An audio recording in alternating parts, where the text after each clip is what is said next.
Hey, chat, what's up? And welcome to the surprise Halloween stream.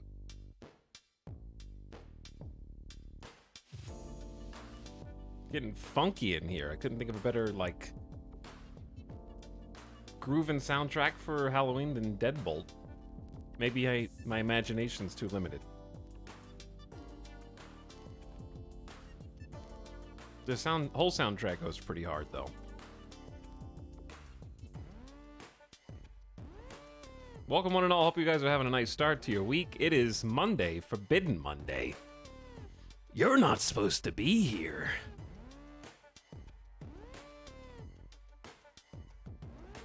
I'm not supposed to be here. Thought it was gonna be a day off, but I felt like just pushing that back maybe and taking that day off again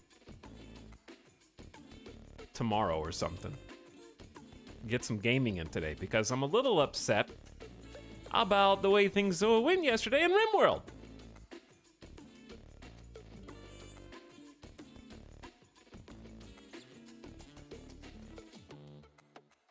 So I felt like a doubling down, as often is the case. When I lose at something, I tend to get a little motivation, fire put under me to keep going until I win. You've probably already seen that behavior on display in certain card games that we've been playing. We're gonna start with Marvel Snap because, chat, I played without you. I may have ranked up. I may be an OMEGAlul streamer now. I mean, you already knew I was playing without you anyway. We're approaching the Marvel Snap version of Legend in Hearthstone. I don't think it's as difficult to get to as Legend in Hearthstone, but it's still like the highest possible rank before the season resets. And the best part is, I didn't even have to play that long. I am not joking when I say I just won 3 to 4 back-to-back 8-cube games. High stakes snap poker. And it was just like bam, bam, bam, bam. This deck that we're playing today, I make no promises, but since we switched to it or a variation of it yesterday, that's when we started winning yesterday, if you were there for that portion of the stream. And it kind of just kept winning. It wins like 80% of the games at this point. That's all subject to change. But we'll be playing it today. A lot of it is actually just being prepared for what your opponent is going to play and playing around that and learning opponent's decks. It's also not going to work at every level because it's probably specific to my collection level and my actual rank. Midas was playing on your account. Midas has his own season pass. Feeling better, feeling a little better. I was feeling good yesterday. I actually felt fine. It was the day before yesterday that I felt awful. Umbrus09, thanks for the brand new Prime sub, by the way. What up? How's it going?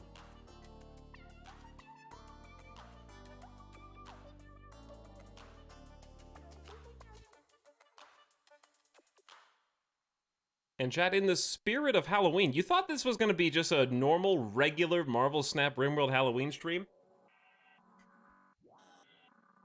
Think again, gamers, okay? Because we are going to play 4 straight hours of Marvel Snap as my favorite superhero.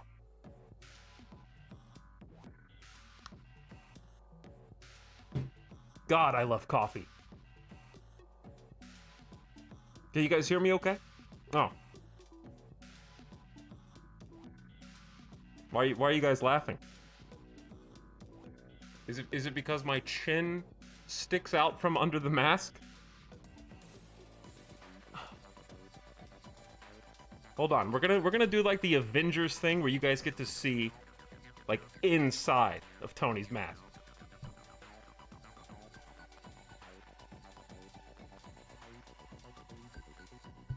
Pepper. Pepper, it looks bad out there, Pepper.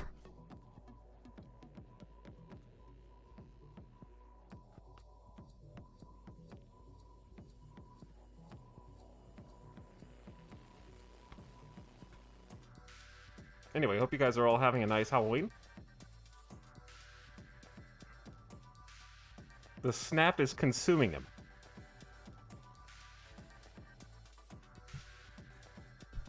We have a Hulk. There, did I do it good? No, but actually there is a Hulk in my desk. My deck. There's a Hulk in my deck.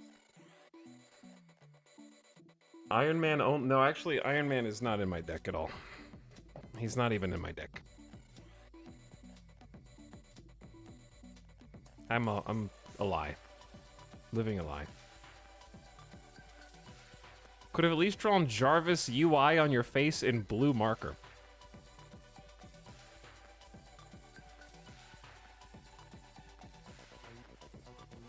Anyway. Hope you enjoyed. You were rewarded beginning of stream viewers. Maybe we'll double dip on that later in the stream, okay? Just pretend like you're seeing it again for the first time when it happens. Thank you.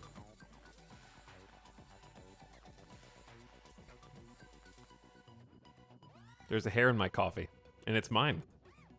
Delicious.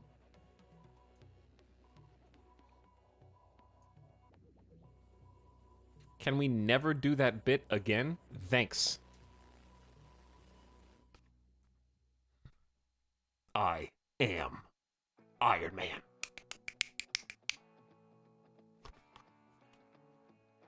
We're snapping today.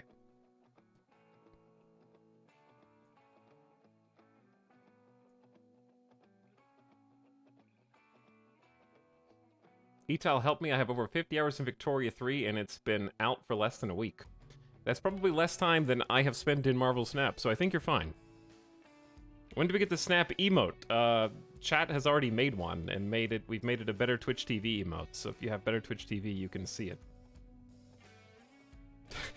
RDJ official understudy.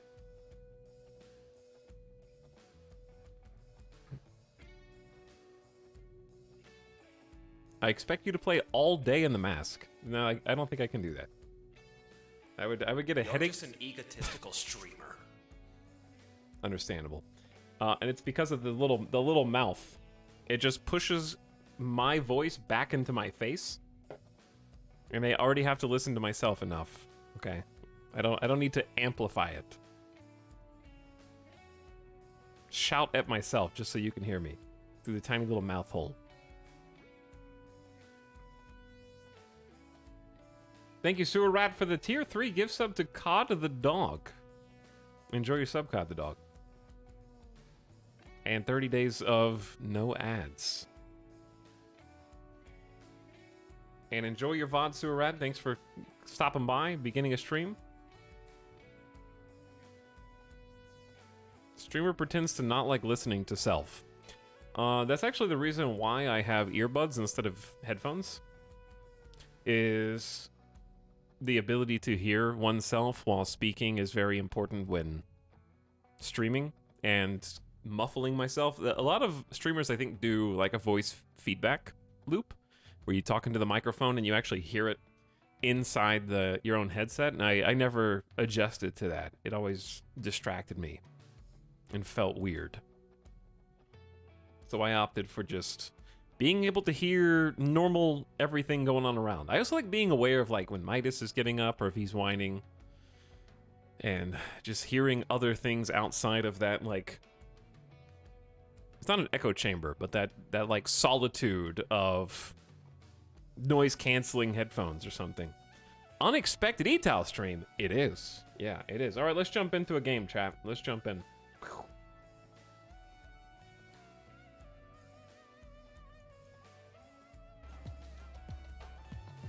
You got to have the song. I unironically can't play this game without this music. Something is missing when I try. It just doesn't hit the same.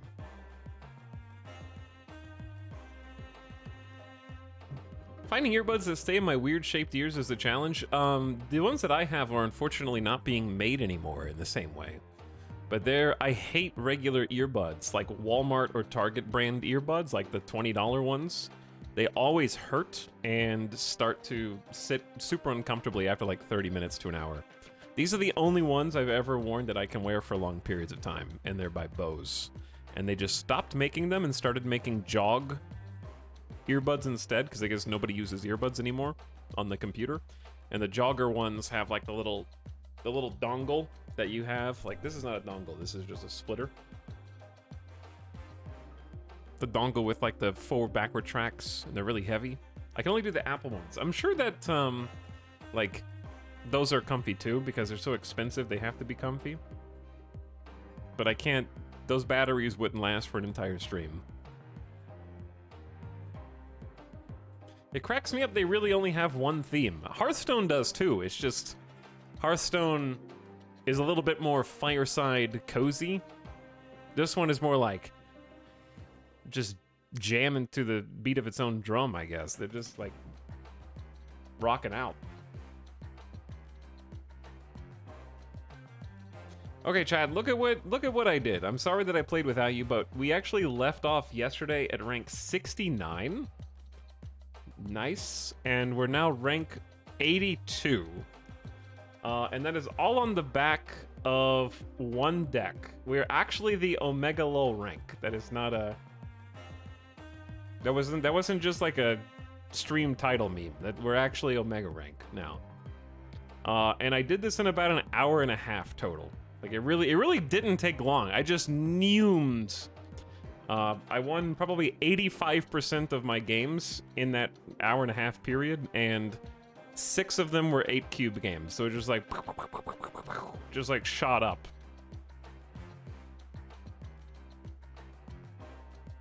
So I make no guarantees for today, but it's been doing well. I have been playing a bunch of people who are in the infinite rank. So the way that like the game itself actually matches you up is based on 2 factors. I believe the first factor is your collection level. This is your progression throughout the game and is how you unlock new cards as a free-to-play.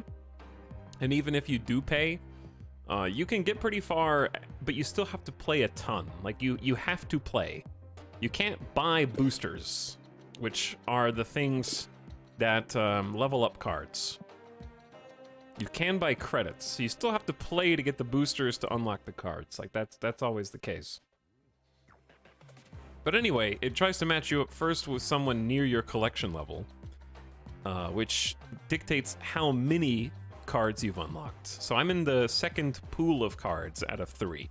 So I'll never play anybody who's in pool 3. So I'll never play anybody who's got pool 3 cards until I get to collection level 4, past 474, I believe. Somewhere between 474 and 498, you can see it changes from mystery cards to collector caches. So I believe the cutoff for pool 2, the final pool 2 card should be like 474. So if I want to only play people who are in pool 2, I stop there. They'll still try to match me up against people who are around that same collection level. So I won't have the same cards as them until I get there, because then I'll have every card that's in pool 1 and pool 2. But right now, I'm still missing a few. 1, 2, 3, 4, 5, 6. So I'm missing about 6 cards in pool 2 right now. And I'm playing people who have those cards. I don't have Infinite, for example, which is the big 20 power 6-drop. I also don't have Vulture, who's really good in move decks. Do caches have cards, or they're only like 5 cards in pool 3? Okay, so pool 3 is actually bigger than pool 2.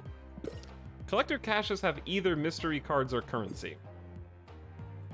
So you get one of those every 4 levels, and well, I guess it'd be every 8 levels, right? Which go pretty fast, but pool 3 is huge. And I believe all the new cards are going to be added to pool 3. So pool 3 is the final pool. So everything that gets added to pool 3 is sort of an infinite amount of collection level. But they really want you to climb once you're in pool 3. So let me see. Right now,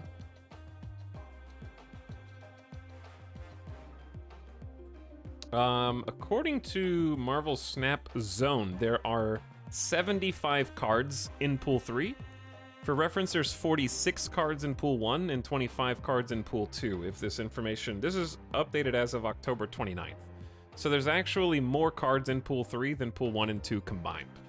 Yeah, Loki is right. Loki's run. So it is huge. And that's when the, like, real game opens up, quote-unquote, with the most deck possibilities. And you kind of just keep going forever. So I'm curious how that model is going to work for them. I think I saw that they were working on some way, and God knows how long it's going to take to roll out. But some way to sort of try for specific cards. Because I think what people want to avoid is getting to Pool 3 and being like, oh, there's 75 cards.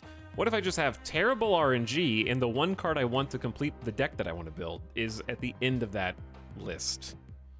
So I believe they're working on some way to actually curve toward the cards that you want the most from a certain pool. I don't know how that's going to fit in. I just got Infinite today, but I still haven't gotten Shang-Chi. Yeah, my whole deck revolves around Shang-Chi, basically. It's excellent in Pool 2. I've been playing a ton and just got to 3 cards in Pool 2. Hey, nice job. I'm still in Pool 2 as well.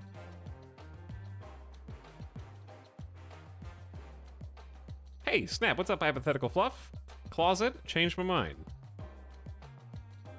Zakwar, what up? I can't wait to play the real game. The thing is, Deutschkatz, it's actually like, it doesn't feel like you're playing with baby cards at all.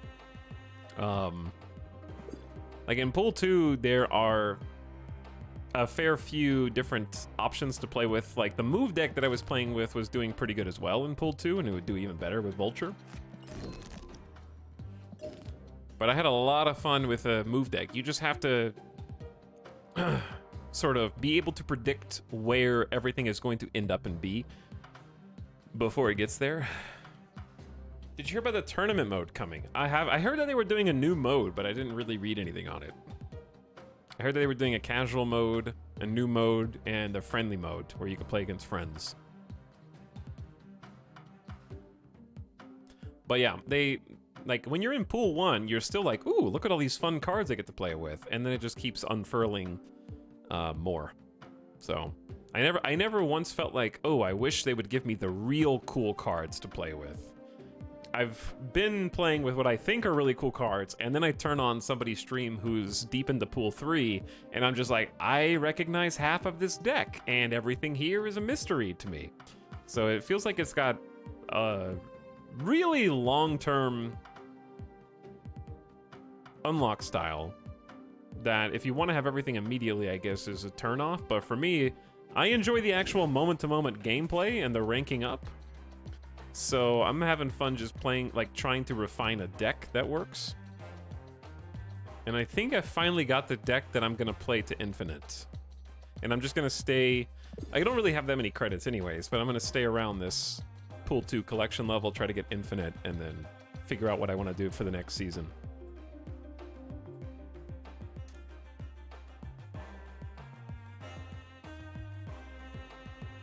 Been playing a bunch of biotech. Went with Furry People and Super Cold Tundra. We also are going to be playing Rimworld today. We have a new colony to start, and we actually spent the time yesterday finishing up the old colony. Isn't that right, chat? And more importantly, we've already chosen a map tile, we've already created a character, and we've already created a new ideology. So we can pretty much just go straight from Snap today to a new Rimworld campaign straight away.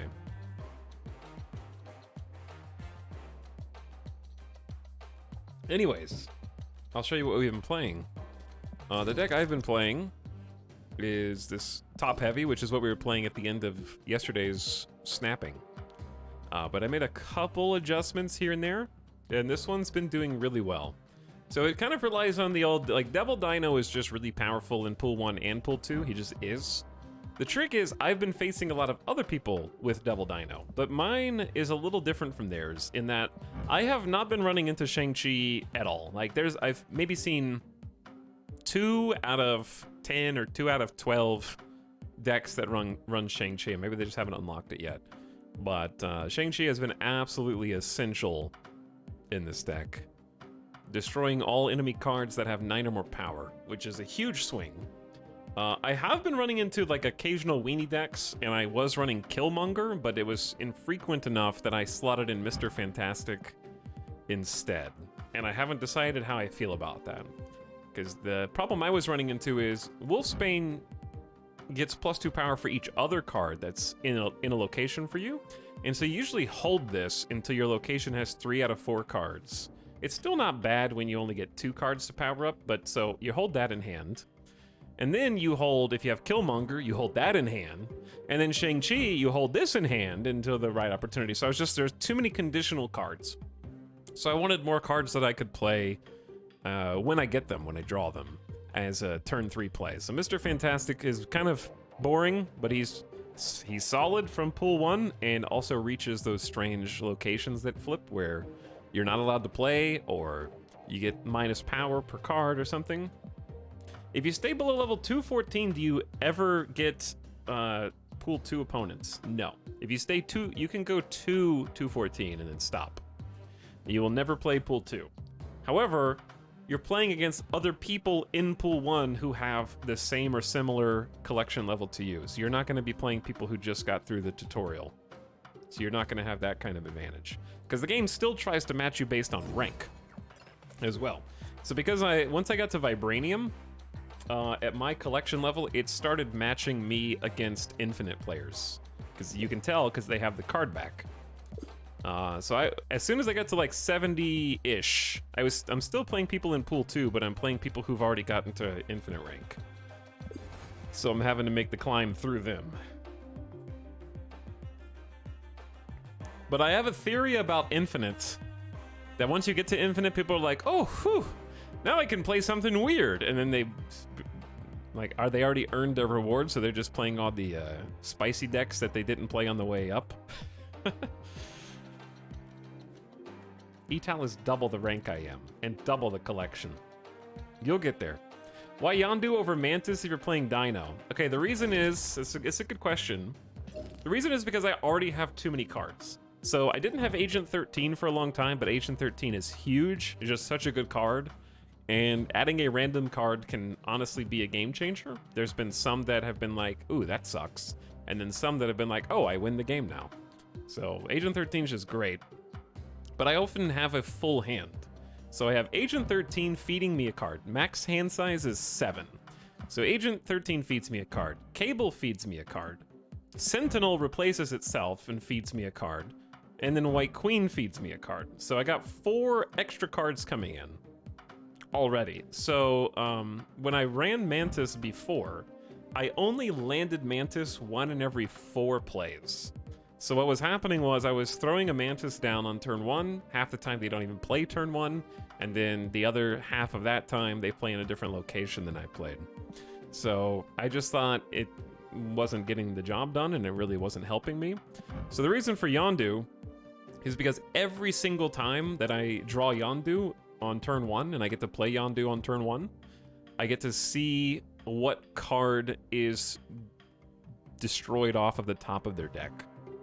So knowing what kind of deck you're facing from turn 1 gives you a huge advantage over your opponent. And often can destroy a key card. Like Yondu has come down and just destroyed Odin. And I'm like, okay, they're not drawing Odin. That's great. I have a ton of information on their deck and I can play with that.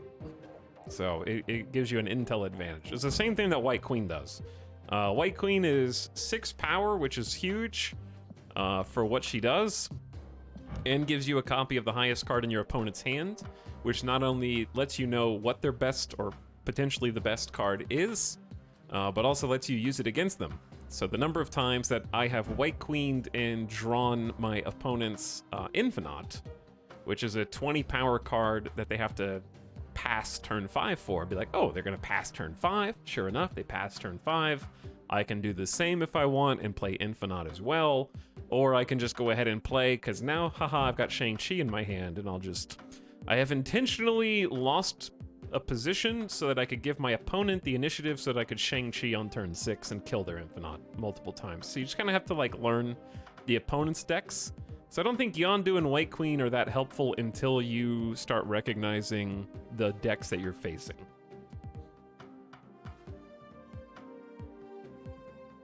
Tox, did you notice the event in Snap? The event? What is the event in Snap? There's no news tab on the PC. Oh. Yeah, I'm not sure what the event is. Hello, Johnny. What's up? Happy Halloweeny Talon Chat. Welcome, Flying Lava Beans. But anyway, hopefully that helps. All right, it's game time. Let's give this a try. And then there's the deck list at the top right. It should be updated. They said earlier today one of the locations was showing up more often. Let's see if we can do this. Yondu turn 1. Maybe we'll kill something good. There's Iron Man. Iron Man is now not a threat, and I have an idea about what kind of deck that we're playing against. Camertage honor reveal effects happen twice at this location. So we're gonna get 2 cards from Cable, both from the bottom of their deck, and it's gonna go into my hand. Professor X, interesting. So I got Professor X, Spectrum, and Iron Man out of their deck, and I'm not really sure what other, like, powerhouses they could possibly have. This looks like a big, I guess, sort of a control deck. They're dropping armor, which protects me as much as it protects them. And it's turn 3. So I'm just gonna drop Mr. Fantastic in the middle, because I don't really need 2 cards from Agent 13 right now, because I already have a turn 3 play, a turn 4 play, a turn 5 play, and then whatever I want to do after that. Spectrum's not the worst, because it'll boost Mr. Fantastic and Devil Dinosaur. But yeah. We'll see. Okay, no flips in the middle, so this is a control deck. I don't really play control decks very often, interestingly. So no more reveals at Camertage. Cosmo has said no. He barked. And this is sneaky. Cards are not revealed to the game's end. That's not really good for me. So we're just gonna play... Jessica Jones represents more power on the left, but White Queen represents information, so I don't know which I prefer at this point. I think I'm just gonna play...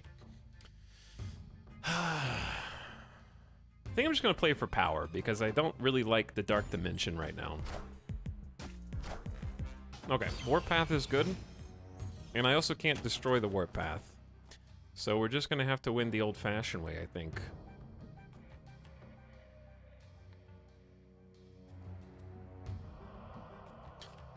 This is gonna be a close one, I think.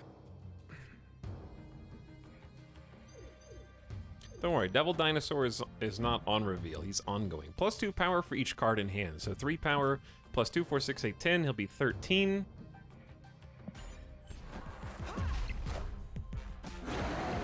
And I expect them to run Shang-Chi as well, but they can't actually use Shang-Chi. All systems go.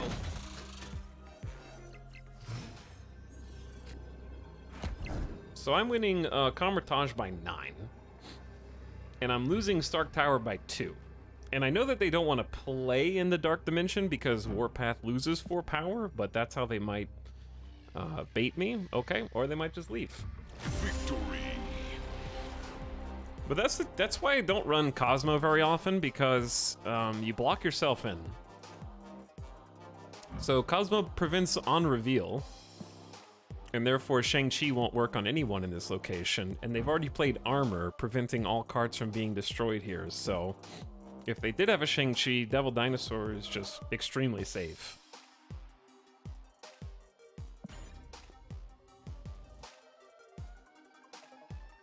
Why do I have a fan on? I don't have... The fan controls on top of the fan!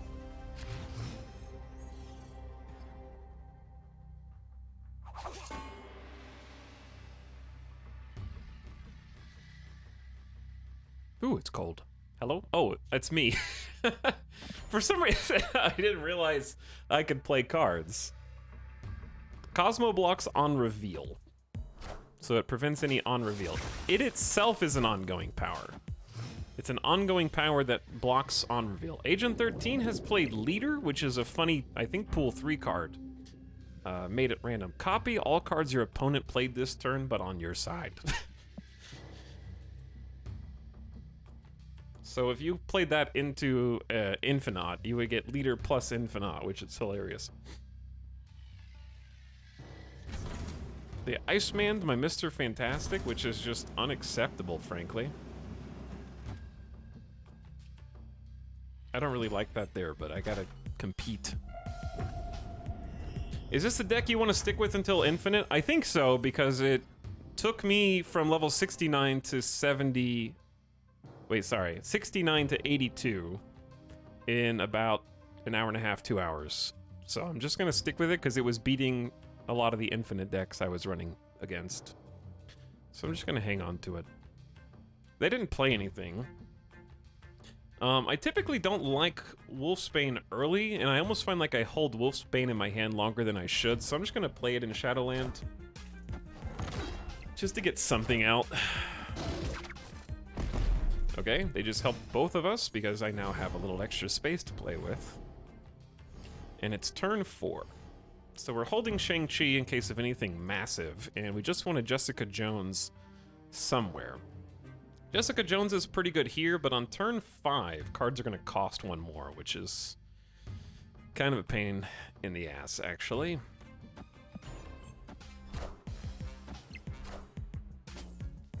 Jubilee can be spicy. Okay. Very spicy. Jubilee pulls a card from their deck at this location. And it just happened to choose Professor X, who has locked this location down. No one can play on it anymore, so... Okay, then. I just won't play there. Cards being 1 more is really hurting me this turn. Guys, I need to let Jessica Jones power up a little bit. But I don't have anything good that goes on the left, really. So I'm just going to play the most expensive Mr. Fantastic known to man. And feel really bad about it.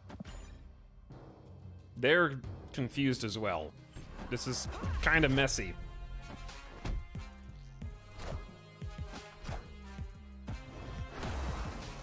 Okay.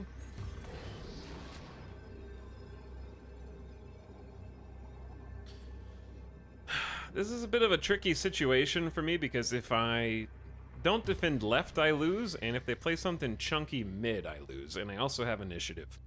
So, and if I play anything mid, I also lose 5 power.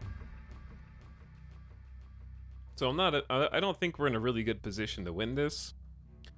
Because if they have a Hulk mid that wins, I'm just gonna Hulk left and pray that they don't even challenge Atlantis. Okay. I would be wrong. That's a really good Shang-Chi. That is a good Shang-Chi. I should have expected it.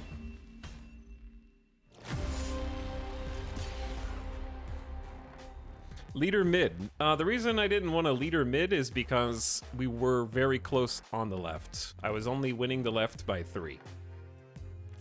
So yes, in hindsight, leader mid wins. But at the time, it would have been extremely easy to just put the +5 power in Atlantis is carrying. So I stand by my play. Because you can't go all in mid and then leave just 3 points on the left. That's why they didn't snap, because they weren't sure either. Because they went turn 6 Shang-Chi, which is a 4 cost on when they have 6 energy.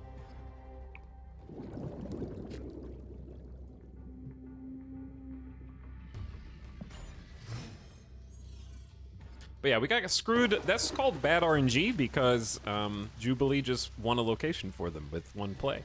And sometimes that happens. Jubilee can also screw something up for them. Can go both ways. All right, we got another Atlantis, but also first to fill this draws a 6 cost card. So I am gonna go with Sentinel first.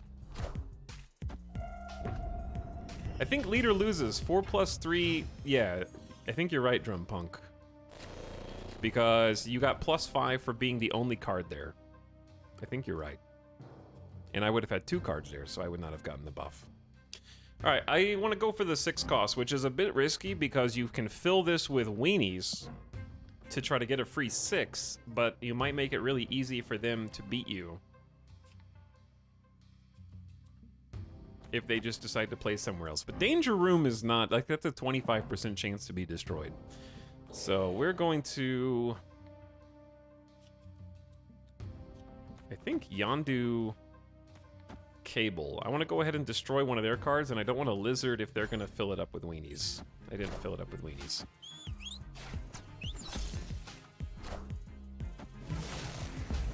Alright, so I got their Iron Man. It's a good Groot. I am Groot. If your opponent played a card here, +3 power. I wanted Jessica Jones there to do better at locking it down, but right now I actually don't have a great turn 5 play. So I'm gonna go ahead and White Queen and see what they're playing with, and also get the 6 cost card. Alright, they're... Wait, what? Oh, my... Okay. They actually have a Professor X. They have a Professor X, so they're probably gonna Professor X on the left?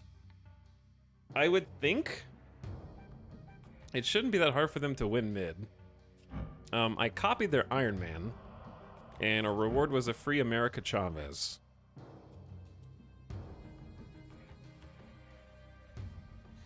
So, how spicy do we want to get?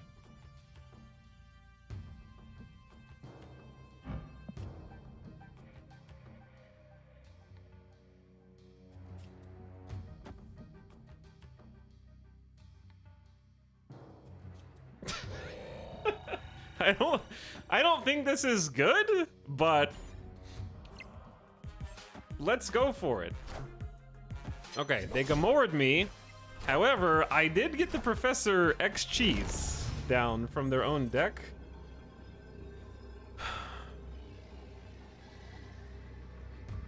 I guess I didn't need to play America Chavez there, did I? I also copied Iron Man. So I know that they have an Iron Man, but I think this is even better? Okay. Good game. Victory. I enjoy using someone else's Professor X against them. That is fun.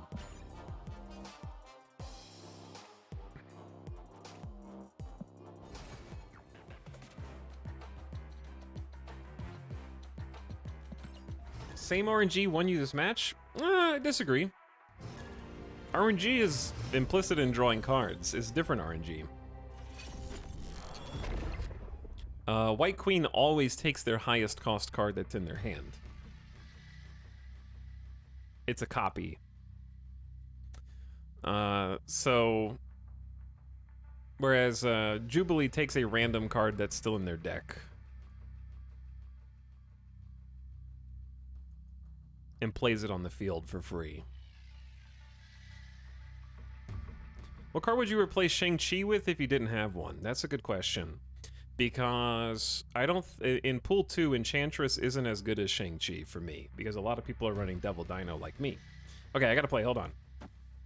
I'm roping on turn 1 like a bastard. Sorry, Zed. I'll play faster, I promise. I'd have to look at the card collection to find out, because what I want to say is Enchantress, but I'm not seeing a ton of Devil Dino now.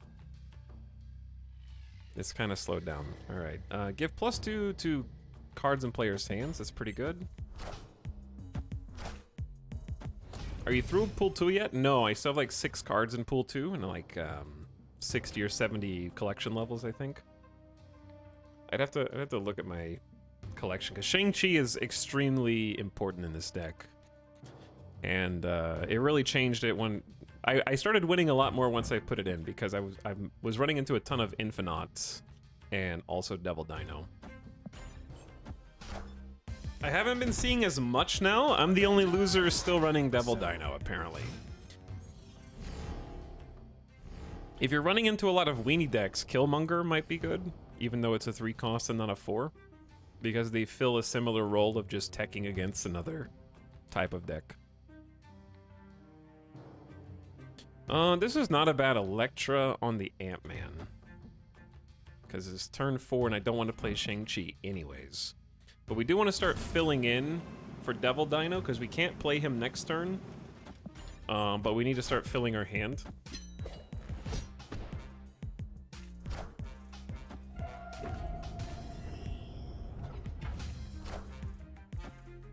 Okay. I do struggle a little bit against ongoing decks. So I might lose here, especially when I'm playing off, because my deck is pretty predicated on getting Devil Dino down turn 5 and then Hulk down turn 6, and there's just too many threats and they can't deal with them. But in my case, I just have a really bad hand. Like, it's turn 5, we got turn 5 cards cost 1 more, and I can only play Shang-Chi, Lizard, or Sentinel, none of which are ideal. So I normally would Sentinel. I think it's too late to try for Devil Dino, so we just need to go for some Lizard power.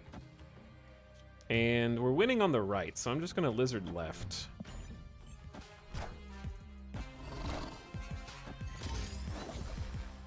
Interesting. On turn 6, cards can't be played here. Neither of us went for that, which is surprising. So right now we're tied. And then, they may have like a Claw. I guess Claw is good. Claw wins mid and right. But what I'm gonna do is try to win both locations. I'm just gonna Wolfsbane. Part of me wants to just Hulk right and hope that we break the tie in the middle by having more points. The other part of me wonders if they're just gonna retreat. Okay, well, we don't have to worry about it, I guess.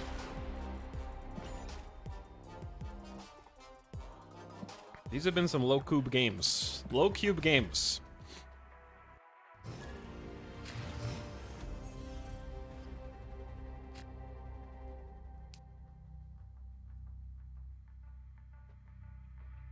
I am spooked by this streamer.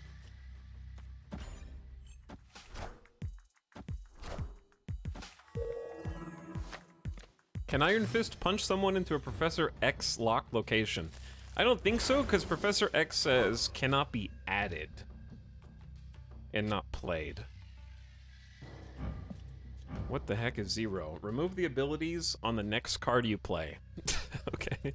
That's actually really good for Lizard. That's a really good Lizard, just keeps Lizard value. But for now, we're just gonna play a little Sentinel.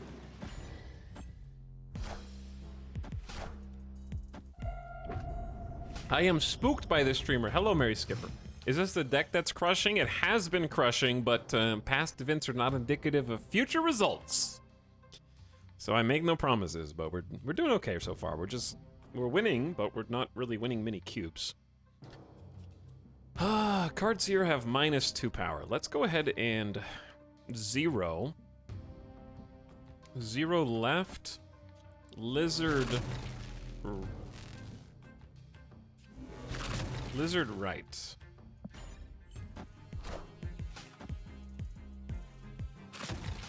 Zap. Goodbye, Wolfsbane. That might actually help us, because I don't need... Is that my Yondu? That might be my Yondu. Oof! Cards here have -2 power, cards here have -2 power. Okay. So now I have a choice. Do I want to go for a 4-8, or do I want to know what their final play is? And I always find this to be a very difficult choice, because sometimes you can know what they're going to play, and it still doesn't help you. However, White Queen makes Devil Dinosaur better, so because of that value, we're just going to go ahead and shore up Necrosha on the right with White Queen and see what they've got. Okay, Iron Man. And they're gonna get Hulk. All right, so I have Iron Man. They got Hulk from White Queen, copying the biggest card. Whew. Turn 5. So they don't know that I have a Devil Dino. And I have to figure out where Hulk hurts me the most. Where does Hulk hurt me the most? Opponent snapped. Because they're winning 2 locations.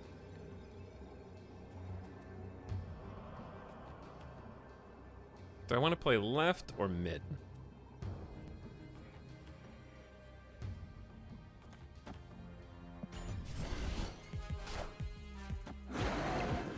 It's pretty good.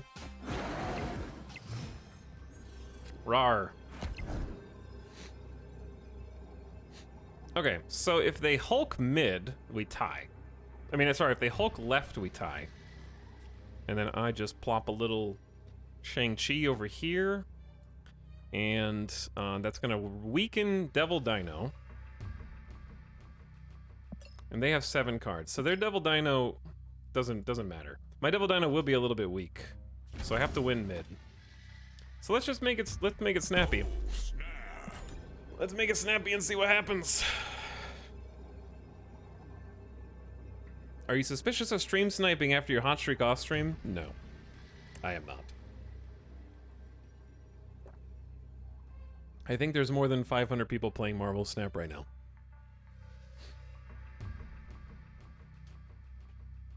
I am suspicious of people.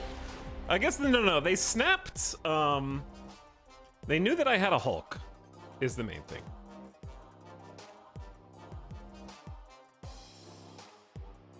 I'm not sure why they retreated though. Because they're winning 2 lanes. And we played the same card last time. Theirs is stronger.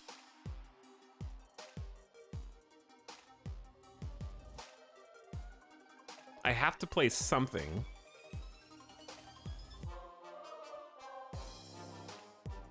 I guess like there's a fringe scenario in which they like if I were them I would play Hulk left unless they had it. They have 7 cards in hand. I don't know what the other 6 were, but I know one of them was Hulk. I would have played Hulk here because even though it ties, I'm gonna have to play a card which weakens Devil Dino. The only way I don't weaken Devil Dino is if I play a card here and a card here that both feed a card back to me, like Cable that gives me a card back, or White Queen, but I already played White Queen. So I don't know, I would have played that out if I were on the other side. So I don't know.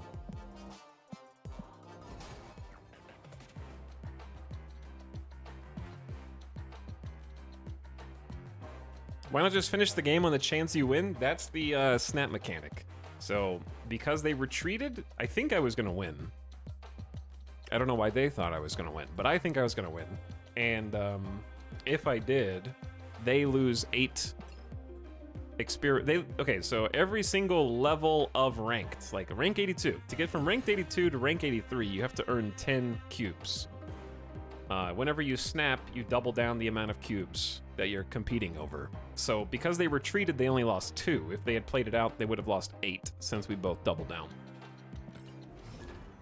So they saved themselves 6 cube loss. Potentially. Cards can't be played here. I keep running into Sanctum Sanctorum, which is part of why I put Mr. Fantastic back in the deck, just so I have a chance to win those. Ooh. After turn 3, all cards become Hulk. You gotta stick. Chat. I'm just saying. Been running a pretty cool move deck that's fun to play. Move deck was my primary deck before this one, and it was very fun. Move deck was super fun. Ooh. Cards cost 1 less, so we can get a 1-cost Sentinel and a 2-cost Wolfsbane to try to get the most Hulks possible.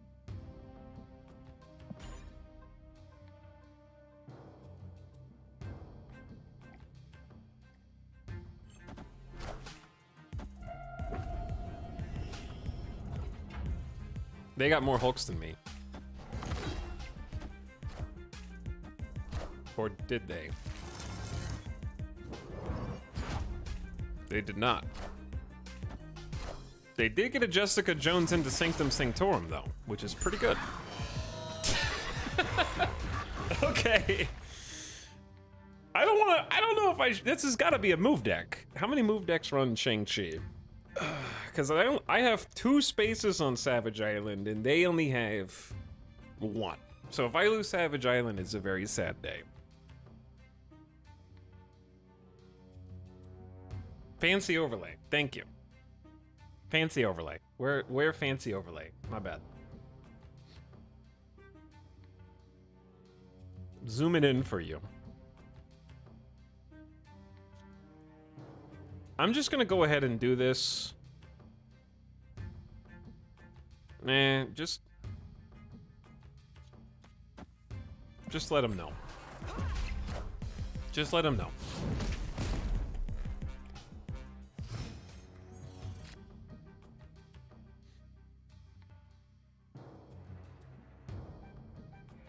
I probably should have snapped first. That's on me. But what if they have a Shang-Chi back? Then everything, all bets are off at that point. Hey, me too.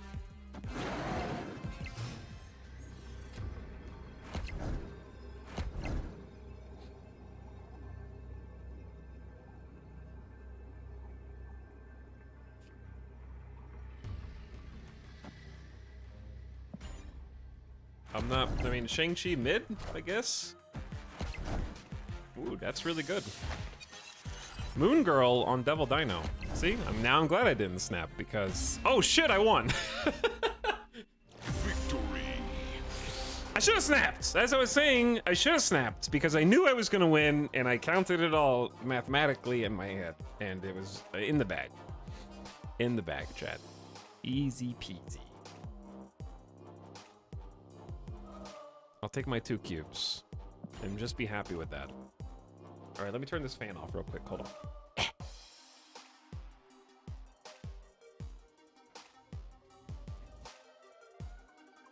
The thing is, my computer is so hot that it starts out, I'm freezing right now. And then in about 2 hours, it's extremely toasty. What's the last round you can snap? You cannot snap after turn 5. So because the way that the simultaneous play works, me and my opponent are playing at the same time. We put a card down and we flip them up. And whoever's name is highlighted, well, on this screen it'll look a little different. Whoever's name is highlighted has initiative, which means their cards flip over first, even though they got played at the same time. So that's a very important factor. Because the order of operations of whose cards flip over first often dictates how the game goes. Marvel Snap Addiction equals content. Hell yeah, Mutewood. My room gets up to 82 Fahrenheit when playing GPU heavy games. That's too hot. That is way too hot. After each turn, give cards your +1 power. Yes, that's good.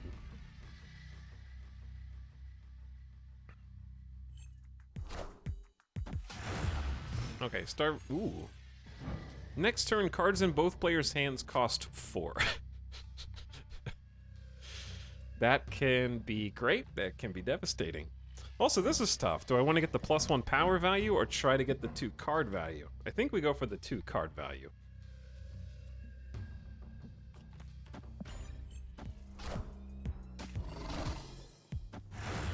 Sorry, yes, you can snap on turn 6 as long as they haven't hit in turn button. You're right.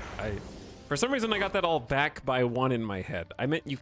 The last time you can flip is before the final in turn button, which is turn 6. I was thinking of the turn 6 reveals, but yeah, that is correct. This might be the dumbest wave ever.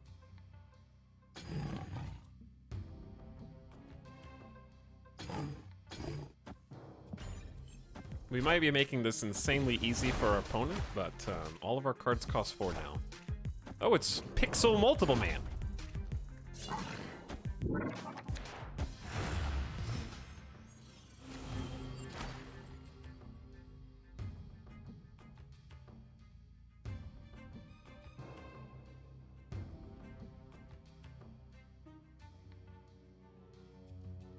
Bing, bing, bing. So it's turn 4 of 6 now.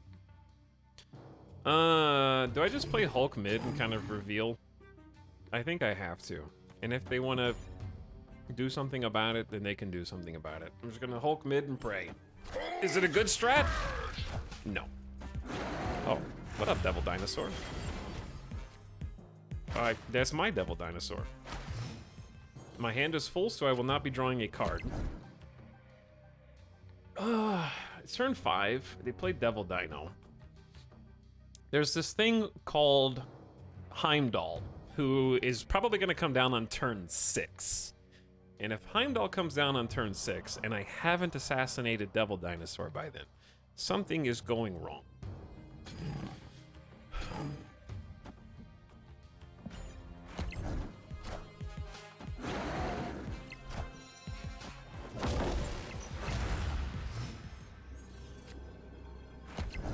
Okay, I have initiative, which means even if they Heimdall, my Shang-Chi will kill Devil Dinosaur before all the cards move. I'm not sure why you would have Iron Fist Craven multiple man and not run Heimdall. That would be very strange. So to actually win Nova Roma,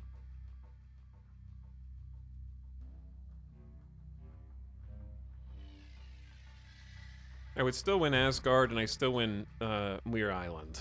So I'm just gonna Sentinel here. I already...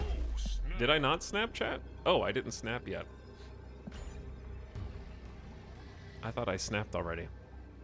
See, this is the final turn. Turn 6, I can snap. If they retreat for 1. I also can retreat, maybe. Maybe, is retreat blocked out? Alright. They decided it wasn't worth it. When did they snap? Oh, they didn't snap. Okay, I'm the only one that snapped. They did not snap. Sorry, I don't know why. I'm rank 82, and I don't know how to play this game. Very confused.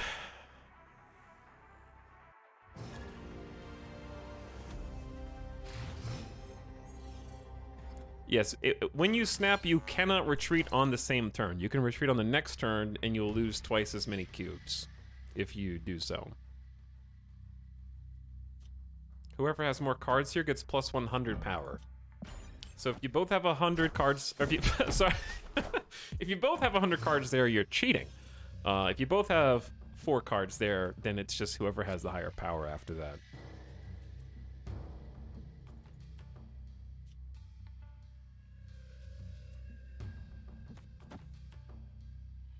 So there's no rush. We have 6 turns to try and fill that in.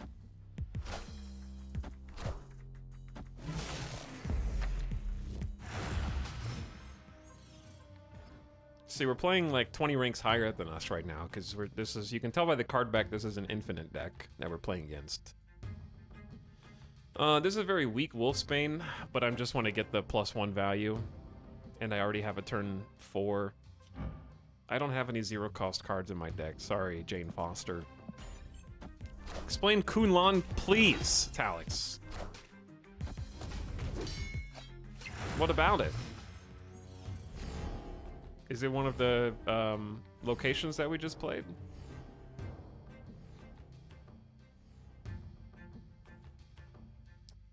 On turn 5, cards cost 1 more. All right, that's gonna throw us off a bit. I want to know what they're getting ready to do. But I also want to compete at this location. I think we compete there with Jessica Jones next turn, probably. No destroy card here, please.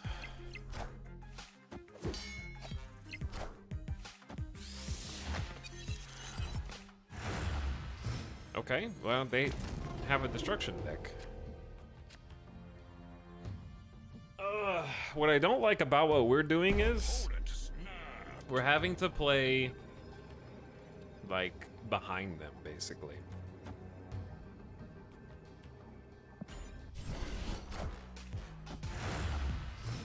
Okay. They're gonna play Infinite.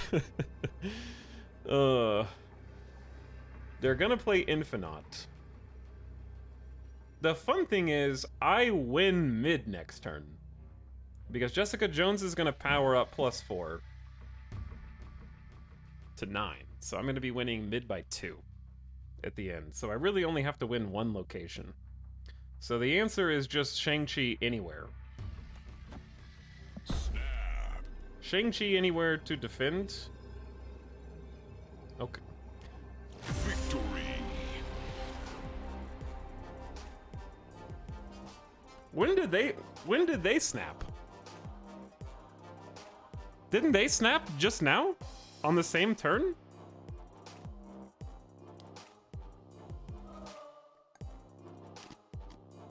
Or did they snap the turn before? Okay, the turn before. So Jessica Jones spooked them.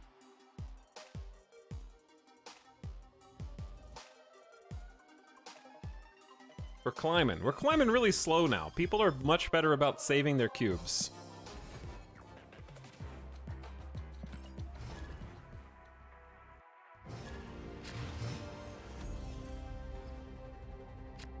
Can't say I like incentivizing retreat as a game mechanic. Well, I can say that you would be wrong, because it's actually the only reason I have been able to climb the ladder the way that I have. The simultaneous reveal, the snapping mechanic to double down, and the ability to fold is all straight from poker. So you're basically just saying that you think poker is a bad game, which is fine if you don't like that, but it's just the best thing about it. Because each of the games is about 5 minutes. And if you retreat, you still get XP. But the key is, the game is incredibly RNG driven from the location, so all 3 locations that flip over can make or break your game. And it lets you not get screwed by repeated bad locations. You have the opportunity to recognize that you're losing and concede defeat and then hop into the next game fast. Whereas in Hearthstone, or in Magic, you're just, I may as well play out this 40-minute control game just in case I win. Or my opponent won't let me play any cards. And then you can just hop into the next one. But the reason that you can snap or retreat even if both people snap is because the game changes turn to turn. It's like in poker when you can up the ante when each other card is revealed. Sometimes you can snap as a bluff and they just assume that you have the answer, and like that's ballsy. If you snap as a bluff, sometimes it works though. That's a lot of squirrels, squirrel girl.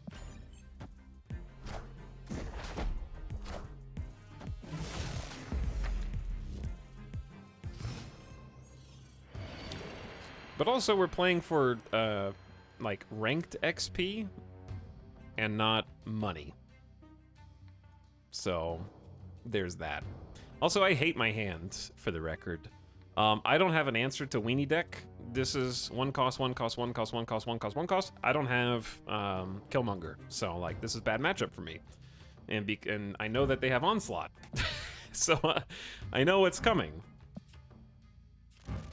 Agent 13 is the one that created Odin, and Lizard basically just gets wrecked here. So it's actually probably better for me to Sentinel and Yondu somewhere. I'm sorry, hold on. I'm sorry, other player, I'm being bad.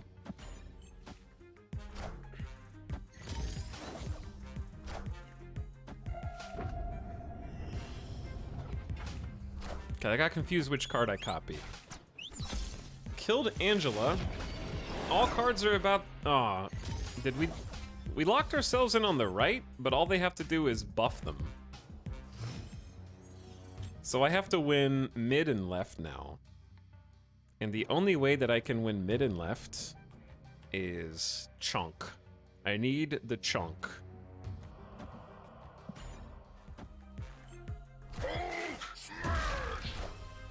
There's blue marble. There's blue marble. And I have their onslaught, so I know they're not gonna onslaught. That's not gonna stop them from, like, doing something with... Like, we're not really winning the middle by much. I am winning the right, the middle, and I guess I need to win the left, because I'm trying to figure out how they can win everything. I don't know how they can win everything.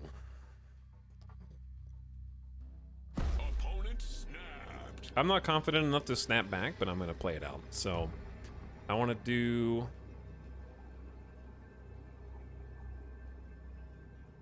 Maybe just Odin left just to have a big body?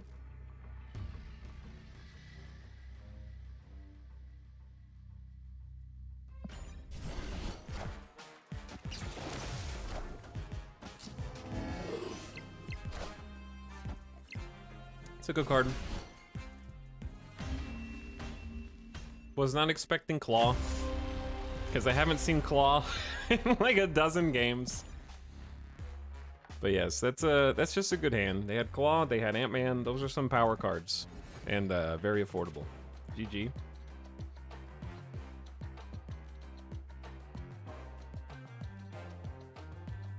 I thought Cable takes the card from their deck. It did. I had their own slot. Is there a replacement for Shang-Chi? Shang-Chi is very, very important. Not in that matchup.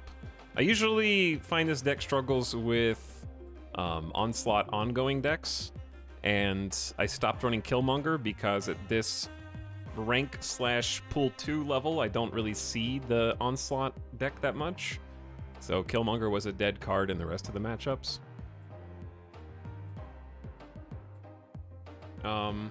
Enchantress is good if you're running into a lot of Devil Dinosaurs. You just have to save it. And if you're not running into a lot of Devil Dinosaurs, then I would consider Killmonger if you're running into a bunch of weenie decks,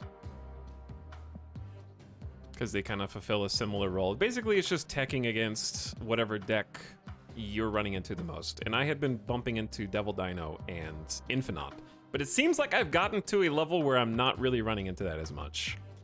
So I'm still gonna keep Shang-Chi in, but last night I was playing exclusively against Devil Dinosaur decks. There goes the last 4 games? Are you kidding? We're still higher than when we started. Any good possible replacements for Agent 13? I don't have her yet. Agent 13 feeds you a card. So if you think you can consistently hit Mantis, then Mantis would be a replacement, because the whole point is to feed Devil Dinosaur. And that's what I don't have Moon Girl, because Moon Girl's too many cards in addition to the other ones. And your 7-card hand size will limit you. Cards here with no abilities have +3 power. Okay, I need to just get a Cable. Oop. Thank you for reminding me, chat. I find Scorpion so good. I don't know, maybe I got their Shang-Chi. See, that's good information. Cable, my Devil Dinosaur is dead. See, bad RNG can screw you over sometimes, and that's just the way it goes. On turn 4, move all cards 1 location to the right. So we're just gonna do Mr. Fantastic mid. Once they move, he'll be mid, that is. I like Sunspot. They passed. Now I have my Shang-Chi. We are flush with Shang-Chi right now. I'd say Lizard and Agent 13 just to get an extra card to play with. They know that I threw my Devil Dino. They just gave me... Never mind. Don't worry about it. I got a Hulk Buster from Agent 13. I think we're losing this game. They'd have to pass this turn.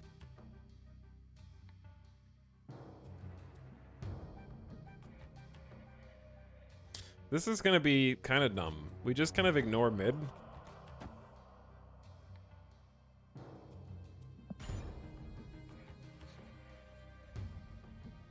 If they pass turn 5, we know Infinite's coming down, and if they don't play Infinite turn 6 after passing turn 5, they have an Omega Brain. Okay, so it's not Infinite. This is almost impossible for us to win at this point, because they only have to win 1 location. Losing Devil Dino was fairly important, so we're just gonna take a nice tactical retreat. I would have to correctly predict whether they were gonna play to the left or the right, and that's a 50-50 coin flip that I'm not interested in playing.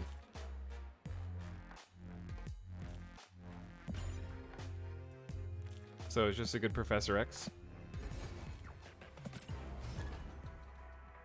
Did I miss any other questions?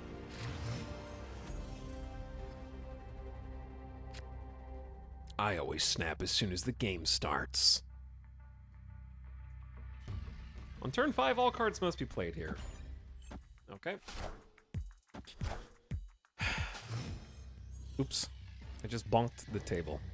When you play a card here, add a copy to your hand. That can get a lot of sentinels. I don't know if we want a lot of sentinels, though.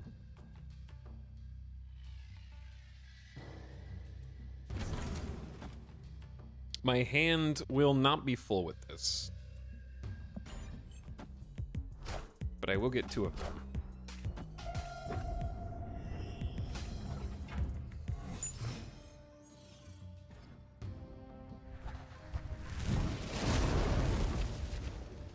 Okay, now my hand's full.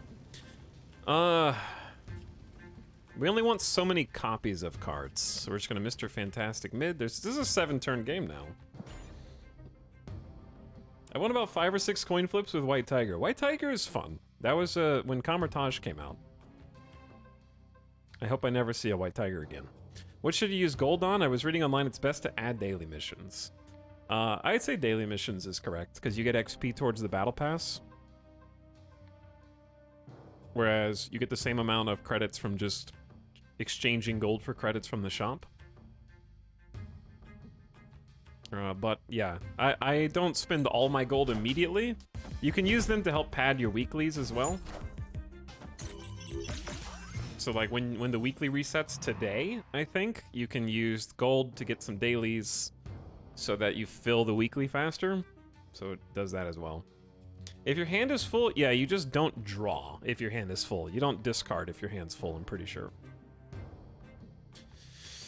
Okay, this is tough because we have White Queen, which I would like. I regret playing Sentinel turn 2 because now my hand is full.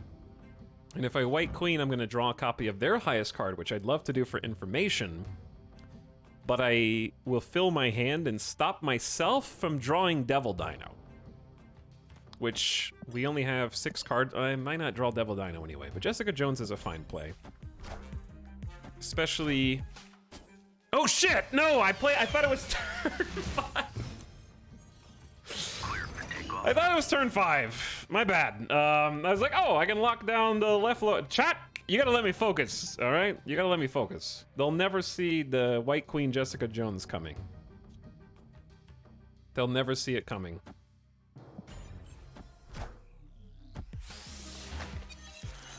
Okay, they have a Hulk. And White Tiger. That's spicy. And they've already played Shang-Chi.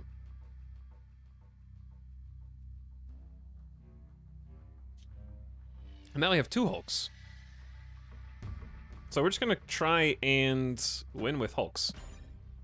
Blame chat. I mean, technically, we have 2 more power on the left than we did before. Think about it.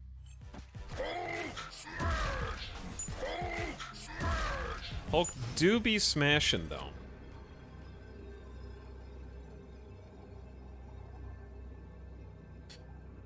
Hulk do be smashing. And what sucks about this is, I don't know, do you run Odin in this deck? Odin activates Jubilee, White Tiger, Ironheart. You absolutely run Odin in this deck. So, we are at a disadvantage, because if they Odin on the left, we probably just lose everything. We win the left, but we probably lose everything else. Even if I Shang-Chi mid. I think our best hope is to assassinate their Hulk, and then Mr. Fantastic mid?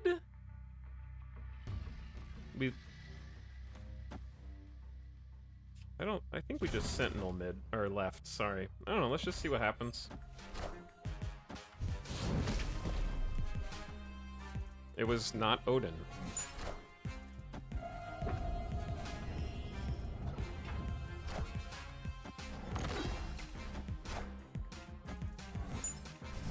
Okay, still worked. Maybe they just didn't draw it. I was not confident enough to snap there. Marvel Snap? More like Marvel Crap. Just kidding, I love this game. What's up, Moby? I hate waiting on weekly reset for the last 3 days. You play too much. The developers are trying to tell you to go outside. You've already completed your entire weekly in the first 4 days of the week.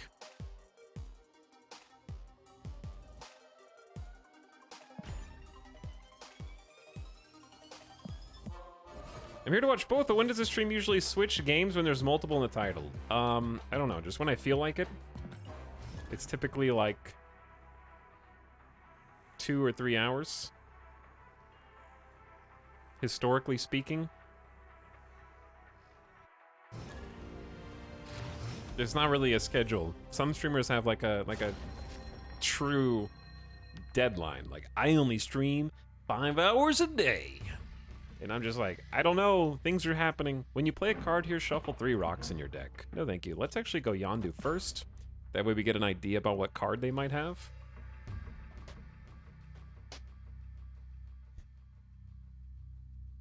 I really would like to get at least a few ranks up today. We've been winning, but we're only winning like 1 or 2 cubes. So maybe I just need to up the stakes.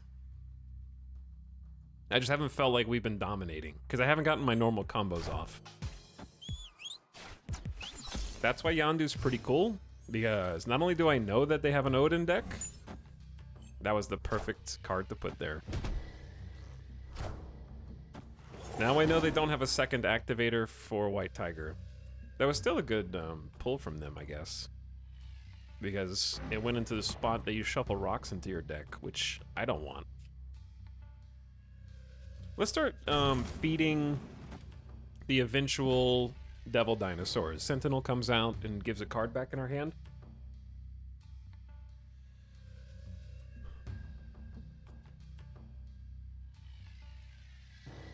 They're like, damn, I want my Odin back. And I want a turn 2 play. Sometimes snapping can actually just like make you get a little fewer cubes because you snap and they're like, because I say this all the time, like, oh, I would have played for 2 cubes, but I don't want to play for 4 cubes or something, so that can happen as well. There's Hulk. We also got a copy of their Spider-Woman, so we know that's in their hand.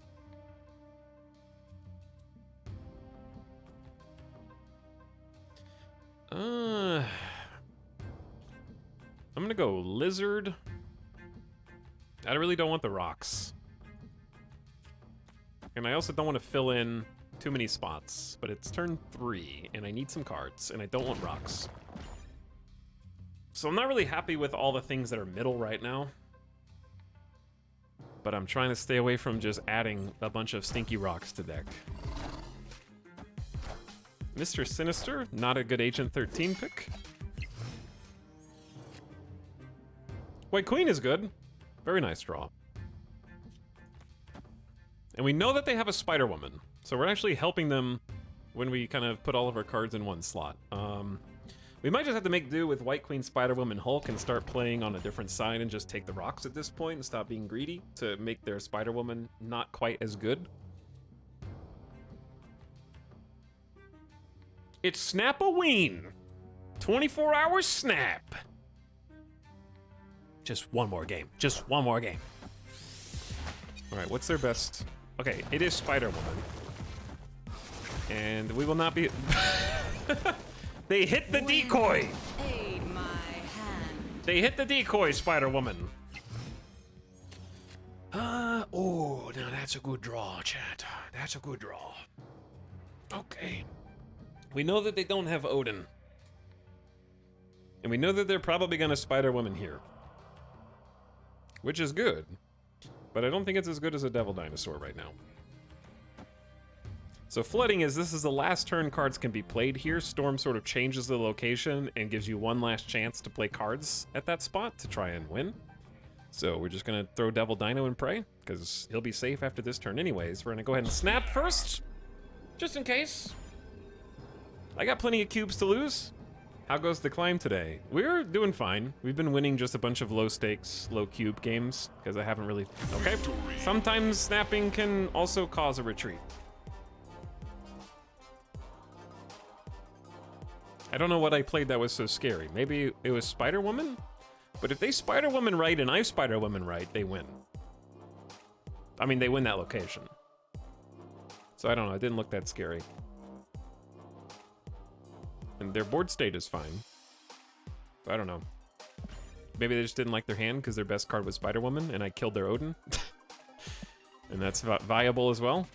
But yeah, I just keep winning like 1 cube games. I've made like 4 people retreat. And that's also the issue with getting higher in rank. Because people are more discerning. Like here, 60 to 80, people are just like, hell yeah, dude! Max bet, all in! They just shove all the chips into the middle and it's just 8 cubes, 8 cubes, 8 cubes, 8 cubes. And then as they become like 80 to 100, they're like, I'm out. Peace. All right, give me 1 sec, chat. This is gonna be the shortest BRB in history. I am retreating for the fastest pee break in the West, and also to check to make sure the air conditioner is not on because I am cold. Give me 1 sec.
Hey, what up? All right, I had to change shirts too because I am somehow both frigid cold and also sweaty.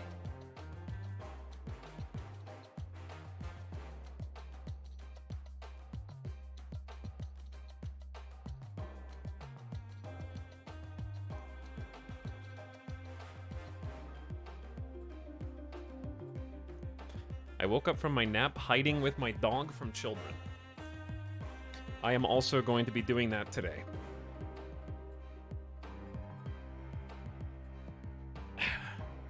Also, Chris Sweet Piano says, for 1,000 bits, hi Alex, happy 2 to 3 year anniversary of you throwing the best Halloween stream party on Twitch. Good times. Good times. But yeah, we're gonna be a lights out gamer today. After it gets dark outside.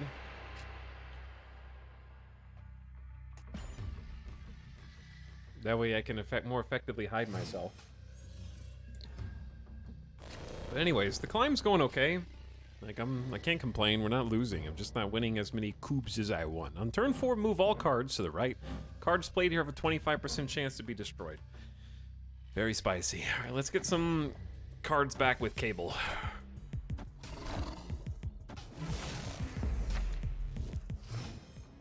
So they are running Cosmo. If they're running Cosmo, they're probably running Shang-Chi. Which means Devil Dinosaur isn't safe. But what's fun about Cosmo is Cosmo can protect Devil Dino from Shang-Chi if you play Cosmo first. The trick with that is I need to be planning ahead where we're going to do those things, because I'm going to block my own Shang-Chi wherever Cosmo lives. So it's going to be a little weird. I think I'm just going to get Cosmo down here and sort of preemptively plan for that to become the Devil Dinosaur lane.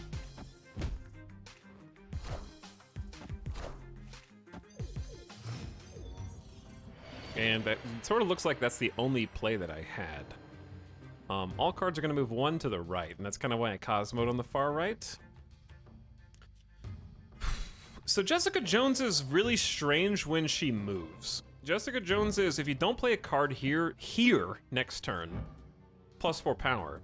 So if I play Jessica Jones here, she moves here. If I play a card at the spot that she was at, she will not get the +4 power, I believe. So it's a very strange interaction. So we're actually just gonna White Queen just to keep things simple and see what they've got. Assemble. Spectrum. Spectrum is on reveal. We can only block one of those locations from Spectrum. And we need to win the other ones. It is turn 5. This is key Devil Dinosaur time. I don't know if I can beat Spectrum deck without Hulk as well.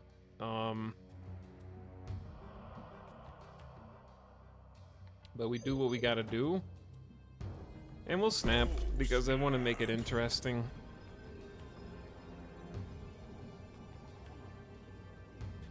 What the hell did you just say? I said, subscribe to me right now, Bungo Grub. Right now. I think is what I said. I am Iron Man. Alright, Iron Man definitely beats Devil Dinosaur. Iron Man definitely beats Devil Dino.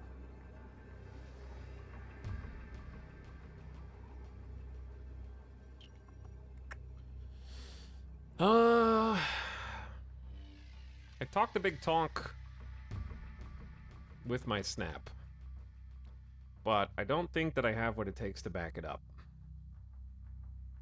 I can go Lizard.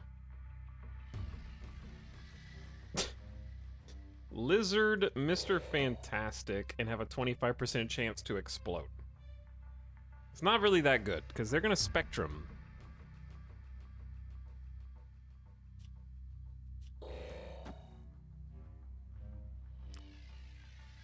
But where do you Spectrum? If they Spectrum here, Spectrum is 5, so they're gonna get too much. I have to retreat. I struggle against Spectrum decks unless I draw both Hulk and Devil Dino. Because then it's a little easier. Also, not playing directly into Iron Man is good strategy for Devil Dinosaur. But the reason why I ran is if they Spectrum here, which we know that they have, because we already copied it. That's information. +2 power to all cards. So she's 5, and she goes +2/+2. So Cap is 5, Iron Man's 3, and she's 5. That's 13 times 2. It's 26. So I need 6 power on the right, which I don't have.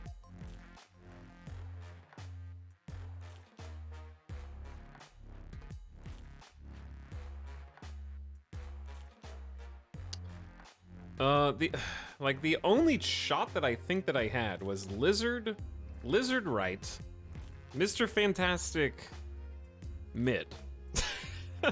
And then we have a chance. Oh yeah, Cosmo did stop her reveal, you're right. But still, Iron Man has just too many plays, and I don't have any plays. Like Iron Man, they have a hand of 4. So you're right that Cosmo does block Spectrum. It's a lot to think about in a short amount of time, but Iron Man has way too much potential. They only need a 4 cost just to tie it here, and then they're already winning Bifrost, and we're tied in Danger Room. So I just took the out. Did not like the way it felt, but you're right. I wish it showed your opponent's rank. I'm kind of glad it doesn't show your opponent's rank.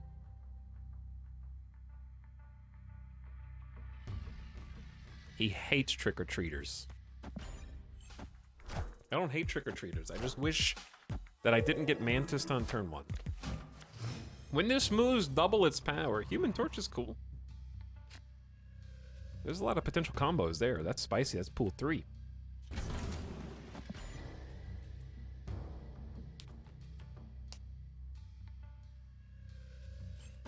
Spectrum gives the right +8 and mid +6. It was a lose. Yeah, I think it was.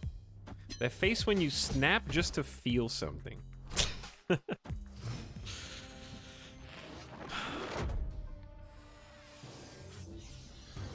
I don't have much that takes advantage of this. That's better. Cards here have -3 power is just difficult to play around.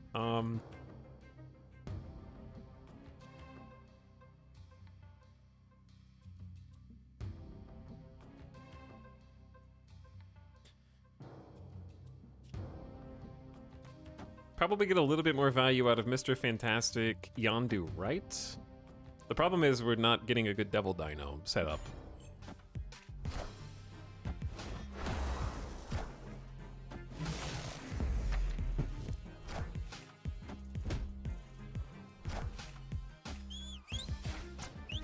Moon Girl? Is there a Devil Dinosaur in your deck? Somewhere? I think there might be.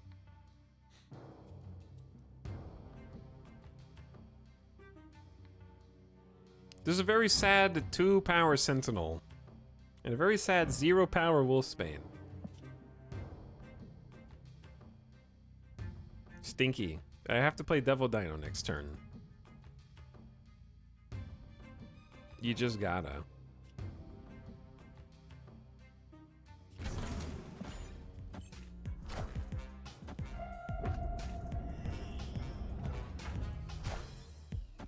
Okay, they have a Hulk. They don't have a Devil Dino, but they do have a Hulk.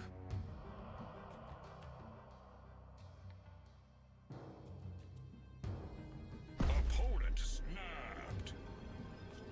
Which, this Devil Dino is what? +2 for each card in your hand, so that's +10, so they're 12. So this Devil Dino is a Hulk for all intents and purposes.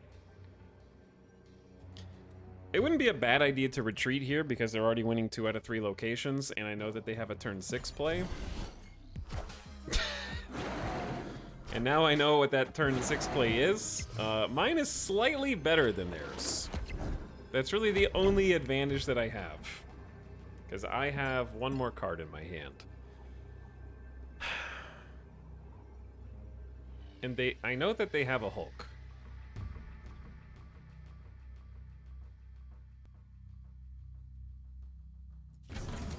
There is a world in which you Sentinel here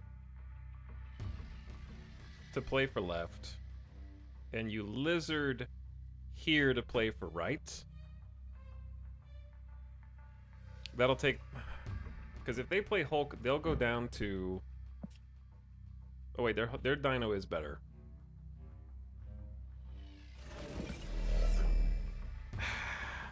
Too spicy. I thought Oh, I'm winning because of Mr. Fantastic, though.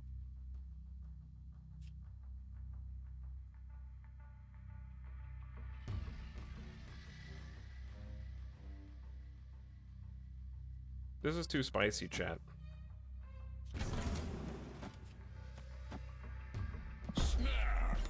Let's go big. Let's go big. We're competing at all 3 locations. If they don't play right, we win right. If they don't play mid, we win mid.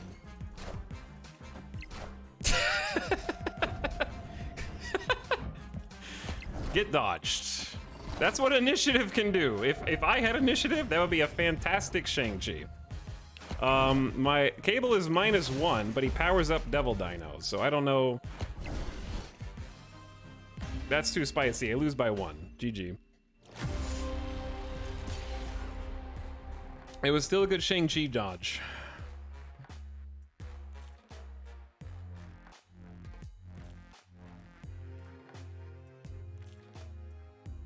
Chat, the person who wrote cable mid actually just lost us the game. Who said that? I gotta stop reading chat. That was Electroraptor. Why did I read you? It was my fault. I take responsibility. Like, I'm the one that chose to do it, but you're the one that lost. I'm just get that guy. Because Cable's -1. So if Cable doesn't get played, it's still giving Devil Dino +2. But that's my bad for not remembering that negative zone's -3 and not -1. You just took me back to rank 81, single-handedly. It's okay. We'll get it back.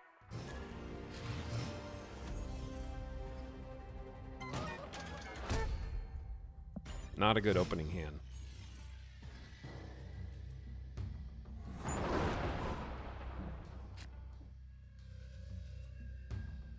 Okay, Yondu first. I can't look at chat at important turn 6s, all right? I got here on my own. I can take us out of rank 81 on my own. But I'm also trying to answer your questions. After turn 3, destroy all cards here at this location. All right, let's, we don't really need to feed Devil Dinosaur, so we're just gonna get Lizard. Back to lurking I go. Streamers, stop reading this. Okay, I'm not gonna read it then. I would like to know what their top card is, even if it fills up our hand.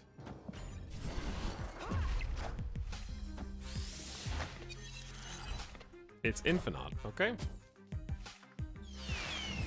I do not have Shang-Chi. Oops. Professor X, you got here a little prematurely. Jubilee just summoned a card from their deck at this location, and Professor X just locked it down for me, so I don't know. Their snap's not looking so good now. Now, there is one way. There is a turn 5 Strange Academy nonsense. So what we actually have to do is play Devil Dino to Strange Academy and see what happens. Because it's about, like, actually no, he prevents cards from being added. So they can't even go there.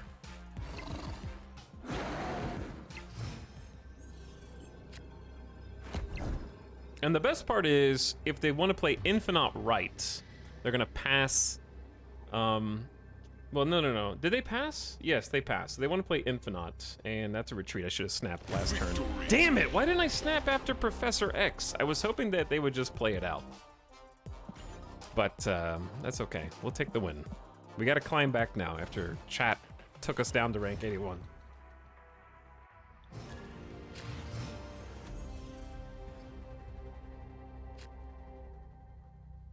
Rank 81, I'm proud of you.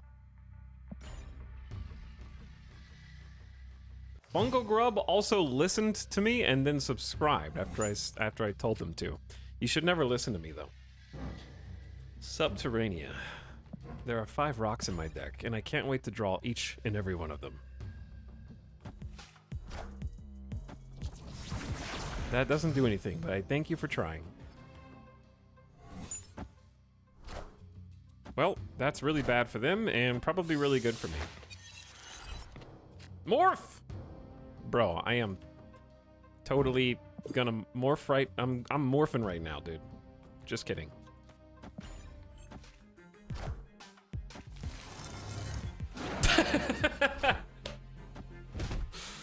Oh no.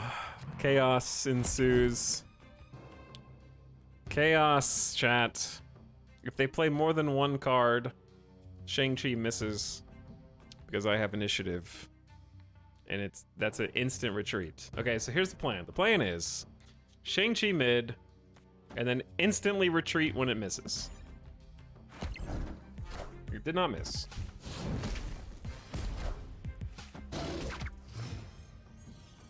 Clear for takeoff.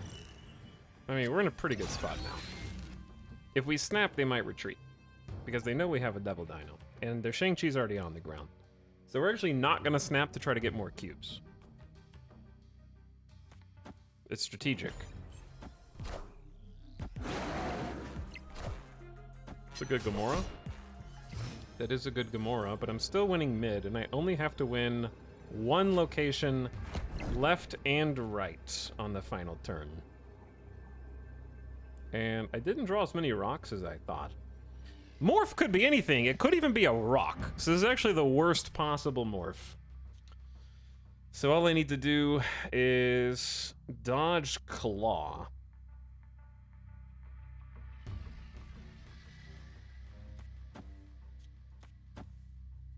So if they play Claw here, they win mid, tie left, I win right, and then we win. Okay, I didn't even snap, but Victory. I tried to keep him there. It's like, sometimes it's like fishing, you know? You can't pull the line too hard. It's a different kind of snap. That's a snapper.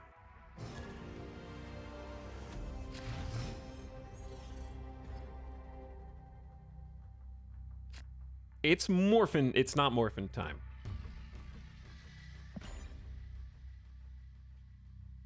Different kind of fish, yeah. We snappin' boys, was watching the VOD. What the hell happened here? Each card in your hand swaps its power and cost. This is... No! Hulk! What are you doing, man? Hulk just got absolutely destroyed. Nightcrawler's not feeling so well either. That's a pretty good play. I bet, I'm like, just insult, just add insult to injury. Cards that cost 1, 2, or 3 can't be played here. Do I care about moving them to the right? Not really. We're probably just gonna Jessica Jones on the left.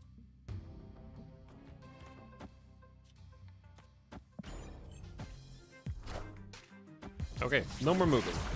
Moving is canceled. We each get a card. I got Blue Marvel from the hub. And then whatever card they got... Hobgob! I love Hobgob. I'm kind of mad that we don't get to see it now. What was that?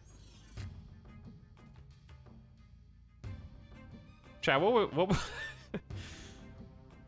what just happened? What was the third card? Why was Black Cat there? What happened? Like, I don't understand. Yondu only killed one card, and it was Hobgob. So why did Black Cat appear? Oh, Black Cat discards if she's not played. Oh, I've never seen that card before. Okay, that makes more sense.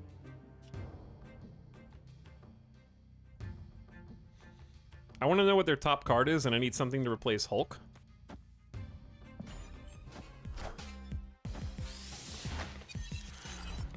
It's Deathlock. Yo, that's a Hulk replacement if I ever saw one. This is a really sad match between the two of us right now. This is a really tragic, sad match. Neither of us are snapping for a reason. All right, Vision do be moving. Vision do be moving.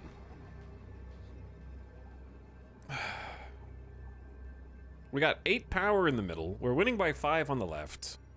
And we're winning by 8. I mean, we're losing by 8 on the right. So in my opinion, you play for the location that you can swing.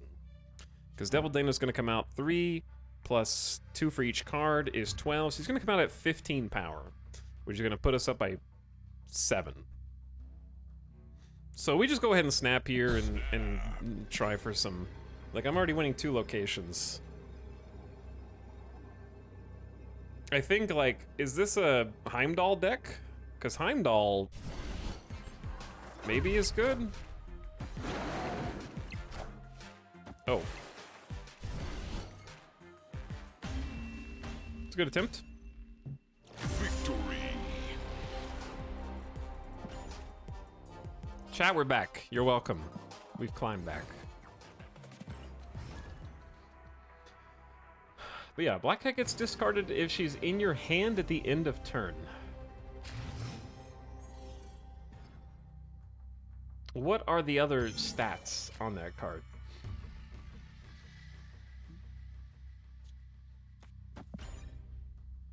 Alright, Agent 13 is going to feed us a card at random. They have a good strategy. Our random card is... Destroy your other cards.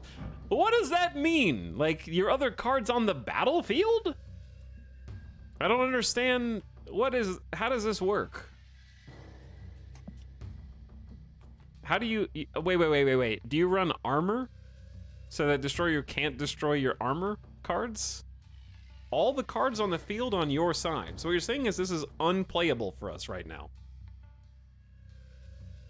Okay. Just checking.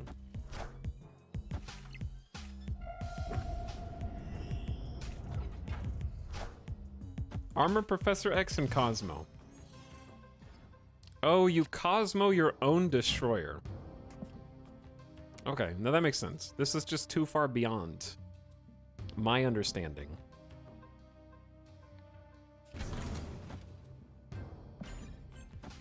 This is why I like Sentinel. It's just like, I don't want to play Wolfsbane. Fine, I'll play Sentinel. Because filling up the mid is pretty important because we just get +5 power per card. Shang-Chi is also going to be incredibly spicy, potentially, in the middle. But we don't want to overdo it. We do want to compete. And... we do want to compete, so I'm going to say Jessica Jones left. Because we got to... Oh, no turn 4 play.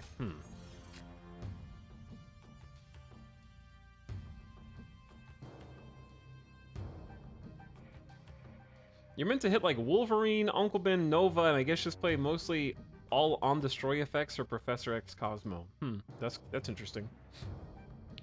Shang-Chi doesn't hit anything here, and we don't have a great turn 5 play, so I'm just gonna get Wolfsbane mid, Lizard right, just to give us something.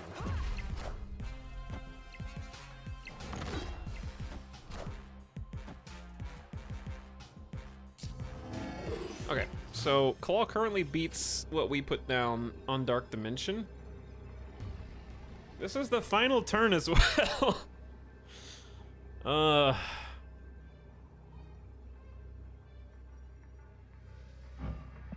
I have initiative, so I can't really bank on Shang-Chi winning mid for me. We're already winning left, middle, and right.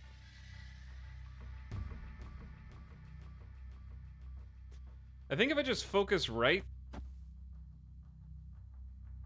that's probably where we have the best chance. Because we're winning this by 9, we're winning this by 1, which isn't much, but they're going to try and fill that in. So I'm just going to go ahead and snap and assume they can't cover all their bases. And if they can, that is the power of the Claw Weenie deck. Which is really, it's a pretty good deck. But I think going all in Shang-Chi here is a mistake. Because I have initiative, so I wouldn't have even been able to kill the onslaught. GG. Victory. Now, if the other player had initiative, Shang-Chi middle is good, because they'll flip first. So if they flip, we know that they want to complete Ant-Man, probably. So if they had initiative, we would have killed Ant-Man, Claw, and Onslaught with Shang-Chi. So I couldn't take the chance of whatever this was going to be, and Hulk right is just a big body presence, and I assumed they weren't going to play for left. We only got to win 2 out of 3. All right, moving up.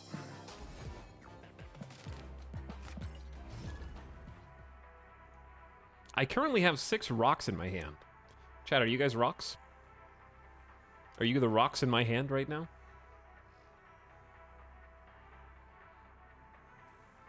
No one's playing Marvel Snap. It's very sad.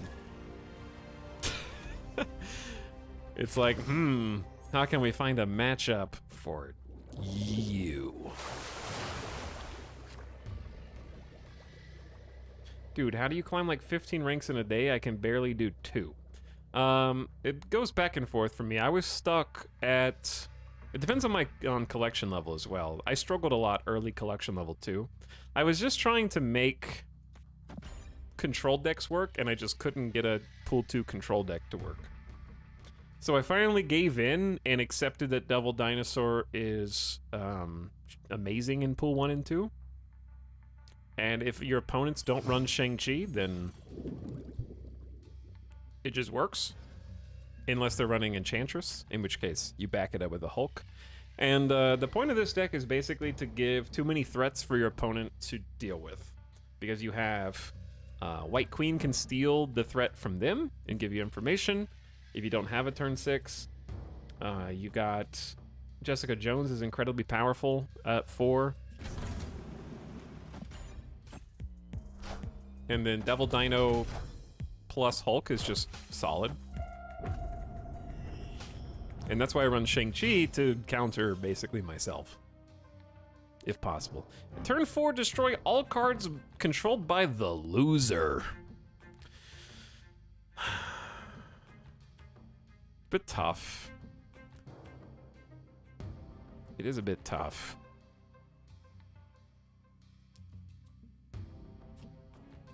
Are we a loser, chat? Nope, not yet. Hi, stream. What's up, Feeling Haggard? But anyway, Chris Batkinson, this deck that I'm playing right now has taken me from rank 69 to rank 82, and it feels pretty consistent. It feels pretty decent. Turn order is important, of course. My hand is full, and I still don't have something to play on turn 6, so we're just gonna Jessica Jones on the right. Wait, it doesn't get revealed. The card won't get revealed. So, it'd be funny if they played Hala. Because they can play Claw.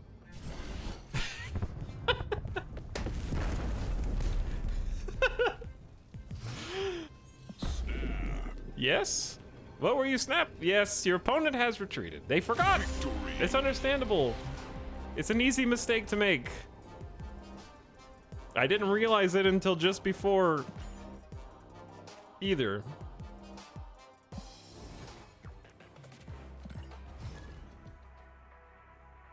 But that's the benefit of being able to retreat. I have done that many times as well. Like, oh shit, I didn't realize that was the interaction. It lets you experiment because the locations are so funky sometimes. Like, that is a weird interaction. I've never seen it before. You don't flip a card. Therefore, your points don't count towards the location that you're trying to control. So it's a weird interaction, and then you can retreat without losing 8 XP, and you can just go again. We got, what, Cap from Agent 13? Can't play cards here after turn 4, so we just want to keep filling that up because I don't have any way to deal with it. Nightcrawler. Ongoing effects are disabled. Okay. Is Cap or Wolfsbane better? Cap is the same as Wolfsbane, except slightly better.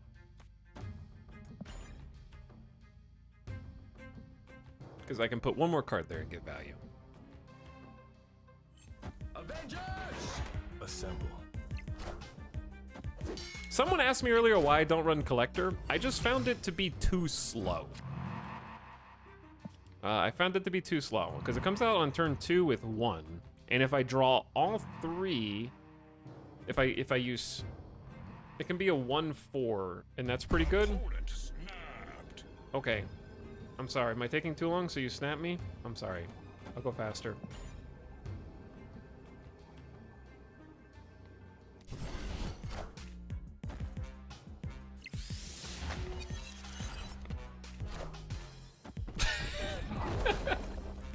Okay. I haven't seen Juggernaut yet, but that's a pretty cool card. I mean, I've seen it once, but I've never seen it played against me. Oh, Agent 13. Agent 13. If your opponent played cards here this turn, move them randomly. Okay, so Agent 13 made that. He is the Juggernaut. He is the Juggernaut. So they automatically win the left location unless I could get one more point there. And I actually do have the point. I have Nightcrawler, Mr. Fantastic. So we Nightcrawler, and then Mr. Fantastic mid, and then we can win left. And then we can Hulk somewhere. But I don't know what they have turn 5. Let's just make it spicy and snap, because I feel like this is a pretty good play for left. Snap.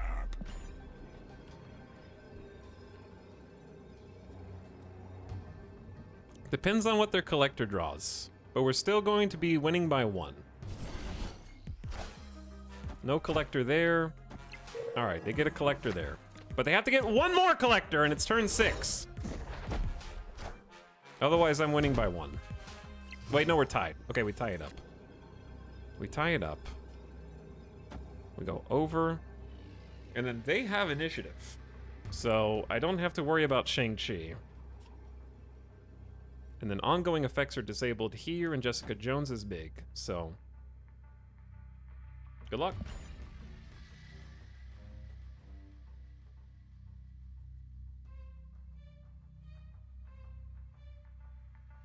You have Cap as well. That's true. I do have Cap there as well. Nightcrawler is 3 in the lane. Chat's right.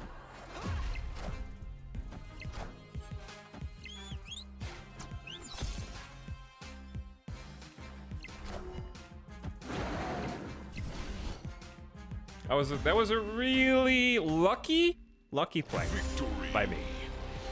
Nightcrawler getting picked by Cable just won us the game. So sometimes being able to draw from your opponent's deck can give you an answer when you didn't have one. And that's also why Mr. Fantastic is in this deck. Because at this level of Pool 2, I'm running into a lot of Professor X. Now this was just Agent 13, and so was this. So we both kind of had a Agent 13 value play.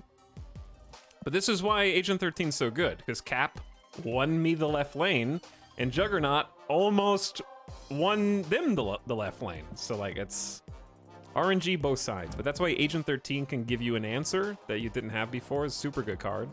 Cable can just pick one of theirs.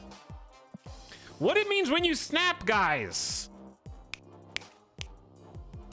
It's like that. It's like you start with your thumb and your middle finger, and you just go. I don't know how to explain it. You either learn or you don't. Toxic. Snap. So since we both, if neither me nor my opponent had snapped, this number right here on the 8 would have been a 2. But because I snapped, I doubled down, and then it becomes 4. And if they snap, it becomes 8 because it doubles again. So since I won that one, and we both snapped, I actually get 8 points toward the next rank. And if I had lost, I would lose 8 points back the other way. Sorry to give you shit, but I have to. Is there a Marvel character you like but can't put in the deck because the card sucks? There's a few cards that suck, but they're the cards that you play the tutorial with. I don't think that I've gotten any cards that I can unequivocally say suck. They're just good for different decks. And I think that's the benefit of the 12 card deck, is every card in your deck has some value. But yeah, the cards that you literally start the game with actually suck. But you play the tutorial and you quickly unlock cards that are them but better. So like Cyclops. Cyclops is a starter card. This is one that you play while you're playing bots in the tutorial. It's a 3/4 with no ability. So 3 cost, 4 power, no ability. You may as well run Sabretooth, who is also a 3/4, but when destroyed, comes back to your hand and is free. So you can move them if they get destroyed. Or you might run Hulkbuster, which is situational, but can be merged with another random card at this location to create some space in a location. There's also 3/4. You might play, what else is a straight upgrade of that? I think those are the two big ones. But there's 3/4s that do something with no downside. Like, Sabretooth has no downside to run that instead.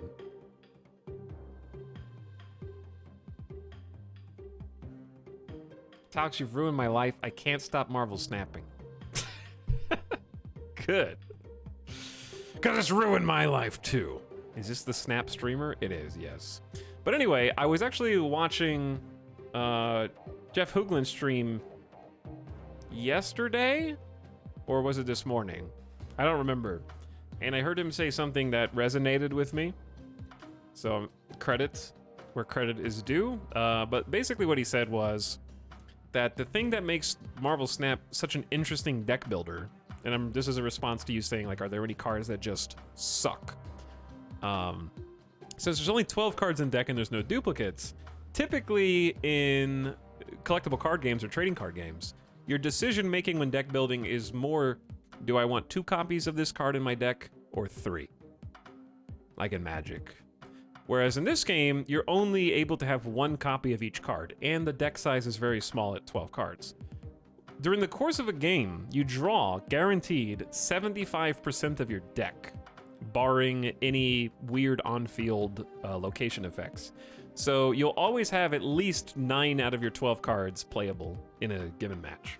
So when you substitute even 1 card for another, you can get an impact, like a tangible, measurable difference in game-to-game play just from substituting a single card into your deck, which is very unique to Marvel Snap. And I think that I would agree that I probably enjoyed deck building in this so far, even with just my pool 1 and pool 2 options, limited as they are compared to the quantity of cards in pool 3.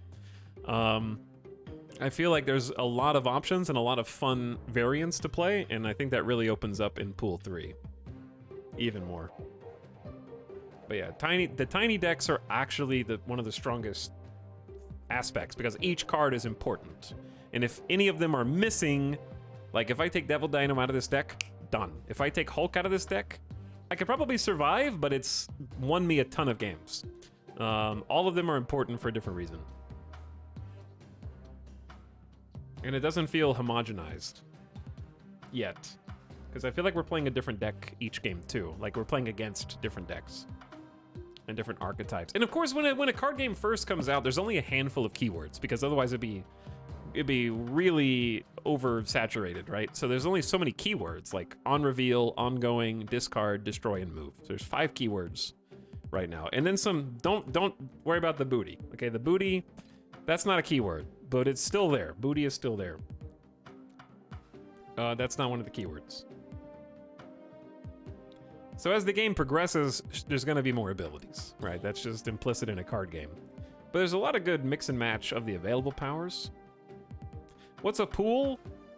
Basically, it's kind of a long answer. The short version is, there's 3 pools of cards. The first pool is the kind of intro.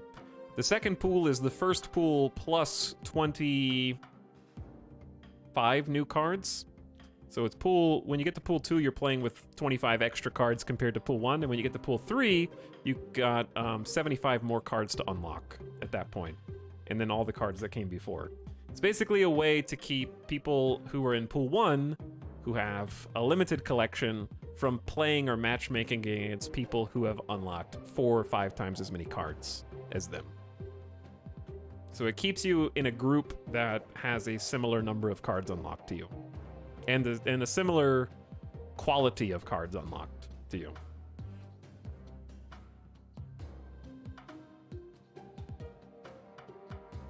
With the small amount of cards, you can more or less always build a counter deck, so I hope a real metagame won't establish too soon.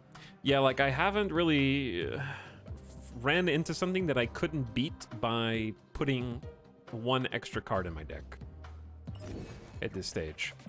Win weekly reset, 2 hours, 26 minutes. Okay, Gib, chapter 5. I'm saving these missions for the weekly reset.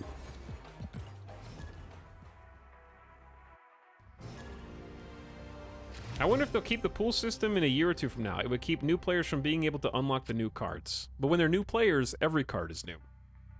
And that's the key. When you're in pool 1, you don't realize you're in pool 1 because the drip feed of new card. You don't realize you're in a pool because the cards unlock at the same rates in a random order. Expensive lizard. So as far as you know, to the regular player, you're just unlocking more cards. And then you start to get familiar with the cards in that pool and learn them. And then by the time you start getting really familiar with them, you start getting new cards. Or seeing new cards. Because you'll play against new cards before you actually earn them, because people are earning them at different rates. Start of turn 6, swap hands. Interesting. But yeah, I think they'll keep it because the whole point is that once you get to pool 3, all new cards that are added to the game will just enter pool 3 as a whole. And there won't be a pool 4. So pool 3 is just like, once you get to pool 3, all the cards are there. And all the new cards will be added to that. Turns 3, 4, and 5, no cards can be added here. Only 1 card per person here. This is a little spicy. They don't really have good plays because I want to get Agent 13 value. And they have a collector. Yeah, we're... Well, that's going to be my play mid. Damn, I don't know what to do left because you can only have 1 card here. We're only going to be able to get 1 card there. And we're swap hands here. So I need to play something that I don't want them to have. So I think I'm just gonna Sentinel and let them, they won't get any value from Agent 13.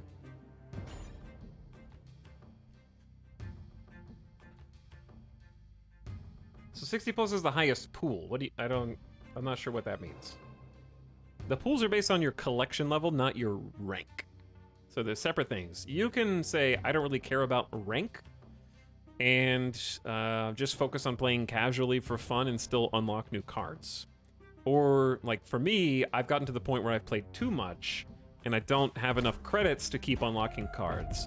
And I can keep playing ranked independently of that as long as I want. If you're ahead by 10 power here, plus 4 power to the other locations. So the good news is we're winning Mindscape. And the other good news is we... Oh, if they don't play mid... This is gonna be really interesting. I'm winning left. If I double Dino... Okay, bye. Victory. I downloaded the thing. It is as addicting as I thought. Hello, JF Jade. What's up? Maybe I shouldn't have snapped there.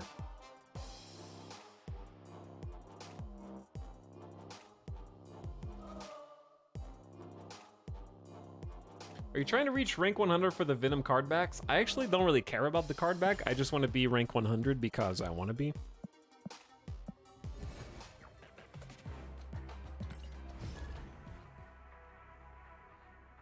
Basically, you'll hit all pool 1 cards at a certain level, and around level 200, you'll unlock all pool 2. It's actually 274, but yes. Rank 274 is the last pool 2 unlock. All right, Yondu is going to give us a little intel on their card. It's Wolverine! Wolverine, hilariously, is removed. If he were destroyed, he actually would have appeared on the battlefield. But, due to the terminology, he does not actually flip on to the game board. He wants to be the very best, like no one ever was. Did you spend money on the game? I did. I spent $13. I got the season pass, which I think resets in like 4 to 7 days. And I spent $3 on the welcome pack that had some gold. That's it. 13 bucks so far.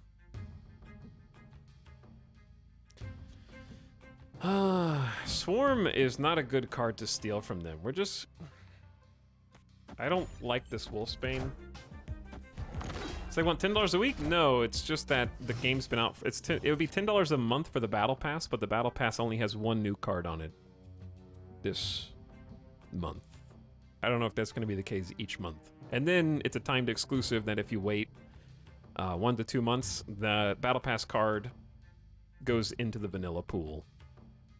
Let's get Jessica Jones. Well, I don't have a turn 5 play, so I want Jessica Jones. I know they want to fill this to get a free 6 cost card. They do want to be the first one to fill it. Ooh, okay. Well, they just made it more difficult to fill, but they'll probably play it again on the same spot next turn. I can fill it as well, and then we both get a 6 cost, but I think they'll be winning the locations, so I guess it depends on how much I care about that. The free 6 cost could be huge, though. I don't know. It's a bit of a risk. And I don't have a turn 5 anyways, so I think we are just as well. Discard a card from your hand. If they discard Hulk, I'll be very sad. So we're actually just going to not take the chance, even though I think that Swordmaster is better. I feel like we're losing this one, but we'll see. Kind of just have to play and not read chat right now. Who is this?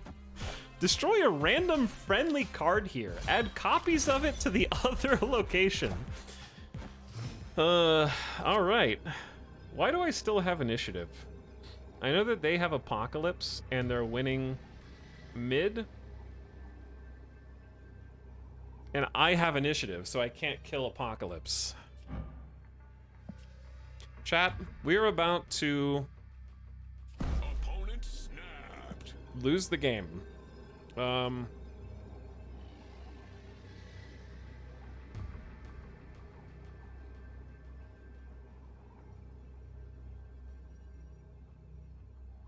don't see a world in which we win both mid and left. Escaped. So we'll just leave.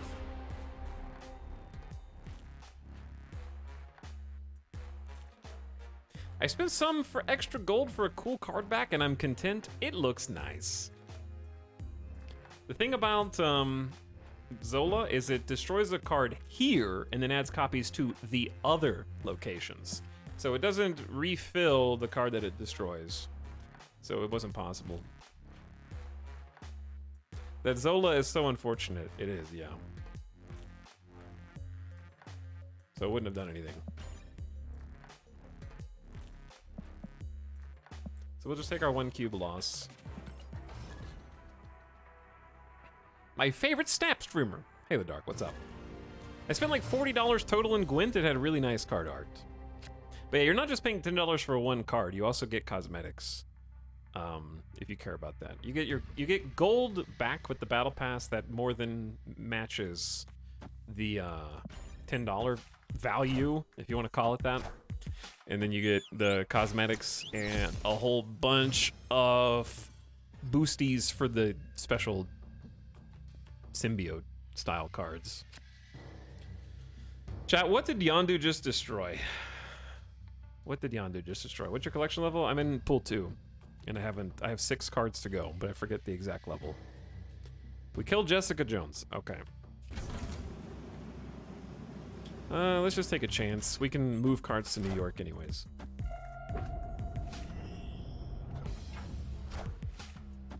It's a good play.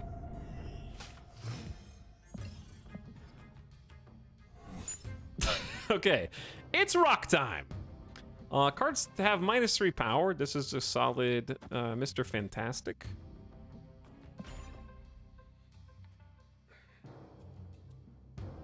If I had a better turn 3 play on Curve isn't as important in this game as it is in others, but if I had a better play, I would save Mr. Fantastic, because he's a little bit better to have in your back pocket. People arrive. Rock? Yo, is that a rock?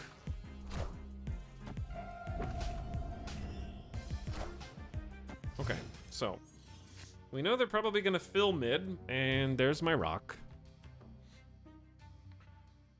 So since we have 2 points here, and they're not gonna play a ton of cards, I'm probably gonna Lizard left, Sentinel right, and stop playing for mid. And then I can save a Hulk for wherever I want. Pew! Sentinels all over. This Sentinel's so good for situations like this. Yes. Okay. Not Sentinel this time.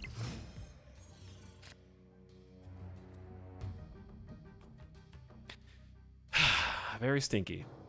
On turn 6, you can move cards to this location, chats. Think about all of the possible plays. I don't mind snapping here because rocks. Oh, snap. And I know that we have a turn 6 play, so we're just gonna fill in right because we can free up space if we want to by moving cards back to the middle. And now they're possibly locked in depending on what this is. Okay, good Iron Man. Iron Man. Nothing I can do about that. Literally nothing I can do. However, they have to have a Hulk to tie on the right. You do have to have a Hulk to tie on the right. So we're just not gonna move anything and just Hulk left. Okay, bye. Victory.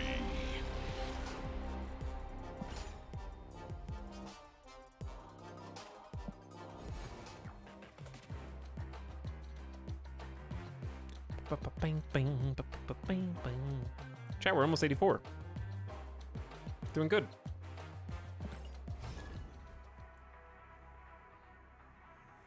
I can't believe they put The Rock in this game after he signed on as Black Adam. Has anybody here seen Black Adam? The movie? Is it good? I got a copy of Nightcrawler. I hope they didn't get a copy of Shang-Chi. Chat says no. Is the music still your background music that you hear everywhere you go? Yes. I still hear dun da da da dun dun da da da dun dun. Skewer says I liked it. Okay, we got one I liked it. I want some more options to play. So we're just gonna cable and get a card from the bottom of their deck. So what's interesting about cable is it's not a copy of the card at the bottom of their deck. It literally takes the card from the bottom of their deck for whatever that's worth. Okay, they can have, we're gonna trade. You can have mine. I will take yours. Yours is pretty good. Iron Man is a god! I don't want to snap too soon, but Iron Man is gaming right now. Wolfsbane is gaming right now. Nightcrawler, not so much. Shang-Chi is gaming right now. Each card in your hand swaps power and cost. Dude, we are ballin'. I think we go ahead and fill left, because we can just move cards around anyway. Fill left. Maybe snap, because that was really good for us. Oh, snap. But we thought about it first. So the important thing is not instantly snapping. If you think something really went your way, because maybe they got something amazing. It's possible. Like, think about if they got Devil Dino from the bottom of my deck. Hey! That is not legal! Voice commands! That's a 2/5 Devil Dino, man. The hell? Give that back. All right, I think I don't know who runs armor and who doesn't run armor to protect Devil Dino. I don't know who runs it. Maybe they run it. I'm a little scared of them moving it on turn 6 as well.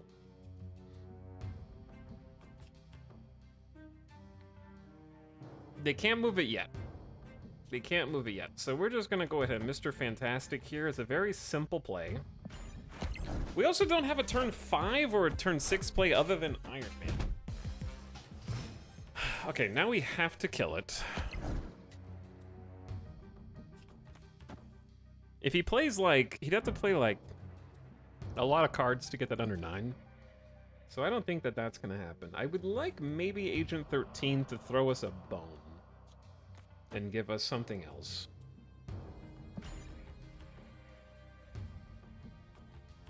What happens if Hobgob flips at -8 power? That actually happened to me, but you know what? I forgot.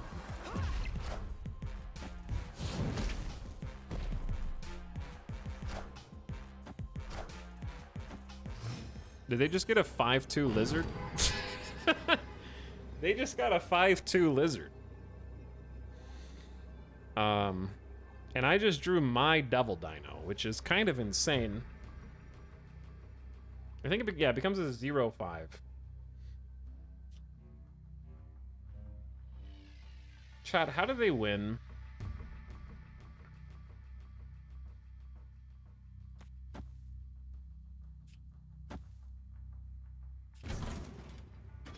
All right, so we'll have 2, 5 plus 2, 4, 6, 8 is 13. We'll have 13 right. We'll have a lot mid, and we'll have 18 left. That's really good.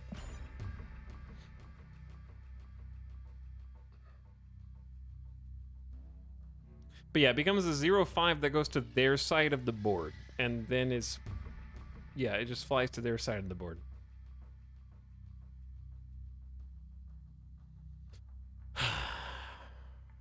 Thunking emoji.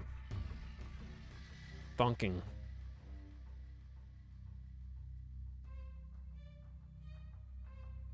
Your Victory. crap. Shang-Chi wins a lot of games. Turns out Shang-Chi is also a good tech against your own Devil Dinosaur. Sometimes Devil Dino gets on the loose, and sometimes Devil Dino has to be put down for working on the wrong team. Chat, rank 84. Let's play a few more. We're getting there 2 cubes at a time. Let's play a few more.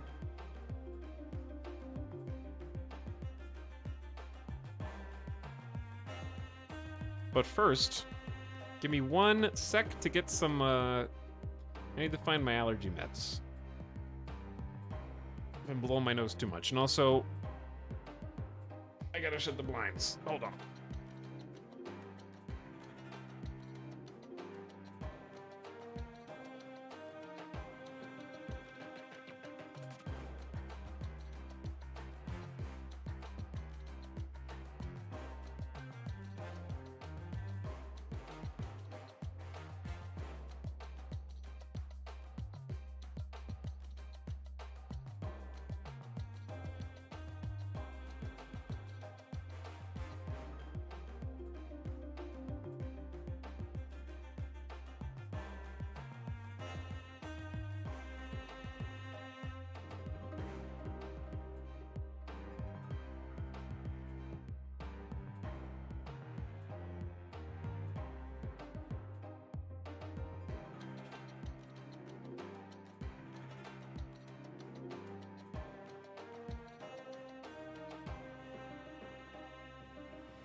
Okay, and we're back. Sort of.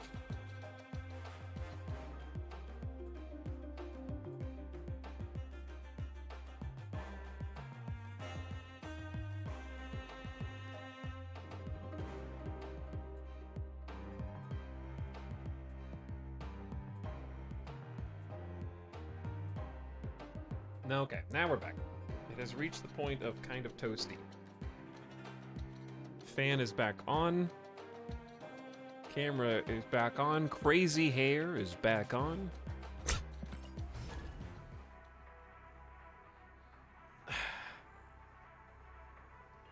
Overlay is back on. Chat, we can get to 85. What did we start at? 81, 82? No play, all right.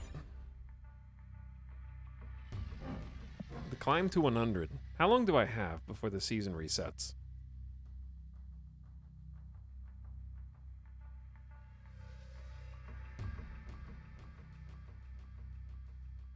Is it exactly 7 days? Okay, it's probably doable then. Only 1 card per player. Sure. Lizard's pretty good left, but we have till turn 4, so there's no rush.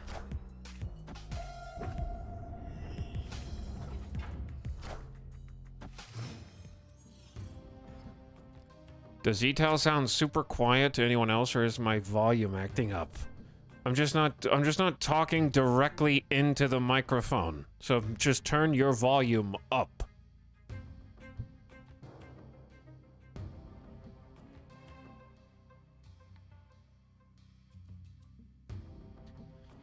Lizard is really bad left.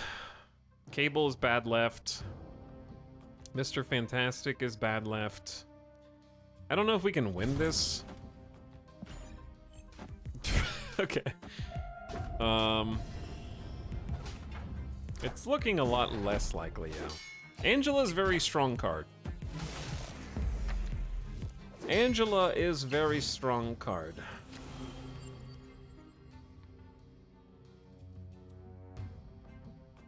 Okay, well, 2-card draw is actually less important for us than it is for most, and I'm in a pickle now where I actually don't want to refill my hand because I don't have either of my win conditions at the moment. We have 4 cards left in deck, one of them is Devil Dino, and one of them is Hulk. So, White Queen might give me an answer from them, but it's more likely going to give me something that buffs their cards. So I need to play something else. Probably just Jessica Jones right, unfortunately.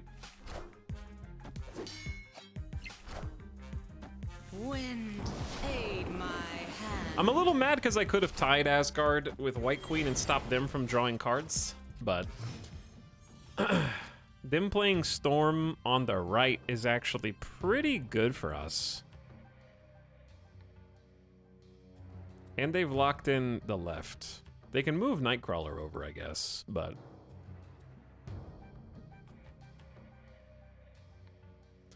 I still have neither of my big cards. We're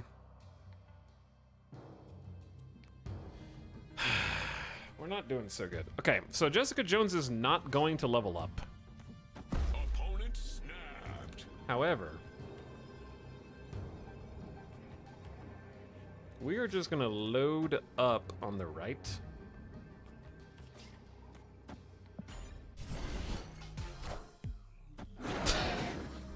Mistakes may have been made. Oh, they took my Devil Dino.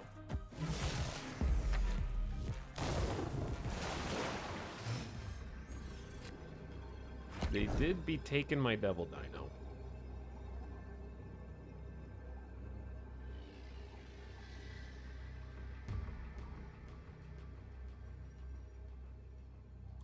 Chat, there are some shenanigans. Just, what if you Mr. Fantastic mid?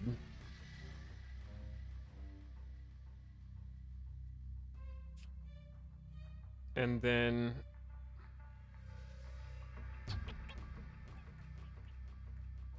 I need 6 power on the left.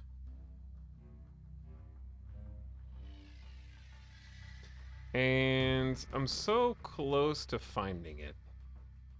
Wait, no, I don't. I don't need 6 power on the left. What if we just Sentinel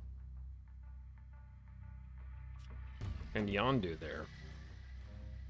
I think they're just gonna beat me by more in middle than I beat them on left.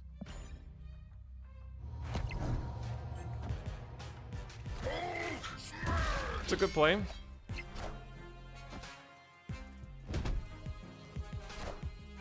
It's a good play. It was closer than I think they probably expected.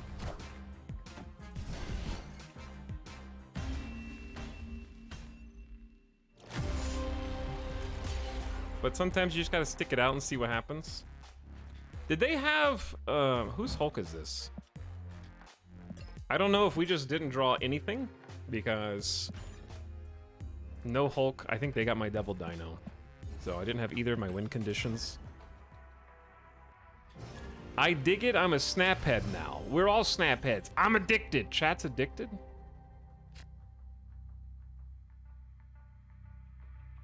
Was today supposed to be the 30 minutes to an hour snap day? No, today was actually a day off. You ungrateful little chatter. Okay? So have some damn respect.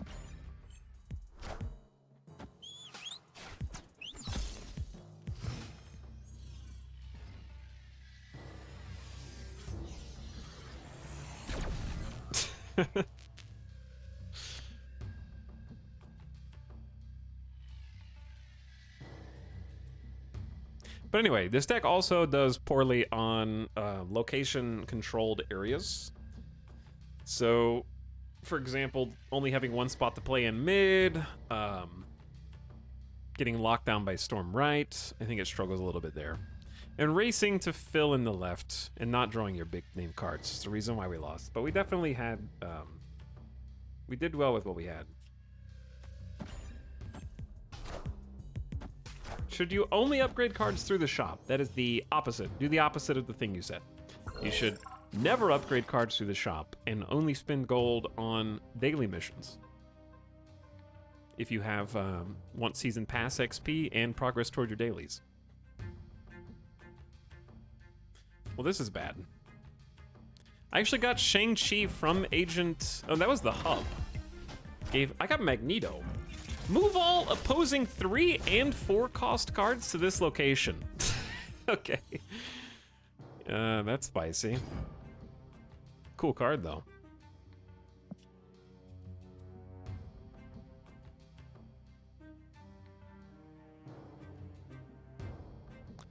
All right, turn 4. That's a spicy Craven. We're just gonna compete mid. They have a Hulk.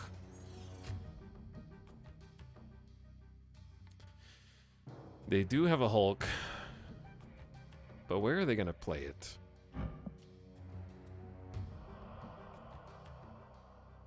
What if I just don't play Hulk and play Magneto instead? No, don't do that. Don't do that. I mean, you can Lizard, but don't Lizard there. Lizard there, Sentinel there. Keep options open. Because I don't know where they're going to play. They got to play left or right. Yeah.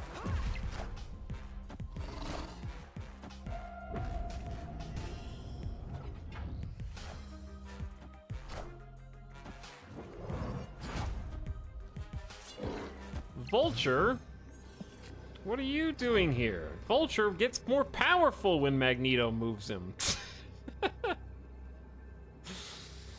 Magneto, please, son. I reveal first as well. Where the heck are they going to... This is going to be so confusing if I Magneto. I kind of just want to do it for memes and not even care about, like, the points. Let's just not even care about the cubes. The daily upgrades aren't gold. Credits are gold. And credits get you daily upgrades. And if you spend gold on daily missions instead of just directly on credits, you get credits from the daily missions. You see what I'm saying? But you also get XP and you also get credit towards your weeklies. Because you get the same amount of credits from buying them for 120 gold from the shop or paying 120 gold for 2 daily missions. But you get the other stuff too.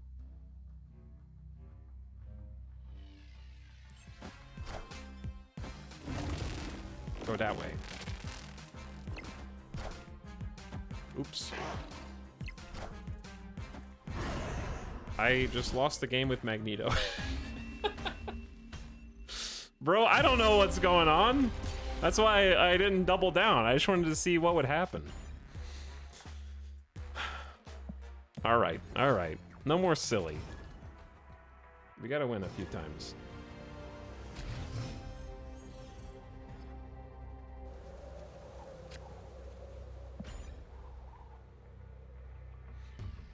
If you played him mid, I think you would have won. Yeah, but I assumed they were gonna Heimdall somewhere. So I was trying to protect those locations. But they just didn't Heimdall, and that's the beauty of move decks. You never know what they're gonna do. Let's get Cable out there first. Because if they Heimdalled like they typically do, all those cards would have moved over one. I would have pulled them from to the right, so that they would have gone from right to middle, and we would have won left and right. Okay, chat? Relax, Darth Jawa. I am rank 80. I am rank 82, Darth Jawa. Okay, what rank are you? I had to pull rank there. Okay?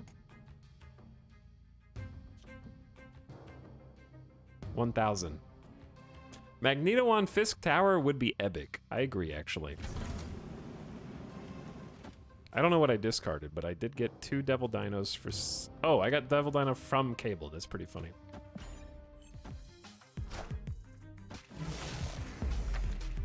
Now they have my something.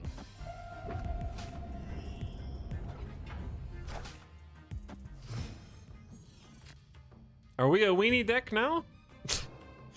I don't have any other ones for this. All right, let's compete for mid with White Queen. We get a copy of their best card before they get a copy of my best card if they White Queen as well. Oh no. Nope, they get a Devil Dino. Okay, so they get a Devil Dino. Are they gonna play it this turn?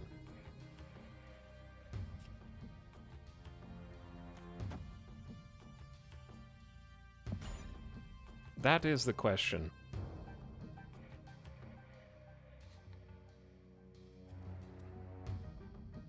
Playing it here sucks if they don't play it, because then I lose 1 power of my Devil Dino and their Devil Dino's better. And so I want to play Devil Dino left.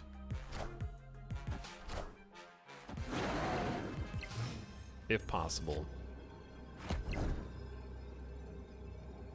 Okay, see now it's interesting, because if they Devil Dino left and I Devil Dino mid, I win. I'm trying to figure out if they even play Devil Dino, how do I lose? And I have to play somewhere.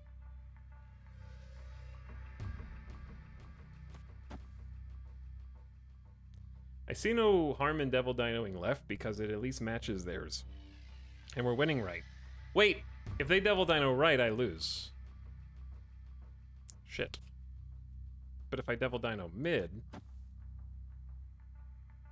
and they Devil Dino right,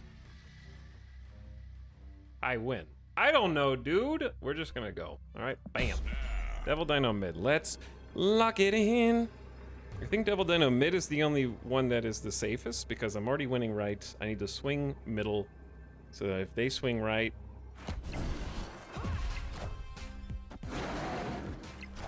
Roar.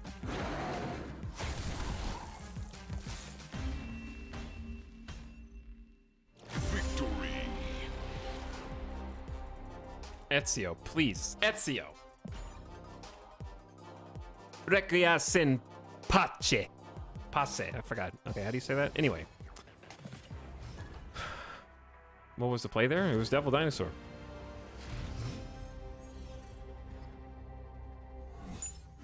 Happy Halloween, everyone. Hello, Crather. Happy Halloween to you, too. Thanks for 39 months.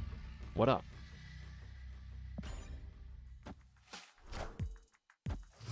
How come I don't get to play my Agent 13 first? After turn 5, put a card from each player's hand here. Okay, well, it's turn 2. Agent 13 is good, Sentinel's good, they're all good. Okay, let's just compete left with Sentinel, slightly better than Agent 13. Because it's +1. Gives us a card back, and now it's turn 3, and we don't have a good turn 3 play, which is why we Sentineled, so that we can Sentinel and Agent 13 at the same time. If they have a move deck, congratulations. After turn 5, put Shang-Chi in Grand Central Station is what that's gonna do. Maybe if we just fill Grand Central, we keep Shang-Chi. I don't know, is that better? I'm gonna go double mid.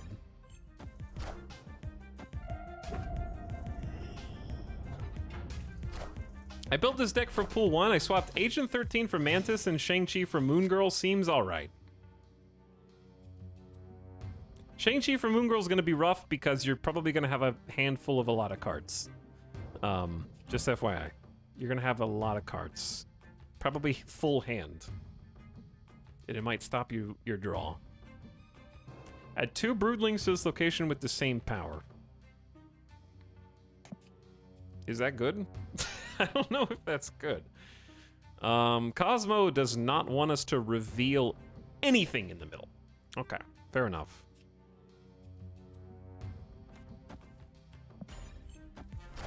I can't wait until it broods middle.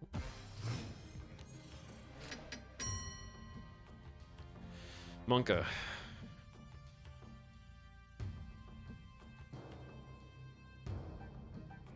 Also, what did they just copy? Did they copy Shang-Chi?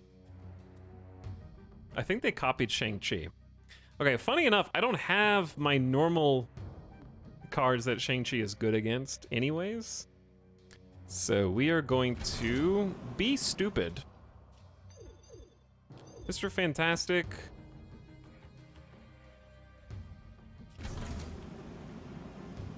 And then just play something to fill left. So it's whatever it puts here is not going to be Brood. I'm worried about Brood. If Wolfsbane gets pulled, that's good. If White Queen gets pulled, that's good. If Shang-Chi gets pulled, bad.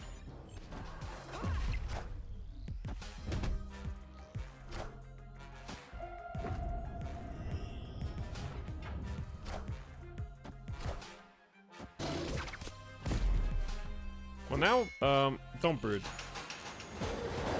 Okay, they got Iron Man? Iron Man. Bro, Iron Man. You're supposed to be on my team! God damn it, Iron Man. You're playing for the wrong side. How am I supposed to win each of these locations? Oh shit, they were intimidated.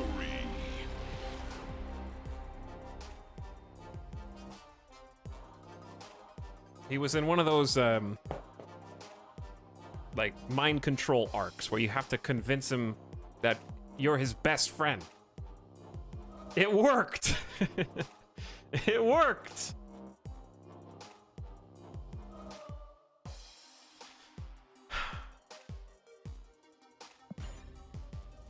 One cube! Rank 84.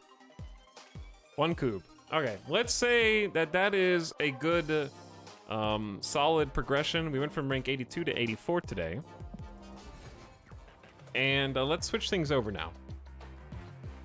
I think that's a solid sesh of snap time.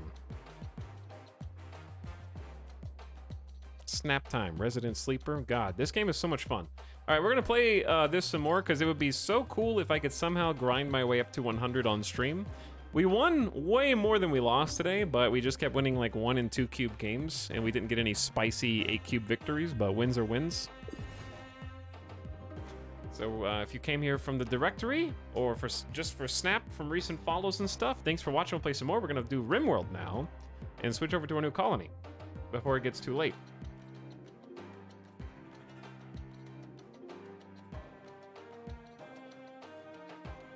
But there will be more Snap soon because I want to grind out rank 100 this week somehow because I only got 1 week left. But fantastic game, highly recommended. I'll do a little grinding off stream because I gotta. I can't just wait for you to play. The only way that I could wait for chat for Marvel Snap is if I streamed Marvel Snap 8 hours a day. But the other reason we're switching over to Rimworld is because it's dark outside here in Las Vegas, and no one is gonna know that I'm home because I am going to be disappearing from view soon. E-Tel, are you giving candy to children? No. Absolutely not. Unless you consider channel points candy and chat the children. Like, think about this. I could give like a dozen kids physical candy, or I can give hundreds of people channel points and stream instead. It's a train track scenario. Turn off the front light, Italics. That's my monitor you're talking about.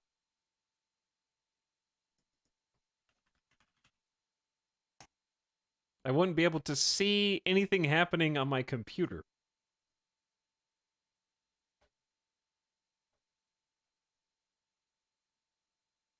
All right, we're switching over to the Rimworld now. We got a brand new colony to start, and the best thing is, chat, I got to substitute 2.5 hours of character creator today with 2.5 hours of Marvel Snap, and now we don't have to do the character creator. We can just start the new colony.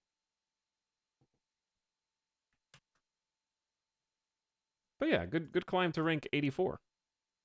I'm close to the hundo. I do my best work off stream apparently, because I literally climbed about 11 ranks in the same amount of time last night.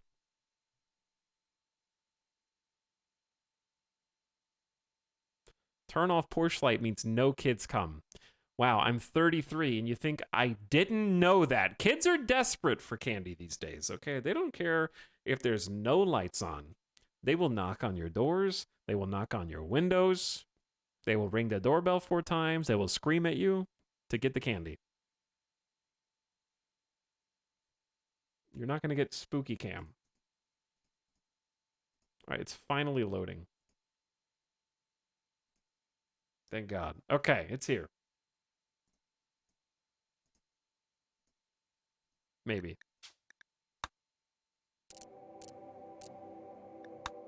It is here. Welcome one, welcome all to another edition of RimWorld New Colony Gaming. We are about to get the Kelvinists' Ice Oasis started with a brand new beginning of naked brutality, brand new ideology, brand new map tile, brand new challenges, brand new everything.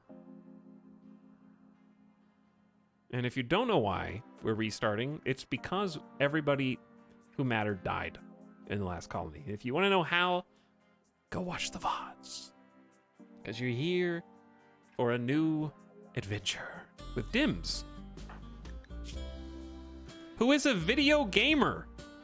Dims grew up on a mid-world, mostly locked in his room playing video games. He was warm-hearted with a deep fondness for animals. As he grew up, he turned to drugs to enhance his reality. During these trying times, he found passion and refuge in the gym. A gym gamer. +2 shooting, +1 melee, +3 intellectual. In adulthood, became a discharged soldier. Dims prostituted himself, oh dear, to fund his drug habits. As an escape, he joined the military and learned to fight. Too smart for the army, he questioned and often disagreed with his superiors' decisions. This eventually led to his dishonorable discharge and left him with a chip on his shoulder.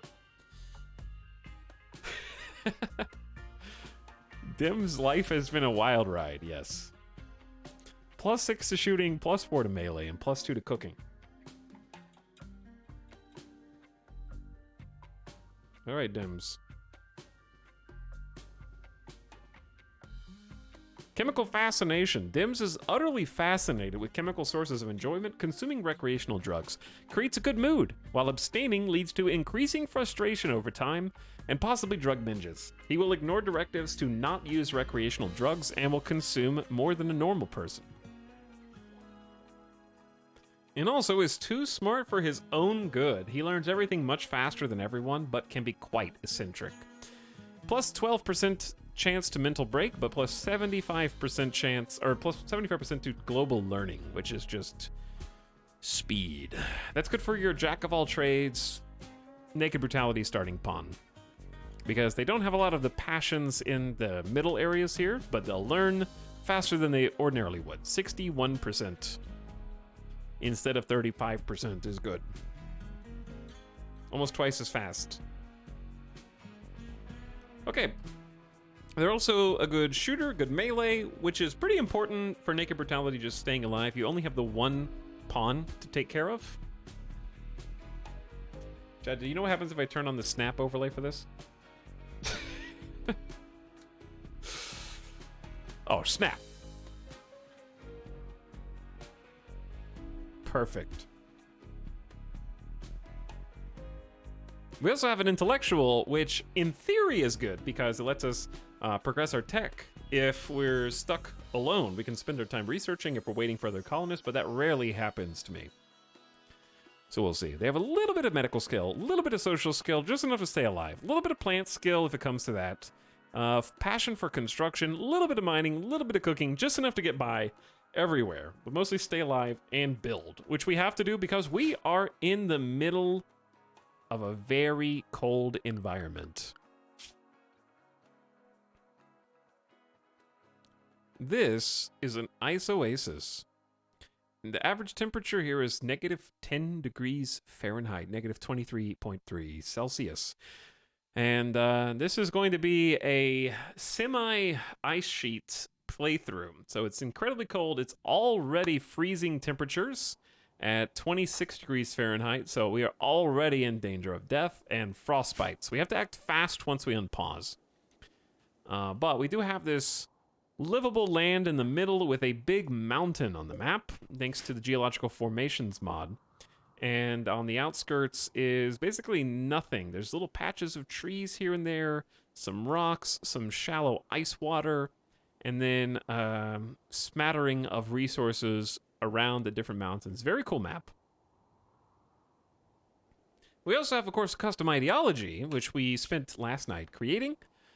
Kelvinism. We are the Calvinists, who are starting the game with a fluid ideology. We're starting as supremacists, the desire to dominate all others, with our own custom backstory that was created in part by artificial intelligence. The Kelvinists thawed slowly from the ice. One by one, fingers regained feeling and wriggled free inside their frozen tombs. As their bodies surged back to life, heat returned to them, and minutes turned to hours while they waited silently, trapped. Lost to a flurry of confused and empty thoughts, hours turned to days, until thunderous footsteps finally greeted them. The booming vibrations shook loose the as-yet unmelted ice that still encased them, and the Kelvinists were able to stand once more.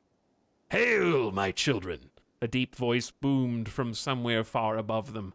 "I am Lord Kylon, King of the Stained," said the man in full furs who dismounted from his Thrumbo steed. "You are free now. Go and live, if you can. The Arconexus awaits." Thus, our backstory begins. We're going to try to become supremacists who are probably transhumanist tunnelers who live in darkness. That's kind of the goal for this fluid ideology, to work up to that and be sort of reclusive ice sheet hermits, more or less, who might become vampiric in nature if given the opportunity. So we have to wear clothes because we're encased in ice. It's cold up here, so we gotta wear clothes. Executions respected if guilty. We'll probably start harvesting organs, but nobody just comes out of the gate harvesting organs, I don't think. I mean, you could, I guess, but not us. Not yet. Cannibalism stinky, blindness stinky, corpses stinky, fungus despised. A bit of bigotry, because we're a supremacist after all. Don't like the meat. Physical love spouse only. Nutrient paste disgusting. Research normal. Scarification horrible. We do desire skull spikes for the supremacist meme. Slavery is acceptable because, of course, people should dominate all others leads to that. Spouse is one only. Random name for marriage. Okay, the leader is the Vice Ice, which will be Dims. The moral guide is the Crystal Cleric. Melee specialist is the Winter Soldier. Shooting specialist is Absolute Zero. Rituals are our Funeral Icebox and our Meltdown Symbol Burning. We're gonna build, hopefully, some pews, the Cold Stone Altar, the Frigid Visage Sacrificial Flag to burn at the Symbol Burning, and the Shiver Me Timbers sculpture. Our hopeful relics are the Ice Cube, the Frostburn Persona Plasma Sword, and the Brain Freeze Tablet. We venerate the Thrumbos per our start, and a bunch of hair. So, looking good. So what do? How do we live? Step one is probably find a geothermal vent if one is conveniently located, and build up around that is the best way to get ice sheet off the ground. The problem is there aren't really any good spots because oh my god, look at these. 1, 2, 3 in a row down here.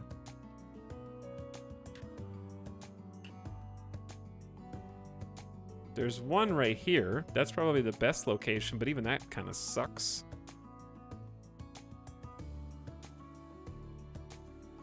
geothermal vents, there's only 4 of them on this map? There's 6. Where are the other 2? There's none in the grass.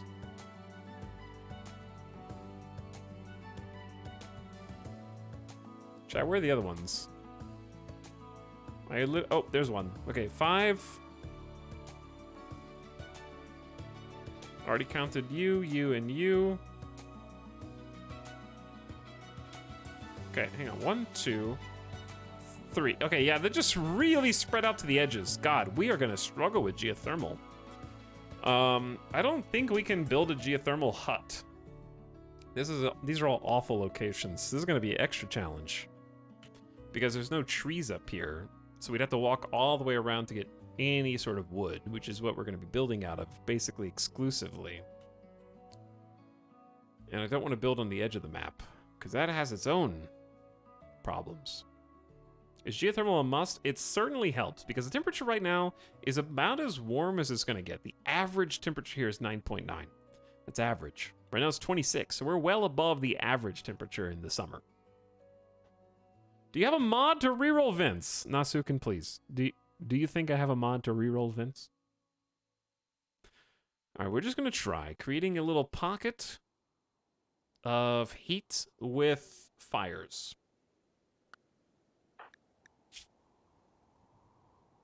So for that, we're going to need plant skill to cut down the trees. And I'm hoping that that's enough. So we definitely want to stay away from the ancient evil, which is probably here.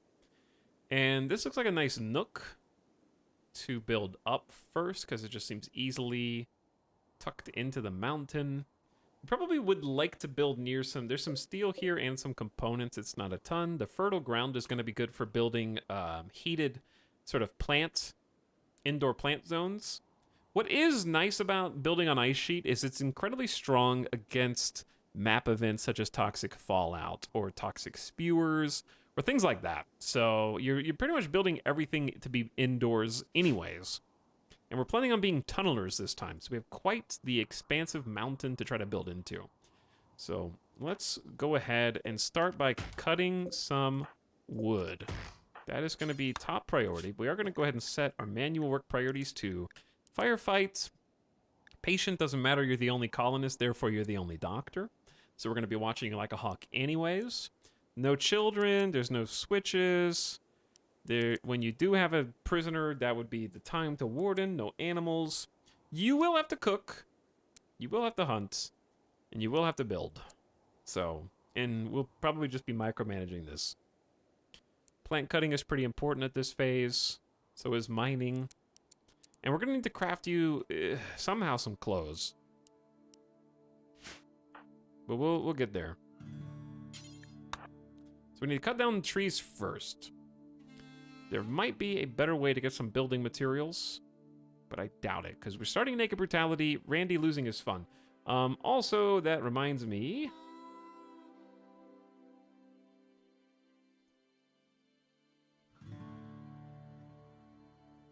I don't know if I have a screenshot.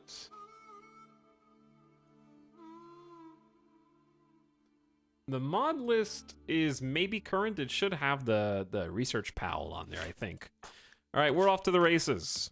Already starting cold and shivering in minor pain from an old gunshot in their left arm, and they have an uncovered groin / chest / hair. They like to have a hat as well, so we'll have to get them one. So it begins.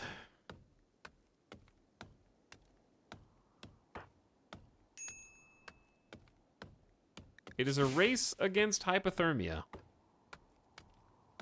How do I figure out how to give the royalty title to? Good social is a nice start. Probably not someone who's psychically deaf.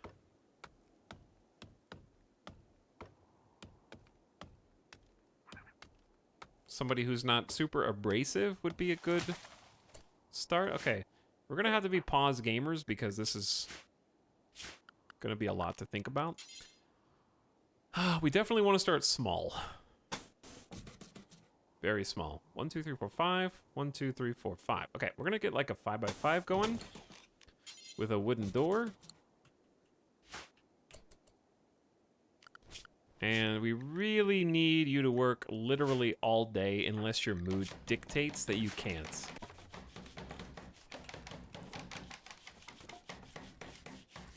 Hey, Tox, I just rolled a great pawn named Lumion Rimworld on Naked Brutality. She was immediately downed by a 12 melee raider, who was then downed by 2 manhunter monkeys, and then she died to the elements. That sounds about right. Is it called Research Powell, the 1.4 version? Yes. I'm using Research Powell with a couple custom settings. So, it's only 8 a.m. Dims is already suffering hypothermia. 5x5 is hopefully not too grand, because we do have to cut down these trees for a roof. But I think we'll have time, because they've already got the basics of this going, and there's only a few trees left to chop down, and it should be fine.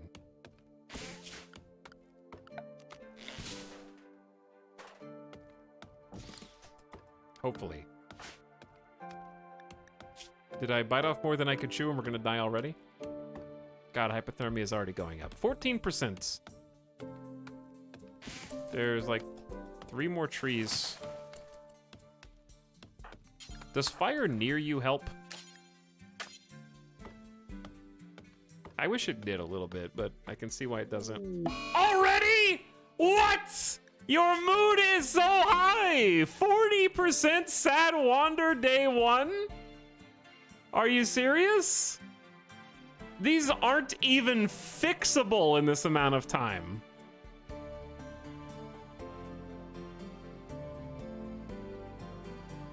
Too smart biting us in the ass with the plus 12% mental break threshold. Extremely low expectations. Sad wander does fix itself faster than psychotic wander?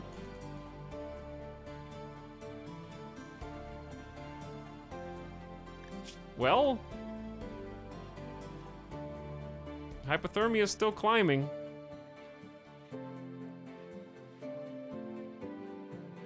I don't think I'm being too greedy. We only have 12 extra wood. We did have to cut down 3 more trees. Maybe, I don't know, maybe that is too greedy. Should have made a box.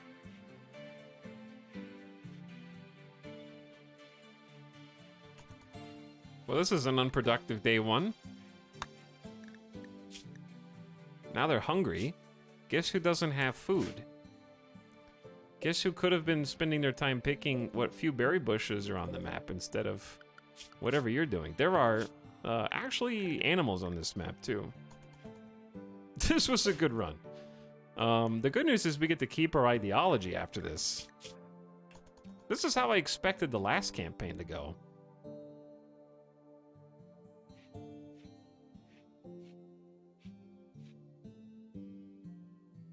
Now they're going to be tired, hungry, and losing body parts. This guy sucks. Critical alert, serious hypothermia. Yes, there is. I like the part where we landed on the planet. That was my favorite part of this run. Yeah, that was my favorite part of this run too. Okay, they definitely could have had the trees chopped down by this point.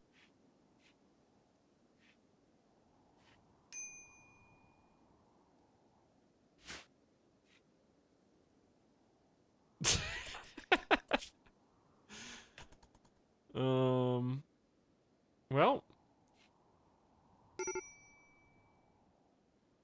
no longer wandering in sadness, so we got that going for us, which is nice.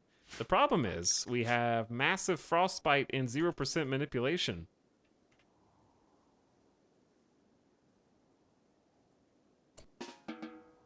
So 0% manipulation, can you even do anything? Incapable of manipulating. All of their hands and fingers have frostbite.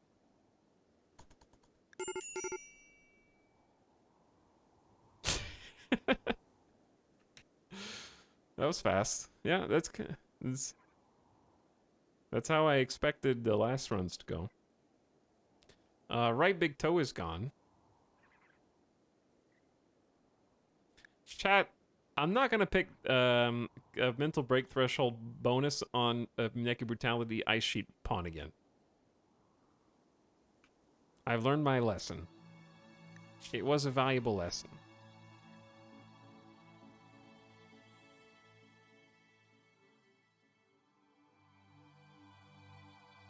There is no man in black here either. They're just dead. Good story. That was a good story. Okay, new colony time, chat. That's 2 colonies in 1 day, baby. Naked Brutality. Get to go to the character creator back to back. Losing is so fun. Reload anytime.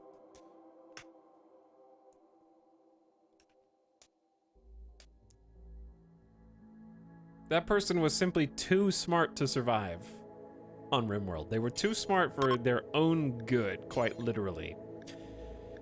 I'll add the Nudist Tribe doesn't do anything. We're gonna be in the ice sheet again. I don't know if we're gonna be in the same ice sheet, but I wouldn't mind re-rolling. We're just we're gonna keep the same ideology and just re-roll pawn, re-roll map. At least I could see a whole run. Now I go to bed. The Impa tribe is nice. You got the Edekin pirates. The Neanderthals. Yeah, let's just keep it the way that they have it set up for this. The Naseed is gonna be...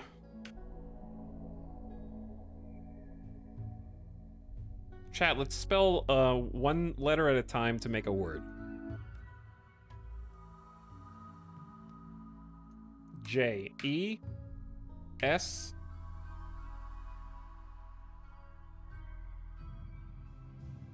What, how do... Jess what? Give me a word that... Jester?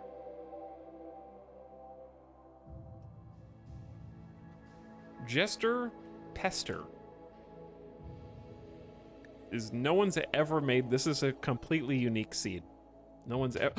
DX Story, you better close right now. Okay, did I close DX Story fast enough?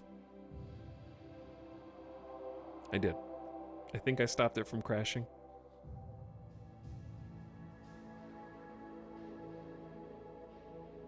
Don't need to monk ass. It's good. What happens if you have a DX Story? It's just a frame limiter that whenever we generate a world, it crashes RimWorld if it's open.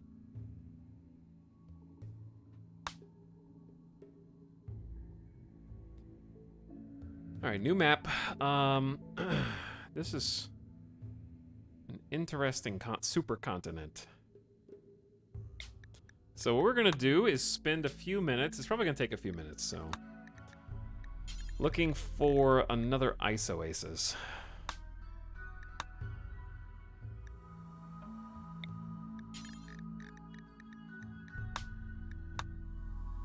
I like the one that had the big mountain in it. I don't know if we can find that again. Not these ones with the stinky side mountains. Okay, that's a big mountain. But it's so far. Let's go to the southern pole. Like, that has a giant opening. How about somewhere over here? Just not... I need more space to tunnel. Probably a bunch of ice oases.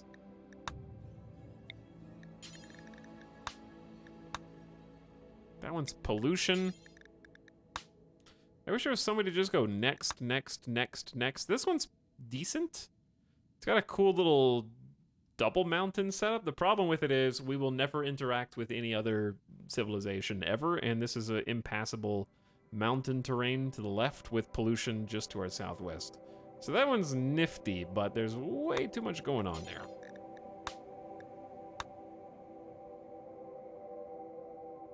Though being somewhere around here with a road would be sick. So I'm gonna kind of poke around and see if there's anything else. That one's not too bad. It's kind of close to the pollution, but there is like a trade faction to deal with, plus a major artery. How am I gonna find this tile again? feel like we could do better. Let's just try and remember vaguely where this is. Any other, like, huge roads? Because roads accelerate caravan time.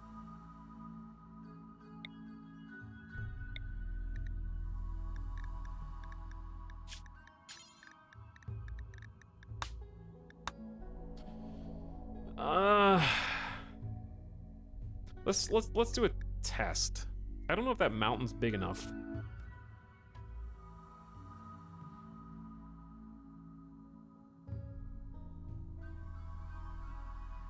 Goldilocks streamer. Yeah, it's got to be on the perfect tile. It's got to be the perfect big mountain tile. All roads lead to Randy.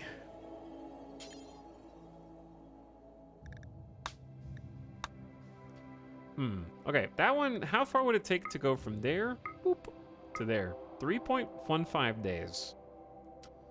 That's long, but it's not impossibly long. Because there's a little dirt road. Which is 50% difficulty compared to...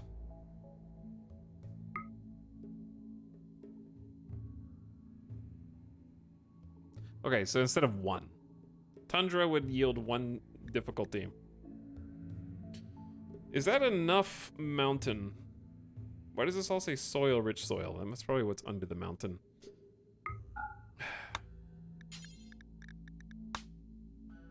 That's the same one. We already looked over here, didn't we?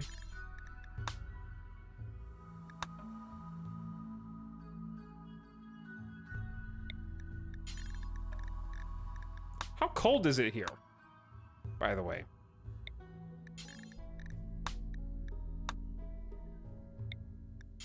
What's the temperature? Average temperature is -0.8? That's even colder than the last one. Yikes. And the last one already killed us so fast.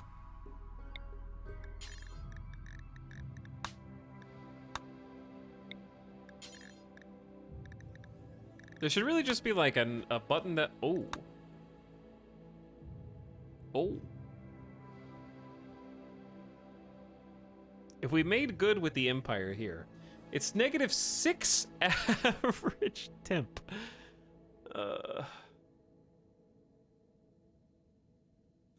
But look at those mountains, though. They're still not as cool as the last map. The last map was just better.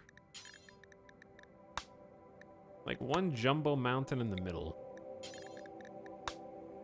That was so unique, chat. That was... I'll never find it again.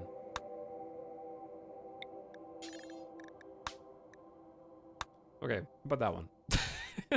How long would it take us to get at? It's -4.7 degrees. We are supposed to be isolationists.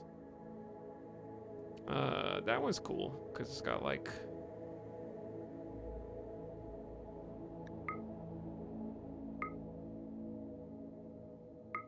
Four and a half days of travel time to get from there to there. Woo, 9 days. Yike. I like that one. You like this one?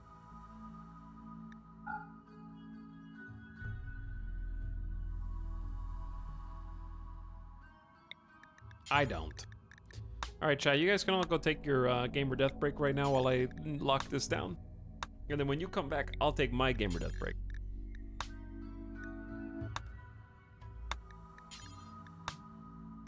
And we'll trade. What if we just said screw it and just got a new map?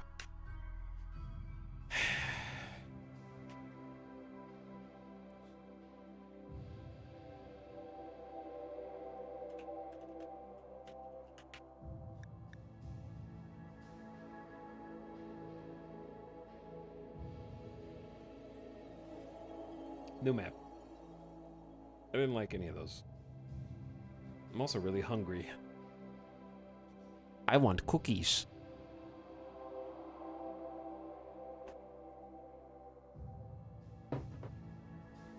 I want cookies.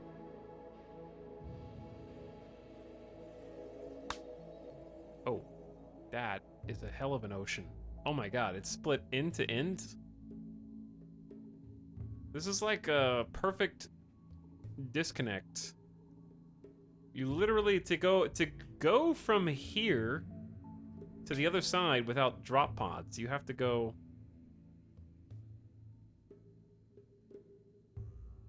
all the way up and over.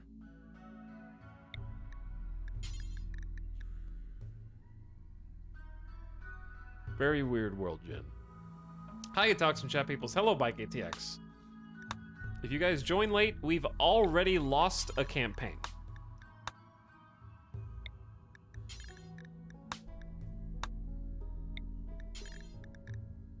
Another one, I mean.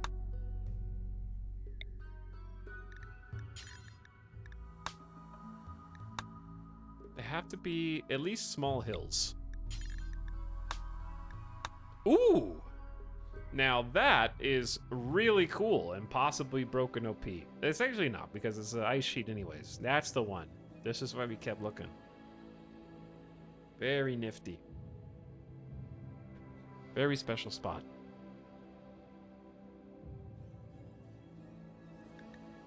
Let's make sure that it's on 275 by 275.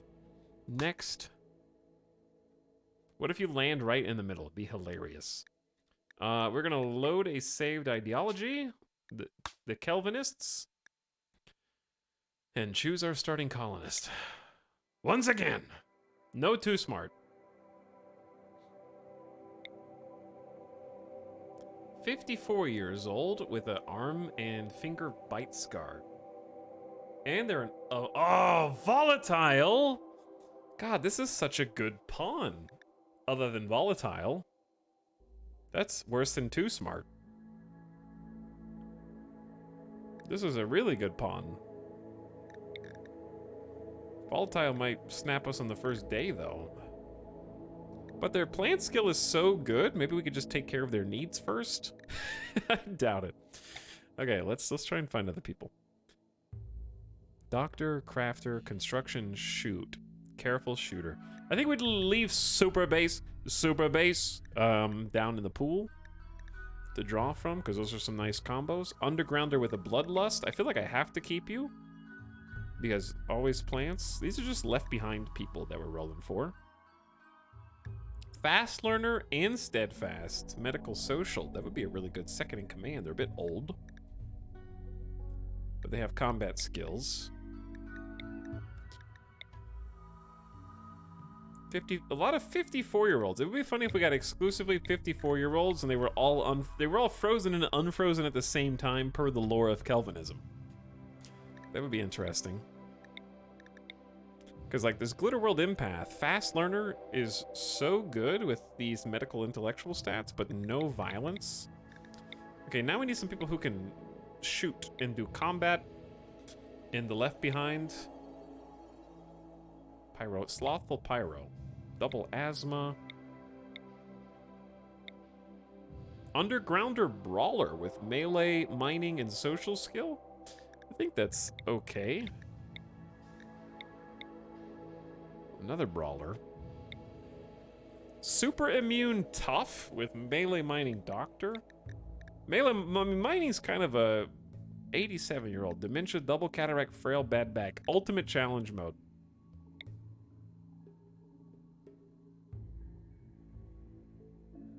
One mining is not going to get the job done here. Even though, and the zero social's bad as well.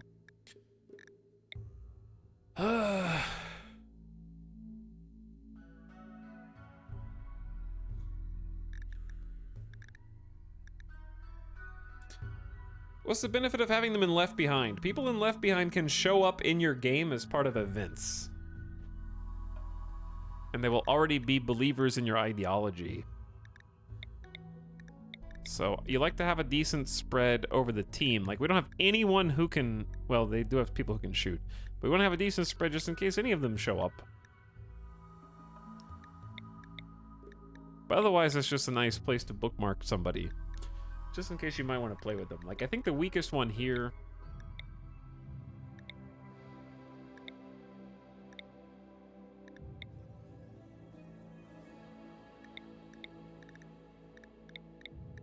Probably the incapable of violence, but having a couple people on research is never bad.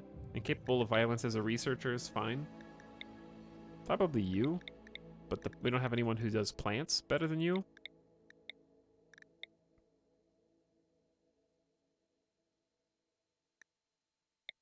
Honestly, I just can't. I love this pawn is so good. I'll reroll you. Too smart wimp. Yikes. Chat, we may have a winner here. Dolly. Shooting is good at 5. Construction is good at 8. Has some mining skill, a little bit of cooking, a little bit of plants, double fireball crafting, a little bit of medical, a little bit of social. Can kind of get the job done early. 53. Almost 54. They'll be fine.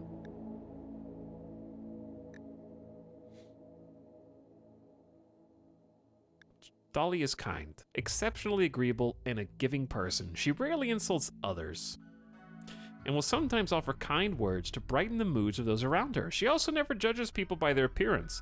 Her agreeableness also makes her feel more likely to conform to prevailing opinions. Oh, that's kind of bad in an ideological leader. And also really hard to RP this as a supremacist.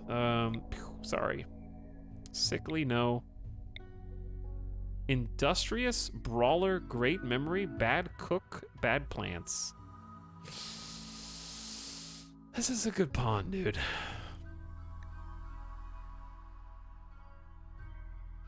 It's just that one plant to cut down the trees at the beginning of the game is gonna bite us in the ass, and they're gonna get food poisoning.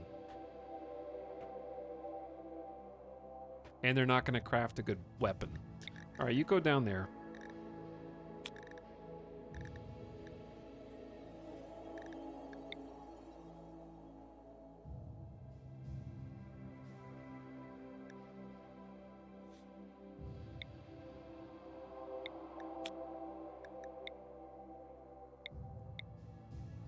Double asthma, depressive. Ooh, a field hand. A mechanical hand replacement made to speed up the sowing and harvesting tasks of a farmer. Multiple telescoping finger-like protrusions can simultaneously harvest from several points on the same plant or precisely sow several holes at once. It's also a general-purpose manipulator, somewhat ungainly, which slows down movement slightly, but 160% faster plant work speed. They're a good shot, but they're neurotic. Damn. And 0 construction. Why do you do this to me? There's always a catch. Psychite addiction. Masochistic brawler with no mining skill.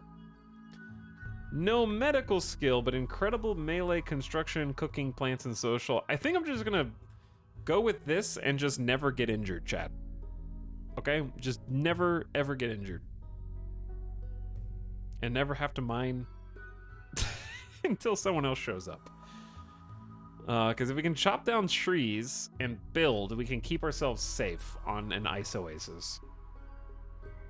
And once we get more tunnelers, don't worry, we're gonna get other people, and the 0 medical is not gonna be a problem. Mark my words. What was your name? Lyra. Do it. Go. Should be easy with the melee pawn. Yeah, it's unfortunate that brawler isn't dodge, it's plus hit.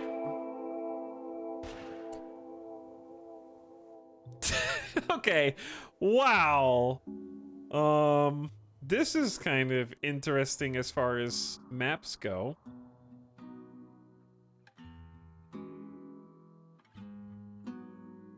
We spawned in the middle, yeah, and we have a choke point. It's time for a kill box! Day 1 mega base. Look at this map. There are ruins everywhere. Let's get the story back open.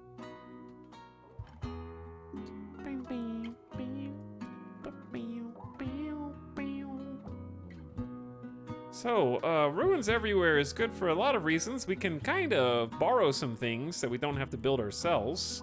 It's a big reason that they're good. All right. Let's see a couple of the key features. Namely, is there a ancient danger on this map? If there is, it is within this mountain. Because I don't see it protruding from the edges.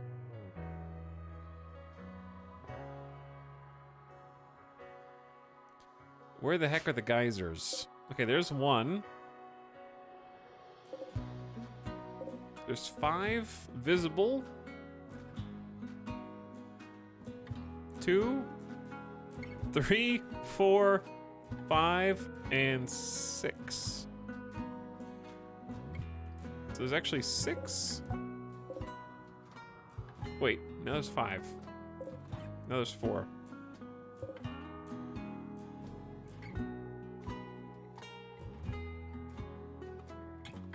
You just double counted the first. Okay, there's 5 then. So, those are in sort of awkward positions. This one's usable. None of them are in good positions. Oh, what up? There is a 6th. These are awful. This one's the best one.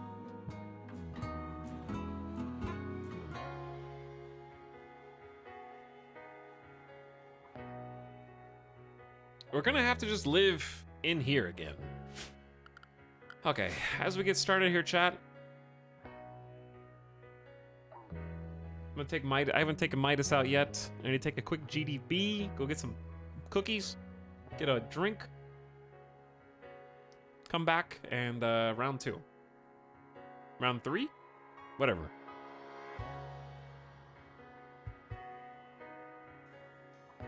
The point is, we'll be right back and we'll try our Naked Brutality ice sheet where it's 24 degrees outside right now. I guess I could just mute it from here. Boop. This is the 2nd Naked Brutality today. All right. Hang tight. Be back in like 5 minutes. 7 minutes.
What up? We are back.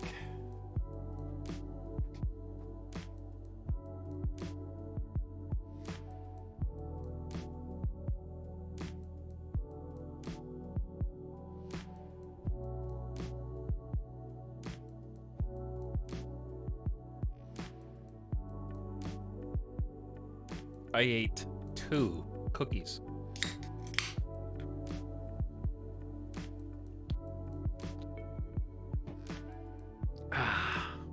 And I didn't bring any to share.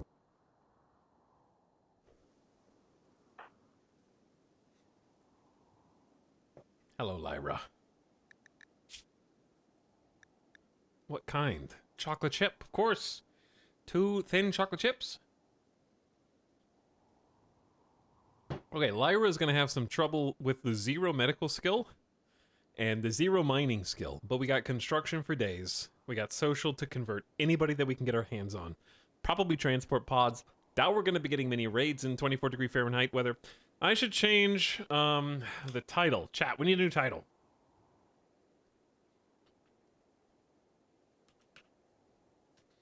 The Calvinists are on the rise, like the temperature. I don't know. Calvinists on the rise.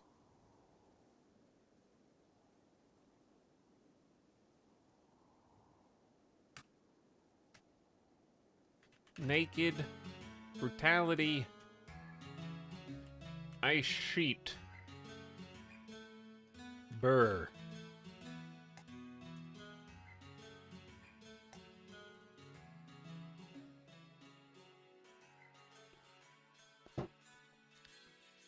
Okay. Anyway, we are playing as Lyra as our main character and the upholder of Calvinism. Lyra is a coma child, and in adulthood became a builder. Lyra, here's what we're gonna do for you. We'll read your backstory while you're chopping down probably 3 trees. And then we're gonna be the least greedy that you possibly can. Let's get manual priorities on. You have to doctor because no one else can. No children are here. No animals. You have to cook. At least you have potential to become a good cook. That's very important. Cooking first, building second, growing third, plant cutting before growing, mining fourth, no smithing, tailoring, art, crafting, hall clean, no research. And we need a full day of work. 1, 2, 3. Gotta go fast.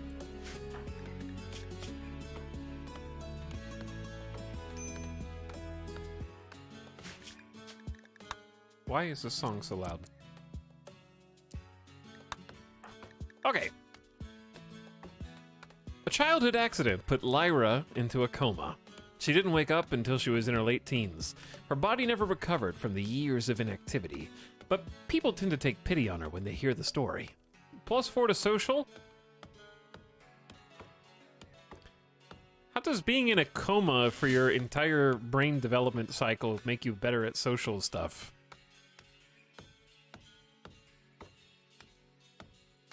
Lyra worked on construction sites, building everyday structures according to her boss's instructions in adulthood.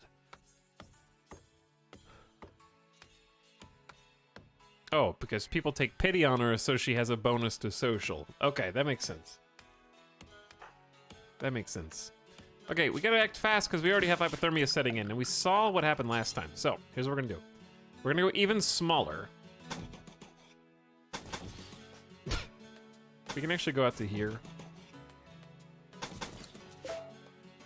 3 by 3, with a little nook, with a door right in the middle. Okay, we have to put this together like pretty fast. Oh, there's a tree. Okay, so cut down the 1 tree. The 3 planting skill is actually increasing in XP value while we do this. This is the mini base. And we're gonna wanna get a campfire ASAP. We can put the campfire in the corner. The door's a little expensive at 25 wood, and so is the campfire. So that's the real trick. However, we don't have to cut down any trees to put up the roof.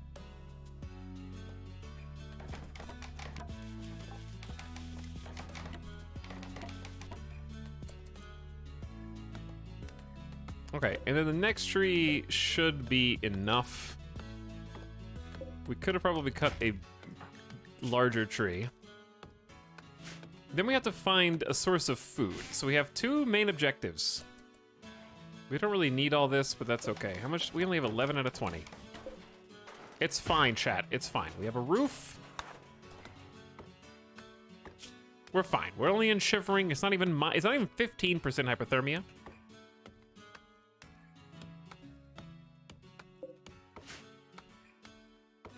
Jeffs, sit down. Just relax. All right, we need to move this wood out of the way.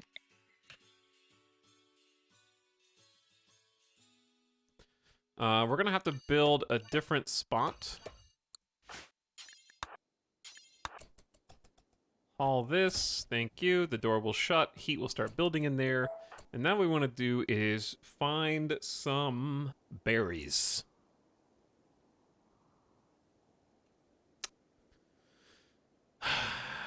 I saw berries on the last map, but I only see a bunny on this one, which would make things interesting. We do have a campfire, so we can just cook there.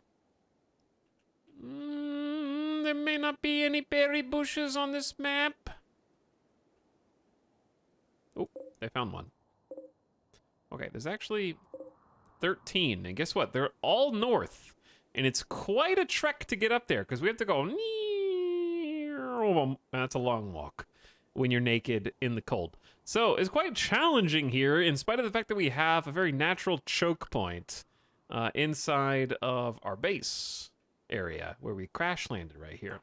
So I don't want to get stuck on a huge journey just to go harvest one berry bush and then come back. So I think what we're going to have to do... How hungry are you? You're only half hungry. Okay. We have to get a crafting spot down. And at this crafting spot, we need to make probably a club first. Out of wood. Literally anything that you can find. So we are going to have to cut down another tree, which is not a bad idea anyways, because they are cold. What's the temperature like in here? It's a cozy 83 degree. It's too hot. It's 39 outside. It's not even freezing temperature right now. Hypothermia should be maybe even going down.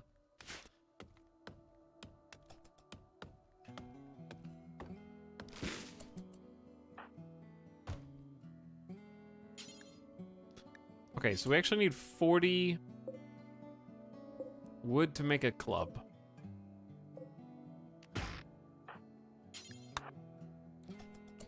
We don't have a screenshot of the ideology yet.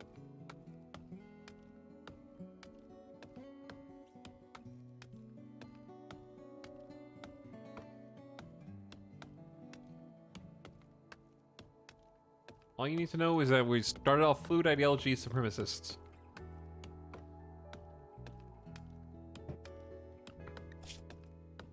How is it warmer here when the average temperature here is actually colder? The average temperature here is negative 4.7. On the last map, it was like 9 degrees average. Okay, anyway, we have 54, not assigned to crafting. So we want to start crafting at the crafting spot. More wood necessary for a club than for multiple walls. Yes. All right, here's a screenshotable look at our ideology. The Calvinists, we kind of went over the whole thing already, like before we died on the last one. So I'm just gonna scroll down to about there, and then that's pretty much the entire ideology. With some hairs and tattoo, which isn't that important. Someone screenshot that and edit the two pieces together and then send it to me in an imager, and then we'll post it. We have a club. which we have now equipped. Okay. I'm allergic to crafting and then equipping a wooden club. It is just a wooden club. That's all it is. Guess what, chat? Remember when I said that we just have to not get injured? Do you remember when I said that?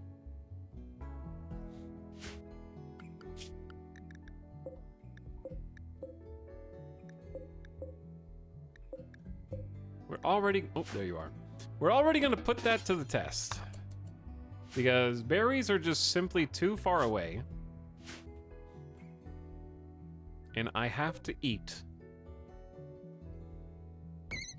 Good job. No spot available to store it. All right, we just want a simple dumping stockpile. It matters not where. And then as we head back, we also need a butchering spot. I don't know if butchering outside is actually worse.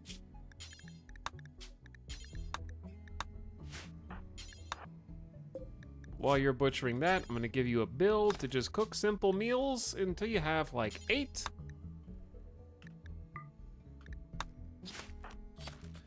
All right, we have our food for the day.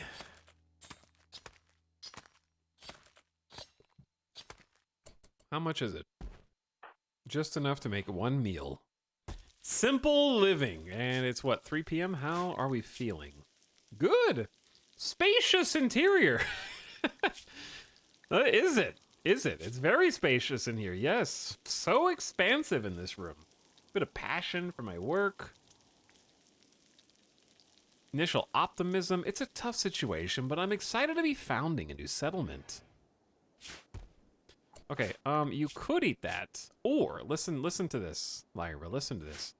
You could go to the neighboring ruin, claim a table, pick up this steel table, haul it back.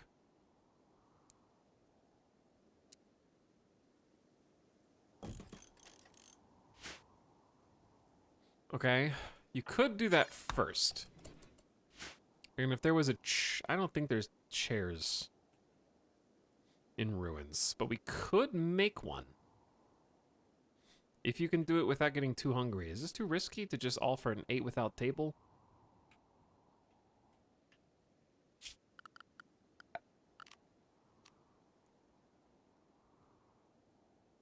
$25 more wood means we're gonna have to chop another tree. I also don't like the table here, really. I'm gonna, oh, that's actually put the, we need smaller tables, Tynan. Lyra's got it locked down. For some reason, it's 50 degrees Fahrenheit outside. I don't know why. Nope. No. You don't get to eat that yet.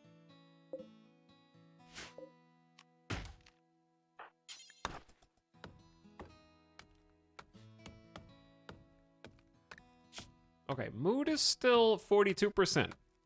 And you're ravenously hungry, but you're not starving yet. Do not eat that. Do you have any? You have 8 construction. This is going to be an incredible table.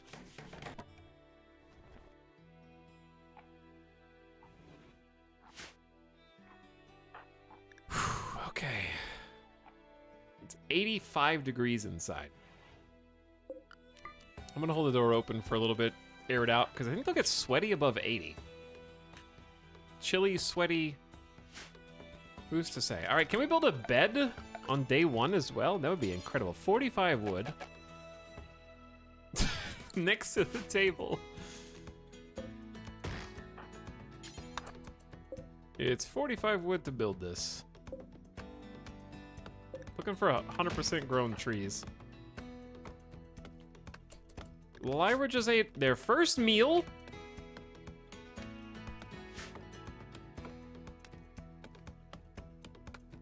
I guess I should rename the stream title to Ice Oasis, not Ice Sheet, technically speaking. All right, title updated to avoid debate. Missing 45 wood. Not even a little sleepy. This is an awesome first day. We just have to worry about food tomorrow. Food day today is gonna be tough. We live on bunnies until we get something else figured out.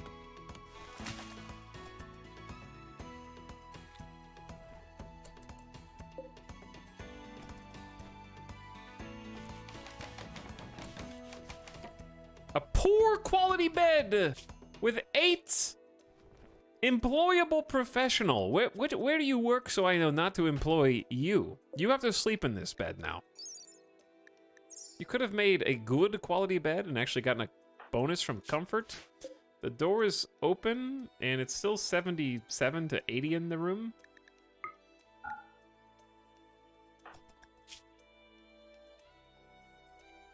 You literally made that bed. Now sleep in it.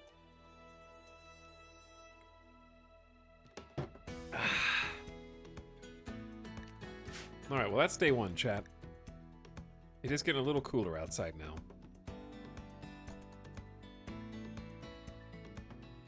The fire is producing enough heat for this tiny little hovel that we're still at like 65 to 70 degrees. Awful bedroom. -4. You're lucky you even have a bedroom. You just thawed out of ice as far as your backstory is concerned. Completely naked. Bowing before the Archotech gods.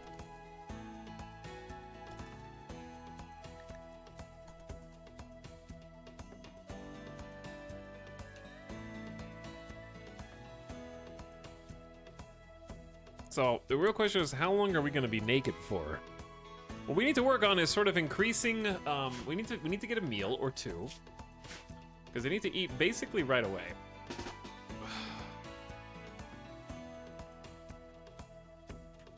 And we're quickly going to run out of bunnies and squirrels. But there are berries up here that we can go get. We should. Mood is pretty good. I don't want to go for the bunny because even a bunny can be lethal in RimWorld. I say we just woke up. We're missing some recreation. I'm going to build a little horseshoe pin out here. We can always move it later if we want.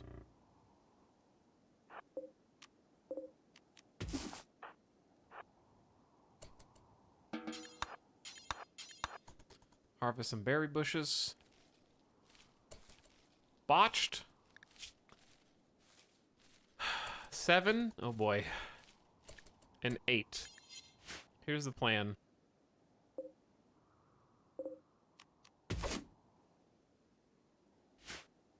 Chad, there's not a lot of food on this map, dude.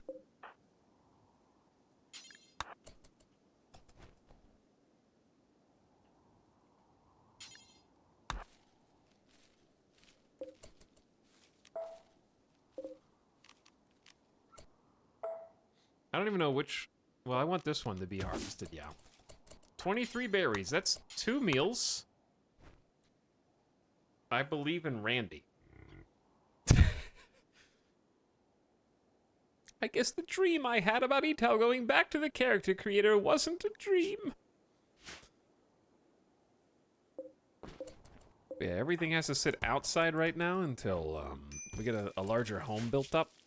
To get a larger home built up, we're going to have to find some proper trees to harvest here. And then start expanding.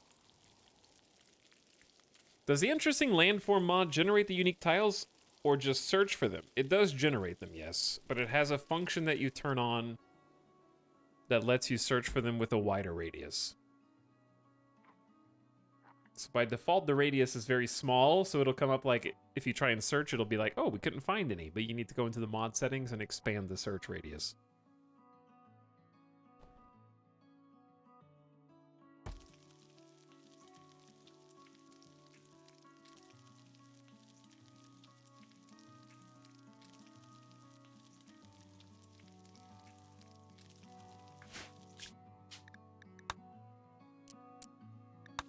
There we go. Okay.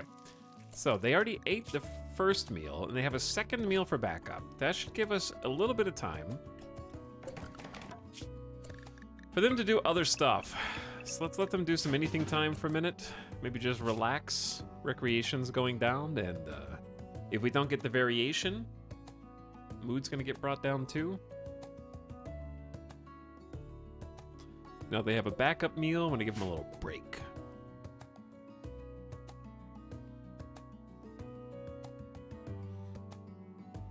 And then we're probably gonna go try and kill a bunny. But first, I'd like to at least find a wild heal root that's 100% grown and try and harvest it.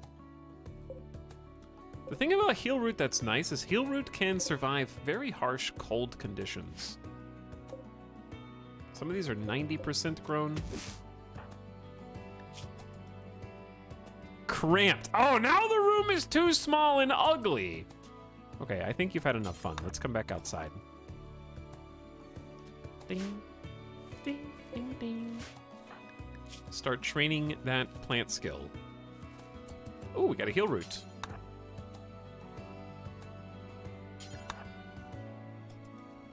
And we'll put that in our pocket. We also want to say, please carry 3 heal root at all times, if you can.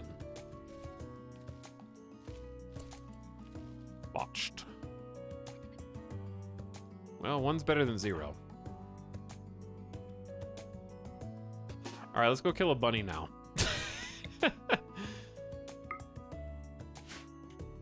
I don't see any defense, bro. That's because we're naked! And I've already been bitten by a bunny on the first strike. So we're gonna haul the bunny back.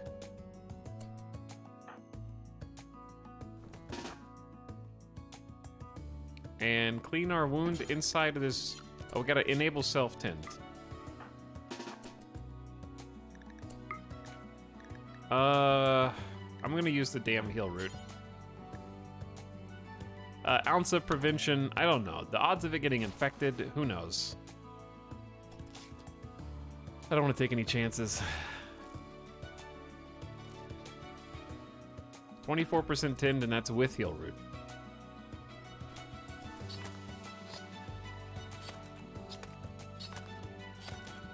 We did get bit on the shoulder.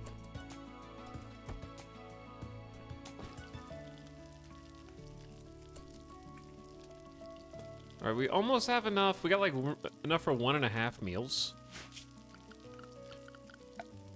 We are gonna need a crafting spot at some point. Preferably to make tribal wear, which requires 60 fabric. That is roughly 9 bunnies.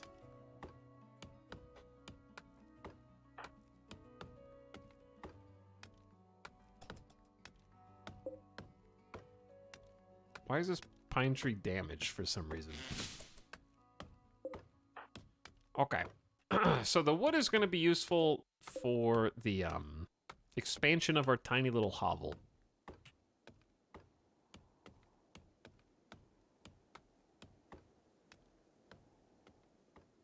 That was me, sorry. What, you were the bunny? Who jumped up and bit us?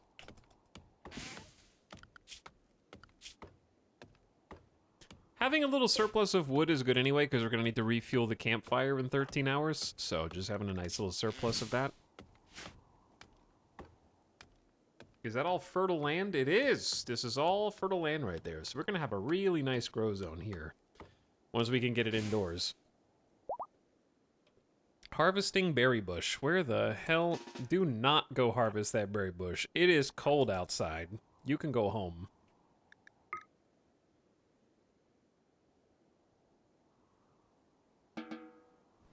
And have a meal.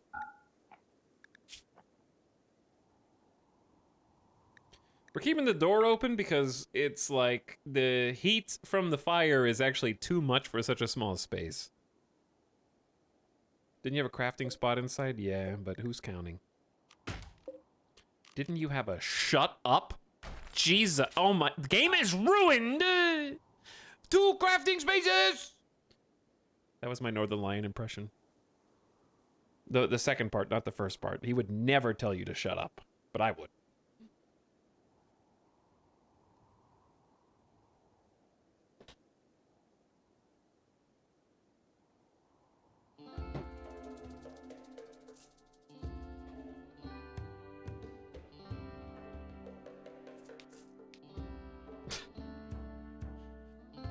When are you two gonna snap together? Hey, when are you gonna snap together? Snap streamers? Okay, see, now it's in the 60s in here. At what temperature are they comfortable? Down to 61 is the minimum. So we're just gonna, like, shut the door. Get the heat back in. All right, see, now if you want to go harvest some really obscure... Dude, where the hell... What? That's the fastest route? No, no, no, no. Okay, we have to live day to day.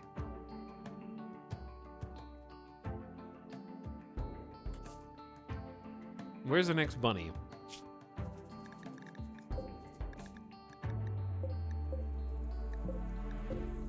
The bunnies are getting further away. Okay, that's probably the next closest bunny.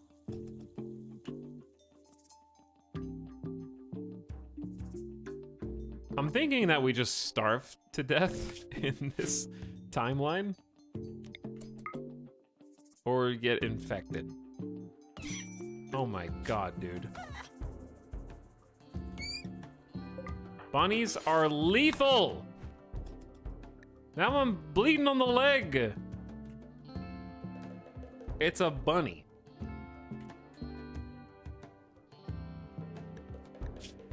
And we're a brawler. We're fighting with +4 melee and +4 to hit chance. We have an effective level 9 melee versus a bunny.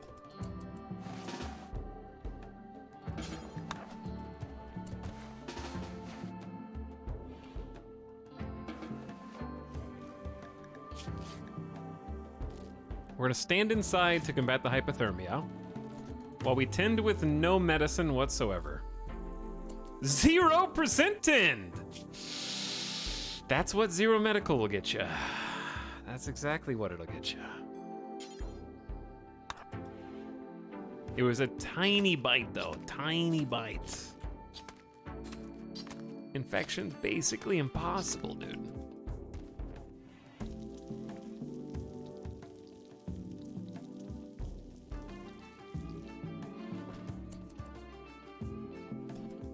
Relaxing socially. Have you tried making sure the fire's turned on first?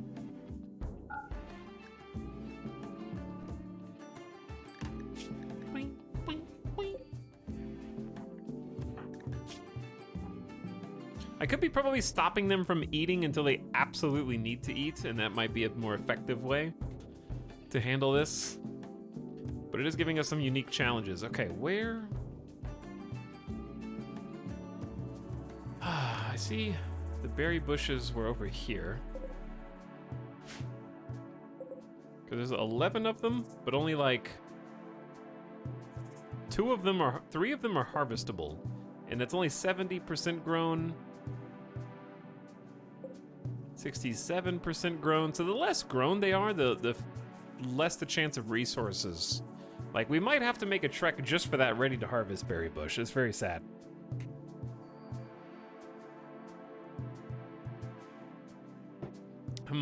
What do? We're also only getting like 7 light leather at a time. We need to kill 6 more bunnies to make ourselves our first article of clothing. I think it would be a little better to use some of our time and resources clearing a few more trees.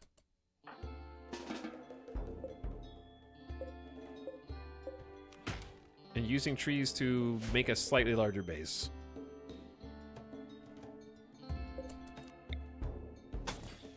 I realize that there's components back there, but we're not gonna need those for some time.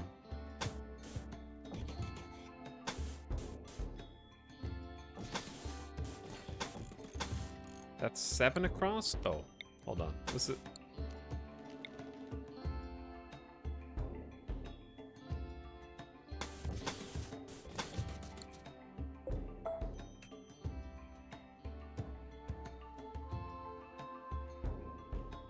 We don't have time to be fancy. All right, Lyra.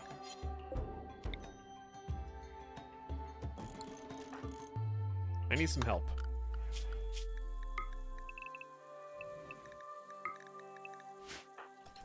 I need you to start doing something.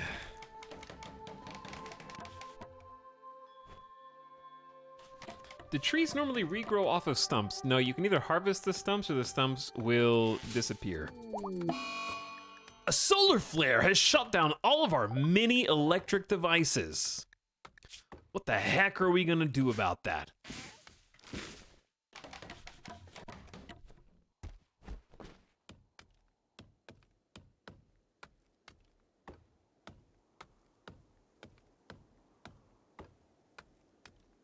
My technology level is simply not there.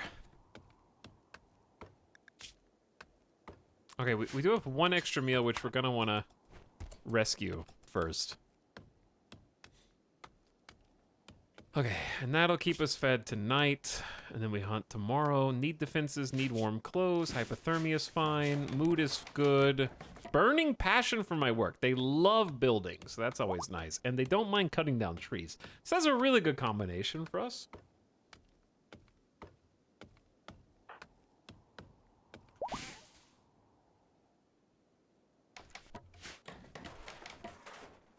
And what I do enjoy about this map is that there are... Okay, you did that on purpose, didn't you?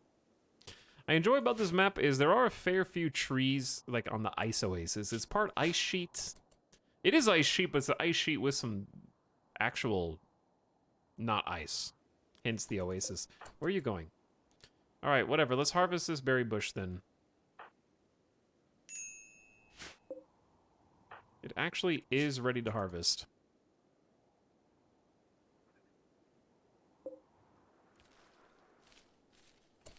You do have to haul it, though. Okay, I understand the confusion because I did turn off the stockpile zone. I say we just go ahead and go home. Because it is getting colder. Mood is going down. They're a little sleepy. We gotta make multiple trips. This is an adventure, chat. It's a race against time. And infection. And Randy.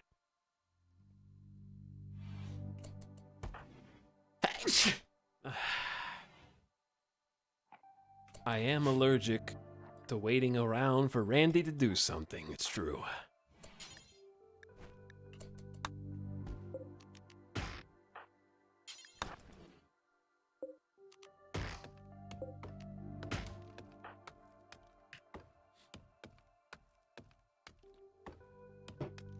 Do we have an ideology picture? No! Fine, I'll do it myself. I'll do it. I'll do it!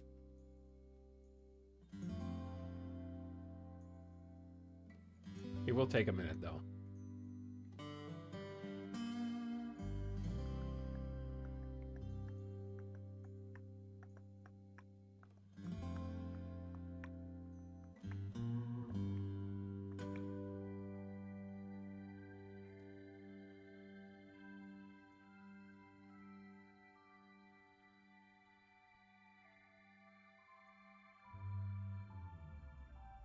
What the heck?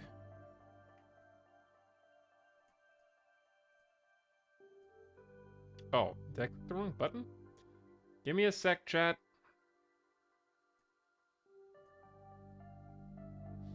Okay, there's one screenshot, and then the second one is from here down.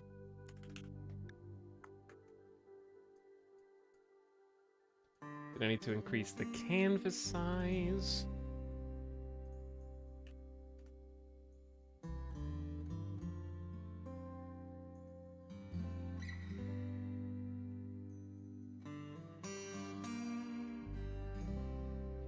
And then I need to, like, sort of crop it.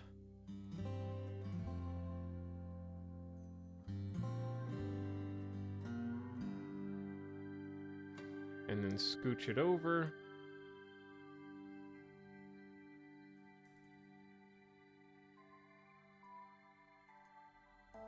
Okay, almost got it. It's almost seamless. You guys are gonna be, like, so impressed.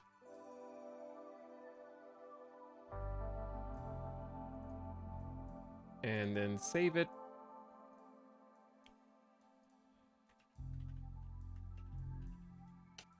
and then upload it.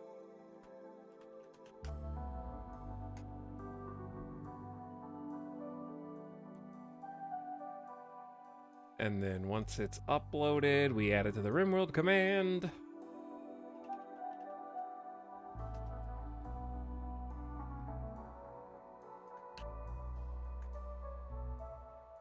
There you go. Okay, got it. All done. Now it should be on the exclamation rimworld command.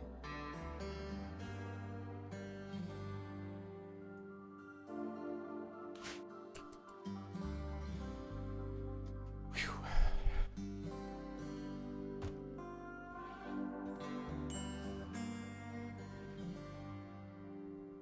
Where are you? Sleeping? Okay, that's fine. So, we should have a second expansion to our little base. We can start living in the larger room and use this as a prison, which will work nicely.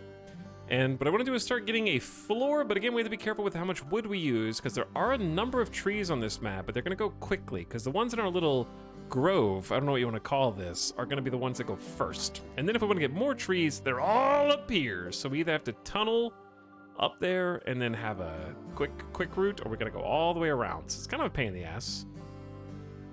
Minor break risk, low medicine, low food, need defense. No defense. It's hot in here, hold on.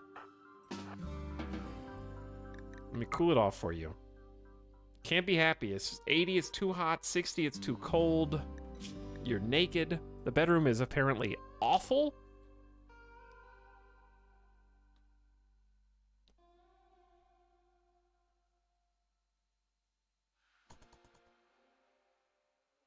Uncovered groin chest hair. Not groin hair, not chest hair, just hair. And they're awake. Okay, we actually do have enough food for one more meal. Want to get them on a little bit of anything time.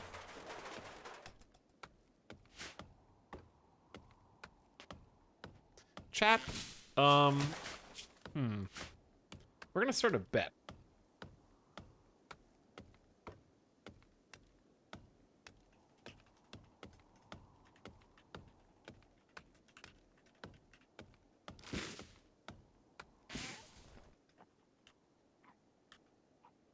Do you think this colony will die within 2 hours of the time that the poll is over?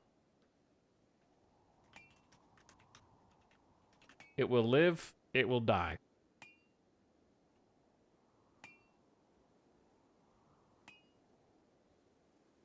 In real hours. Duh, chat. Are you...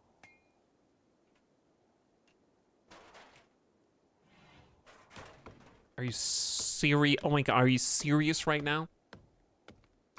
So, at 9:45 p.m. Pacific time.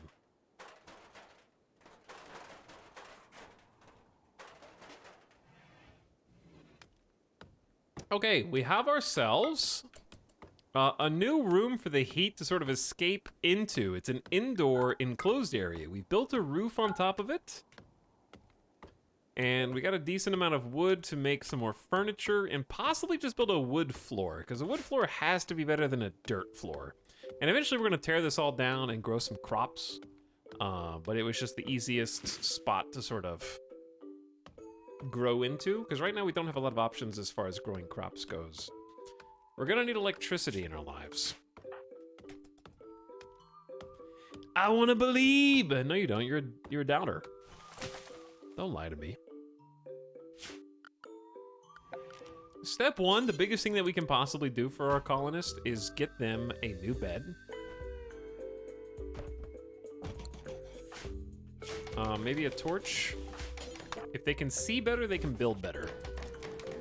Torches do confer a little bit of heat as well. It's not much, but it is there. All right, we have a good quality bed now. Look at that. That's comfort, baby. That's cozy. We're gonna get this table out here. Put our little stool on it. Okay. Clean up a little bit. Chop down a few more trees to get a floor. Oh, we need to go get some food. All right, let's go get some food. Oh, there's an Arctic wolf on the map to make things a little spicier.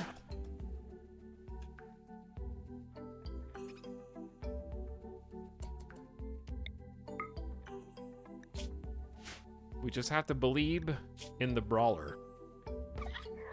Good dodge. Good dodge. Good job.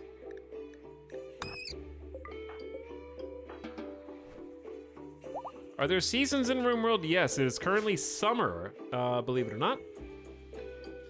And it's the 4th of December-y, because we're in the southern hemisphere, so normally it'd be winter in the northern hemisphere, but we are inverted. Do you think he'll go for barracks? Yes. Always go for barracks on negative brutality first. There's no resources at the moment. Unless we get someone who can mine.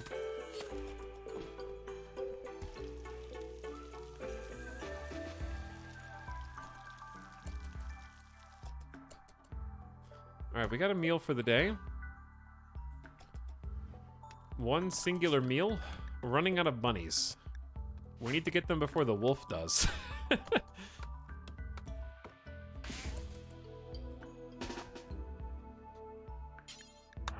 And we keep taking our chances each time we do this because we don't have any shooting skill, and I don't have a bow. I could make a bow and it'd be safer, but I believe. Yep, I believe.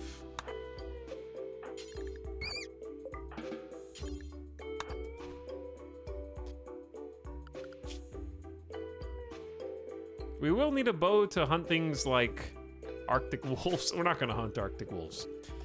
That would be a little silly. I do want to butcher before a wolf comes and eats what we got.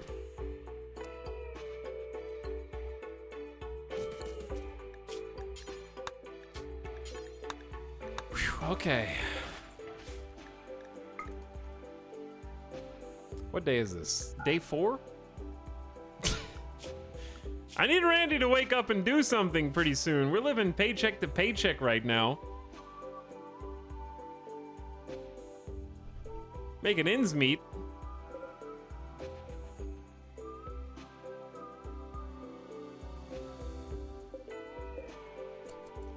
Where is my crafting spot? There it is.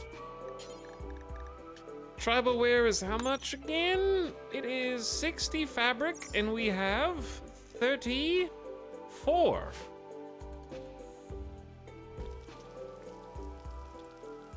Italics, can you pause for 2 hours, please? Any reason in particular?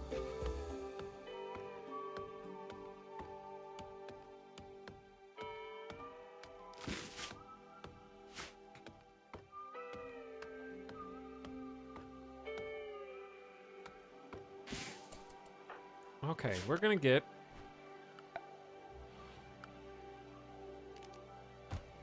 a wood floor, because I think a floor would benefit us greatly, and again, we do want to be careful with how much wood we're spending. This is 180 wood, which is basically like a handful of trees. Probably like 7 trees. And we still have a ton up here that we'll eventually be able to get to.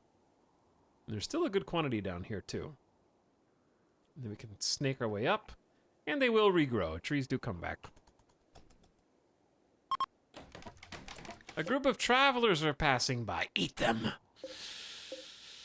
I'm hungry. Eat them.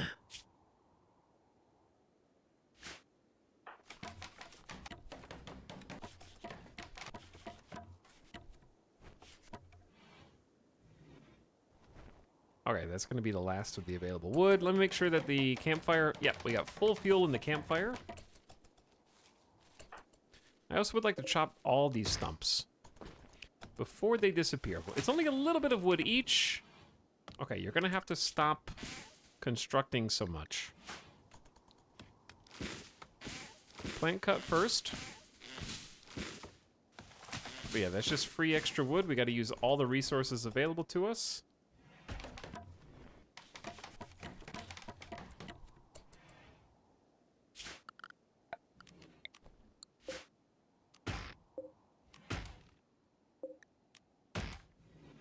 Do we have another meal, or did we already eat it? We already ate it. Okay, we need to go hunt more bunnies. They're getting further and further out. Where are the visitors? I don't know if I can... Are they passing by or visiting the colony?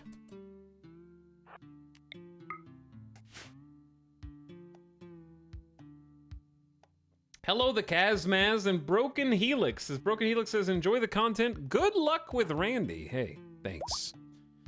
I need all the luck I can get on this start. Okay.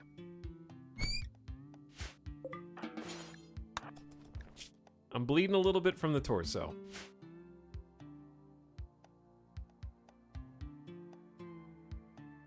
Just a little bit.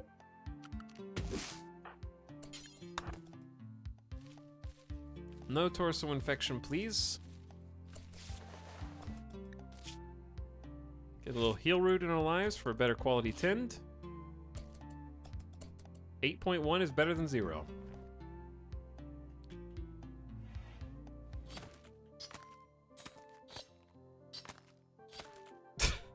Farm to table heal root, hell yeah!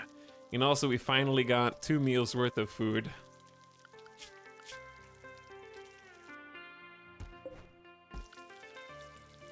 So we'll cook those up.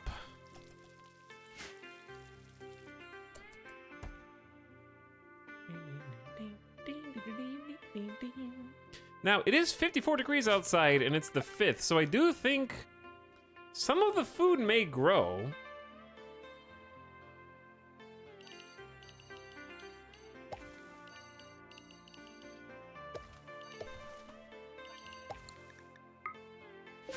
And I want to plant it in this little corner over here, away from the trees. And we want to grow rice as fast as possible.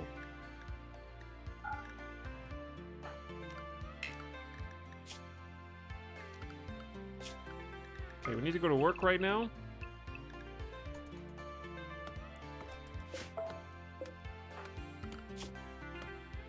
Planting is about to become a higher priority than cutting.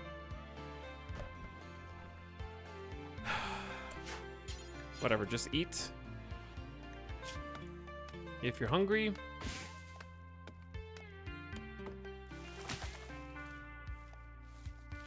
Okay, and we only have a 4 plant skill, but I think it's already leveled up from 3 to 4 because we have a passion for it, so that's gonna go up fairly quick. I don't know if the rice is gonna freeze overnight, so we're gonna find out.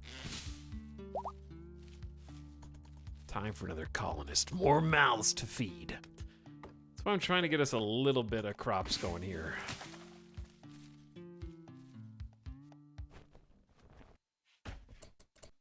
Lyra, what if I said, just finish the job?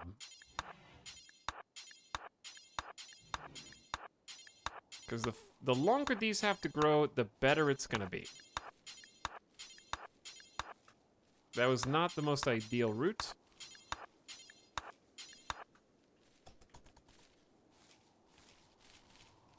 Gotta cut the grass first before they can actually plant the rice. Luckily, we don't need seeds in this game.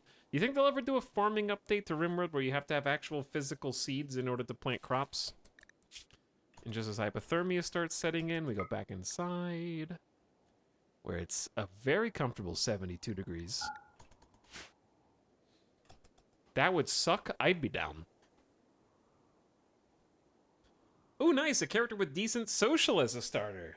I think Lumi was pretty good at social, but yeah, it's good. I used to say children would never make sense, so what the hell do I know? I don't know, chat. What do you know?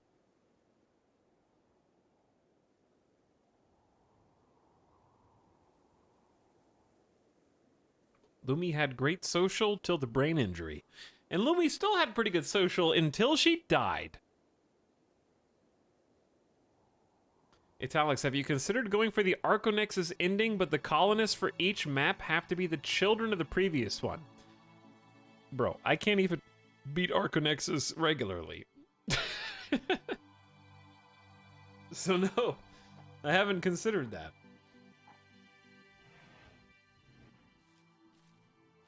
Arconexus round 2 always kicks my ass because I bring bio-enhanced colonists and the colony wealth is so high that Randy sends a 16-person raid to fight my 5 bio-engineered super soldiers who are addicted to Psykite.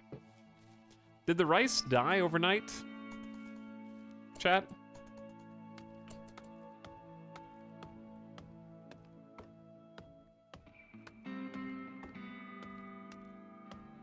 Then what were we? I thought I finished planting. What did we just replant? She skipped planting where she had to cut. Oh, that's fair. Okay, maybe we get a little rice harvest. Okay, we have a proper interior. We're gonna clean it up, tidy it a bit. It's still a stinky bedroom, apparently. But we're gonna make this a bit more comfortable with an end table. Wait, that's only 54% grown. Okay, we're gonna start running out of trees soon.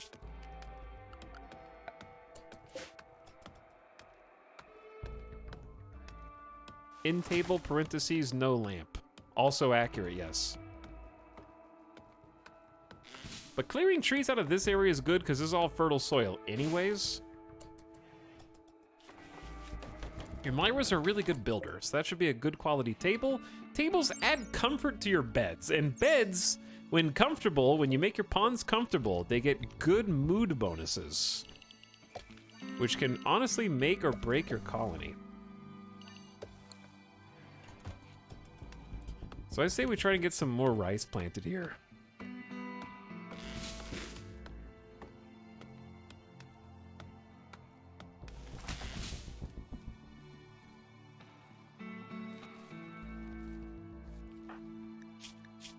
How you feeling? Recreation unfulfilled, chilly, and awful stinky bedroom. Are we out of food? Okay, we need to go get some food. What's left? Bunny there, bunny there, bunny there, bunny there. All right, this bunny's the easiest one. How do we eat it so fast, chat? How? How can we kill Bunny without Bunny biting us? Oh no. Good job. We are running out of Bunny. We have 3 Bunny, Squirrel, and a hope and a prayer. And also rice, which is 17% grown. The great news is, chat, that we are planting, for what it's worth, on extremely fertile soil. The dark green is fertile. And fertile soil has a 140% growth speed, so it's 40% more growth effective versus regular soil. So hopefully we can spew out some rice, which grows lightning fast now, and save ourselves from starvation. But we have to somehow prepare for winter. All right, so we got ourselves a meal. We are fed, and we need to focus on planting more.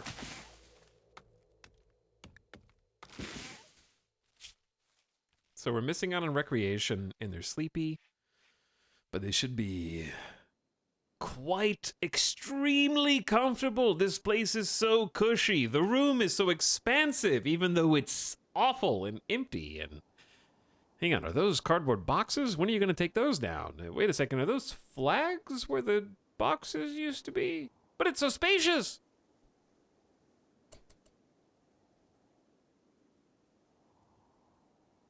Chat, why are you guys writing Pila?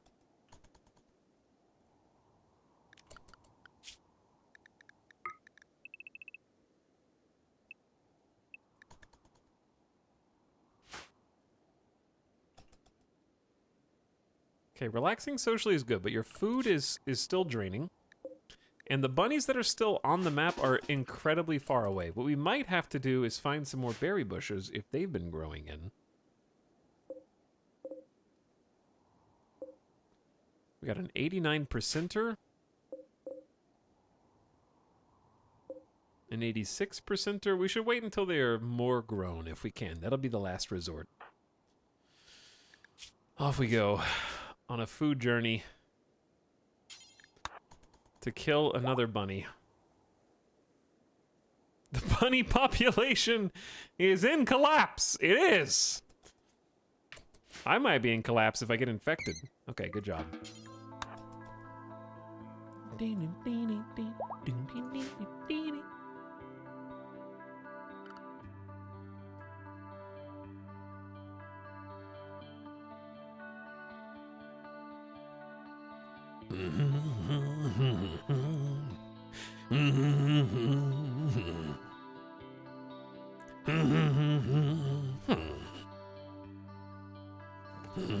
DMCA free.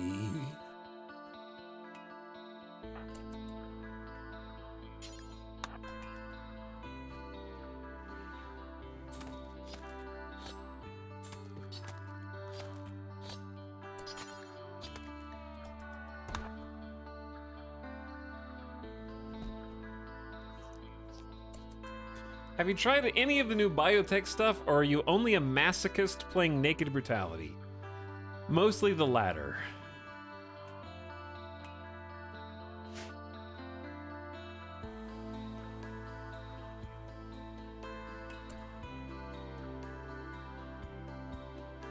Wait, chat, I was looking at you, what happened?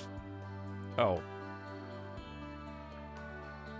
I was answering that question person in chat, and I just assumed Lyra would do the right thing. They ate raw food.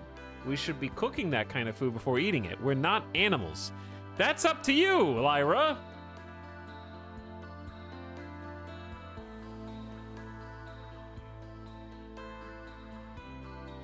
Ita, you sing like Dr. Teeth from the Muppets.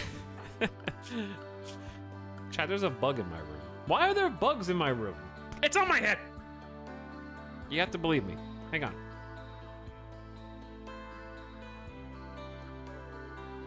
See if you can see it. Where is it? Someone spot it. It's a small bug. It might be a fly. Do you see anything? I think it's on my leg. Why are there bugs in my room? Return of Waspy? Return of exclamation Waspy?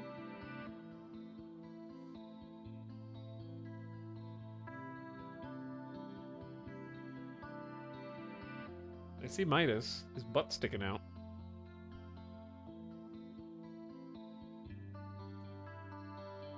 Okay, I don't know. It's in here somewhere.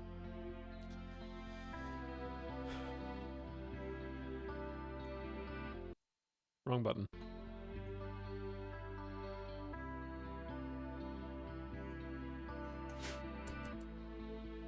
It's definitely here. It just landed on my head.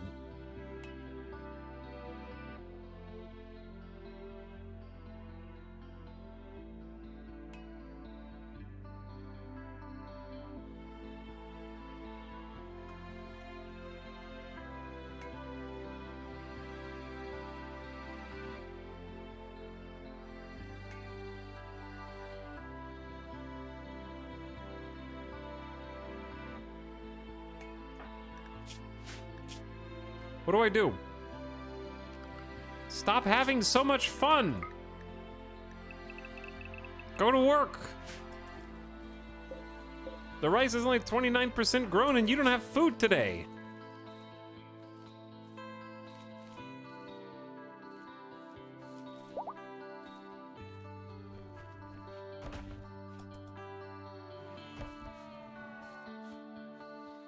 Alright, yeah, clean up the blood. They actually like their bedroom now, so that's cool. This is 97% grown heel root. 63. 50. Where's the... What if we went... Do we get the berry bushes now, maybe? And expand the rice farm? Because you know you're never going to have enough rice. Like, that's just the way it is. We're going to need another dumping stockpile.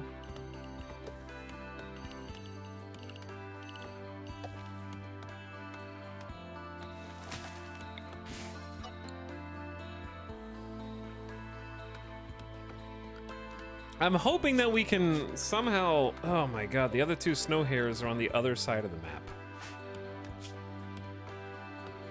Oh no. And the rice is only 34% grown. And it's the 7th of summer.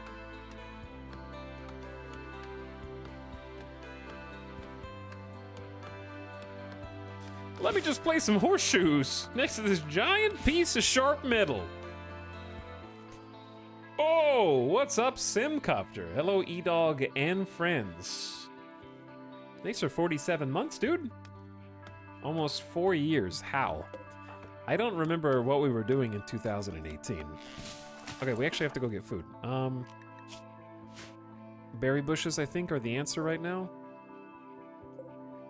95% grown is good.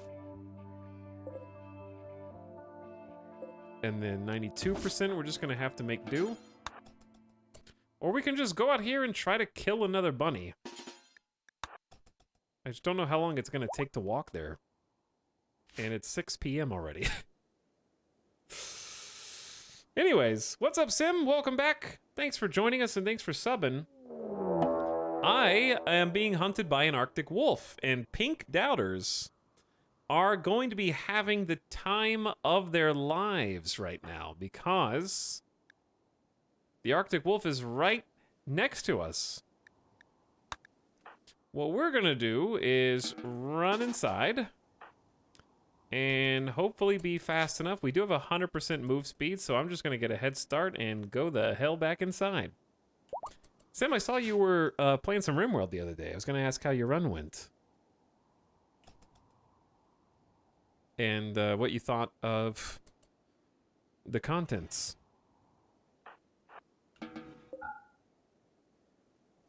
Alright, I am being hunted by Wolf. Wolf is angry. I will simply exist inside and be hungry. One thing we can do while we sit inside and be hungry is craft a little bow for ourselves. We have 0 shooting skill, but we may as well do that. But we do have building skill, which is fantastic for spike traps, which we're going to have to learn to depend on, using whatever wood is available to us.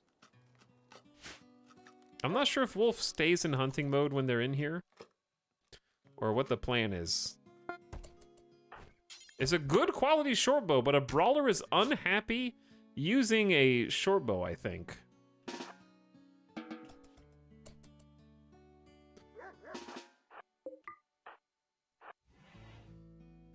The wolf is not currently hunting, but it will do again, right? We have to hold this door open, work on a wooden spike trap, run back inside, tell the door not to be held open, drop the bow. Okay, they're asleep, they're asleep, they're asleep. Construct the spike. In secret, in secret. Shh. We still have time, we're not starving yet.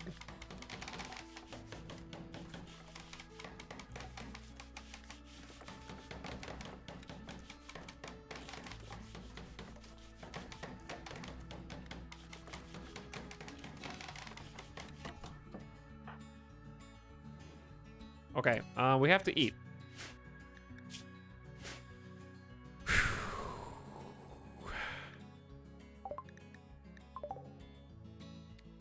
I'm a little scared to get this far out. Because, like, what if we go out there?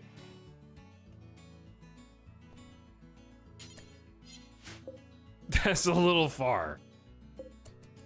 Okay, see, that's what I was worried about. Run! Run, Lyra! No! Don't let it get inside, Lyra! Why isn't it still hunting? Chat, if we can convince it to walk over the spike trap.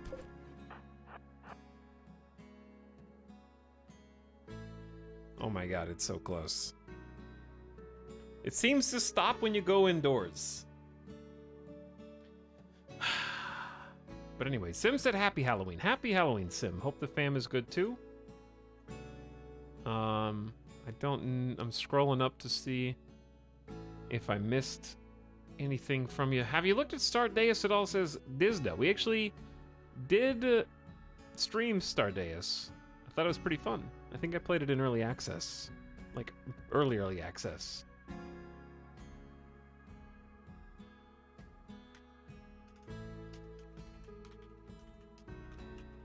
But Sim was listening, playing some retro, maybe a little RimWorld, little of Roller Coaster Tycoon.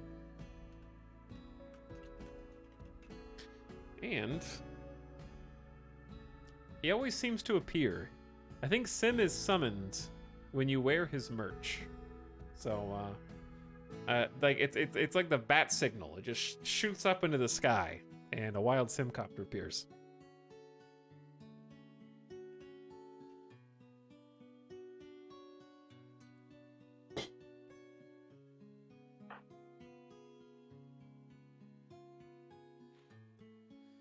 I don't know how to handle this situation outside of just go to sleep hungry.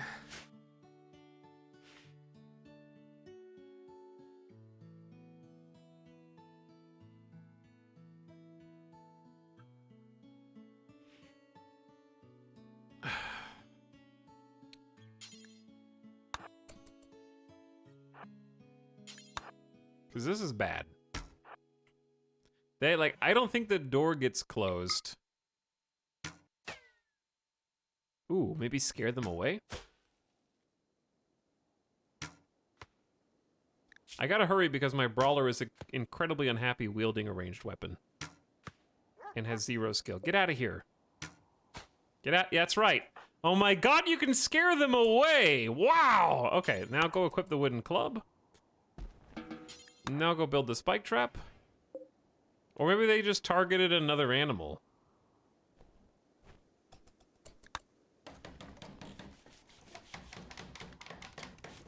So, we're still very hungry.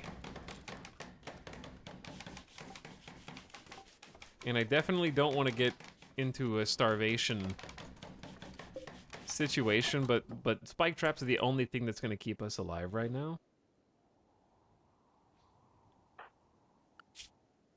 So where's it going? It's just outside. So what I want to do... We have to do this. We have to let Lyra get a little bit of sleep. Look at the mood going up from being so comfy. This is going to be a very awkward day. Because now we're going to equip the short bow. And what we need to do is lure the wolf to the spike traps and kill it for food. God, this is rugged. This is rugged.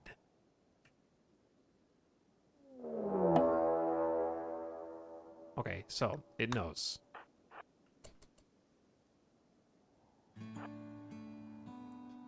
It knows. How do I position these spike traps in such a way that it might actually hit both of them, though?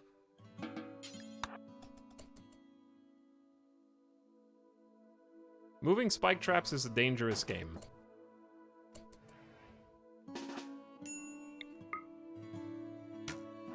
Run inside, quick! What? How? Did you know to stop? Bro.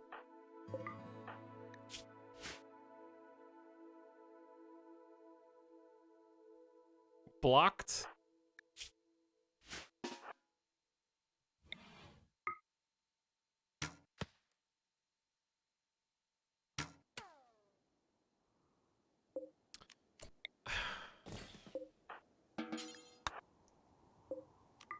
I'm gonna end up getting killed out here. Picking up traps.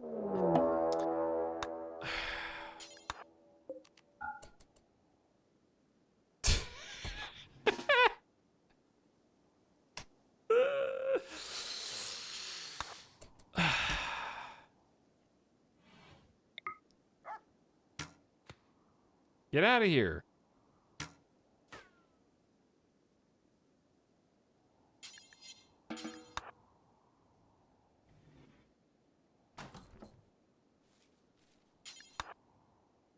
No, don't. Is it? Jesus, dude. Chat, I've never been boxed in by.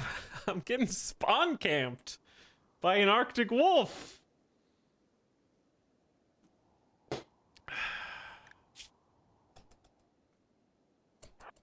And it keeps going to sleep right in front of me, too.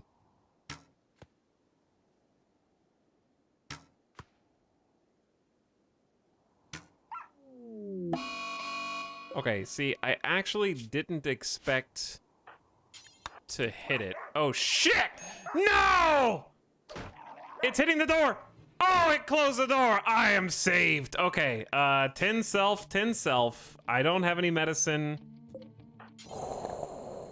Good, good, good, good, good. This might be the best case scenario. All right, 10 self. It's gonna bash the door. And then it's gonna wander around. And now it's angry. Now it's actually in manhunter mode. So it's more likely to hit the traps. We didn't get bit. It was just a little scratch.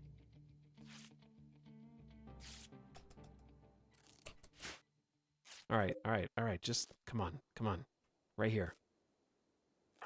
It's already bleeding as well. It's bleeding from the torso, from the body. We got a 24% tint. With no meds.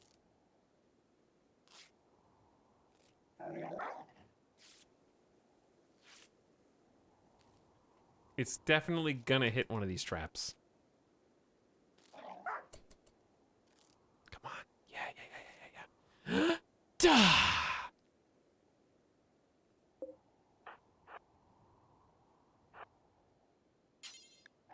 If I tempt it again, it's gonna end up breaking down the door.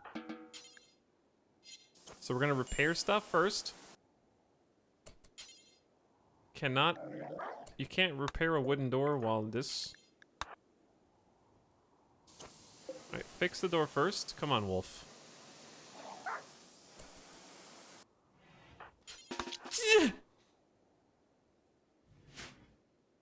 It had to... Yes! Yes! We did it!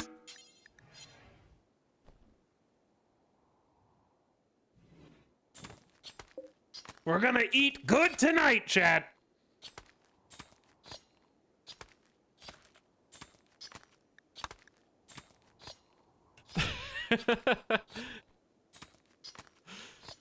Oh my god. That was way too stressful. Alright, cook.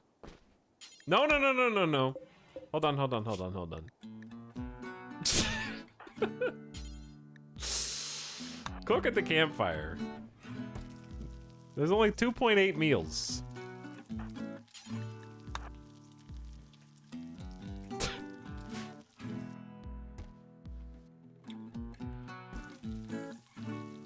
The timing.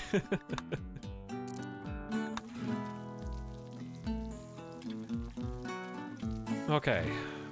And we're back. Have yourself a well-earned malnutrition meal. And we need to rebuild those traps ASAP.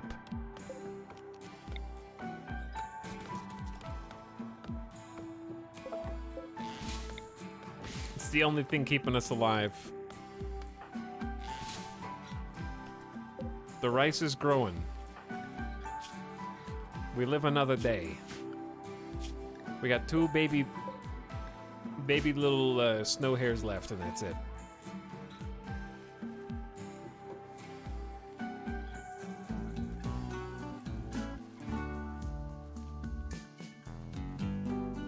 Can you try and kill the mega sloth? No. Absolutely not.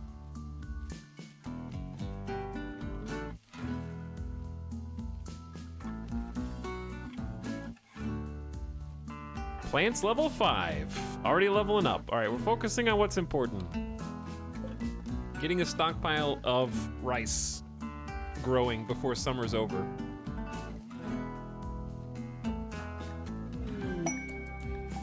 A trader! A caravan from western Montevideo.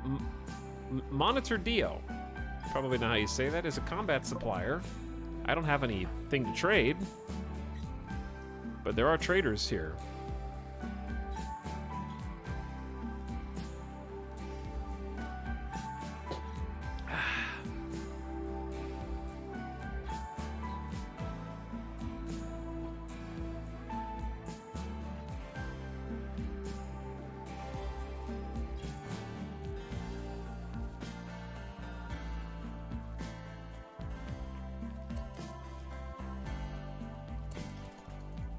Okay, you had a good day of gaming.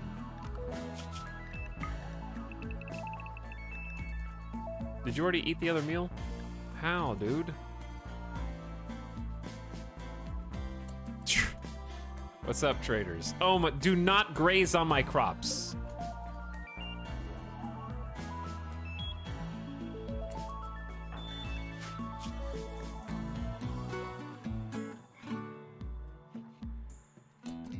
Coming in and waking me up, disturbed sleep.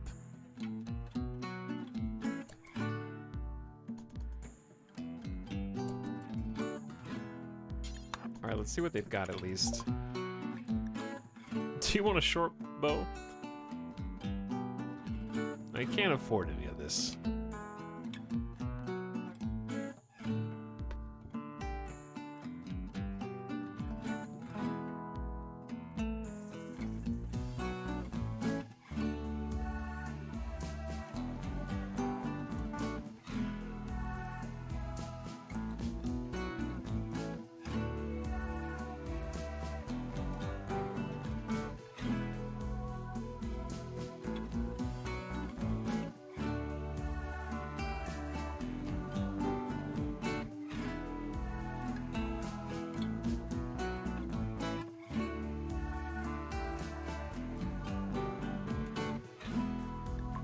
Chat's going off. Somebody redeemed a time out for 10 minutes in the middle of that, so I had to do it.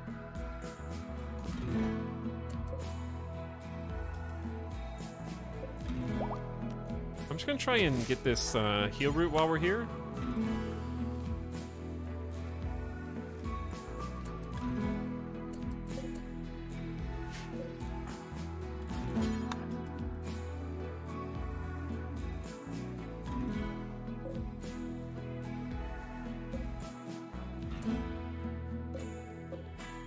$77 and $74 is not as good, but this will let us at least cook a meal. The problem is that ooh, there's another bunny. Oh my god, another wolf. Another wolf.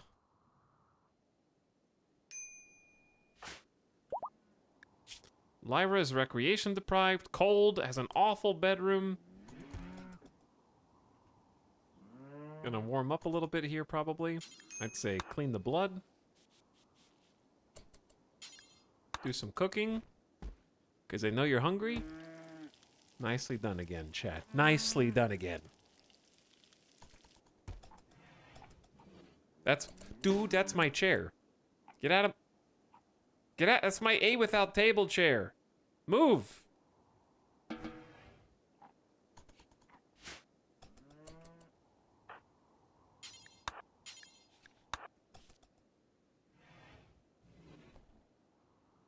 Guys, I am naked. Can you please spare just like some underwear? I'll take like a t-shirt. Like a long t-shirt. Look at how much stuff you guys have. Why can't I beg? Why does everyone else get to? Okay, they have at least a great mood. The extremely low expectations. I better steel myself to survive.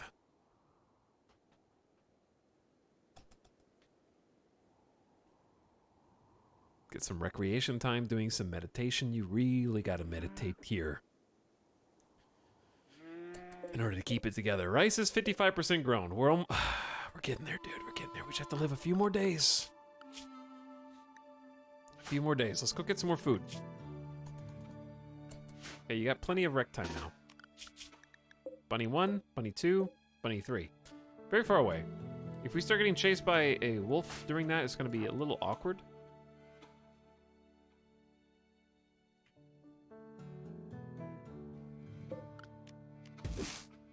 Finding some extra heal root is good, though. Okay, the trade caravan is leaving. We have a full belly and it's only 2 p.m. So we're just going on a cross-country adventure because this map tile is very weird.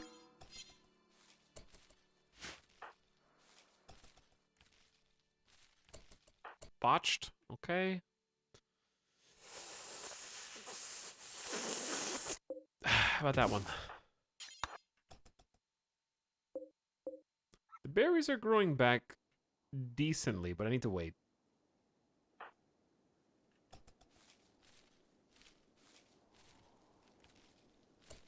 Botched. I would like 1 heal root for the bunny fight. That I came over here. Chat, I literally came over here for the bunny. I know there's a bunny here. That's why we're over here. But if there's heal root around me, I may as well try and get it first.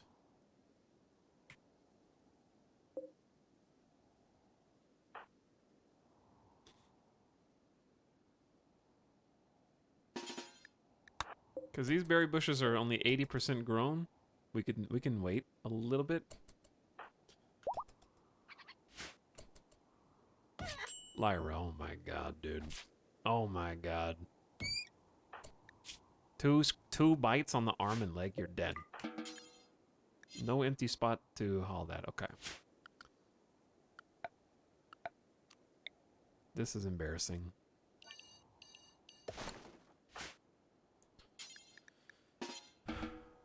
Just do a little self-tinned. No heal root required.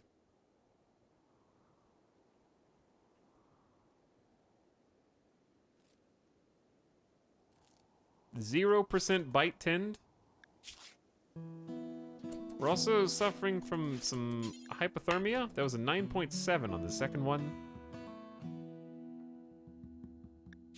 The leg bite also slowed us down to 90% movement. Uh-oh.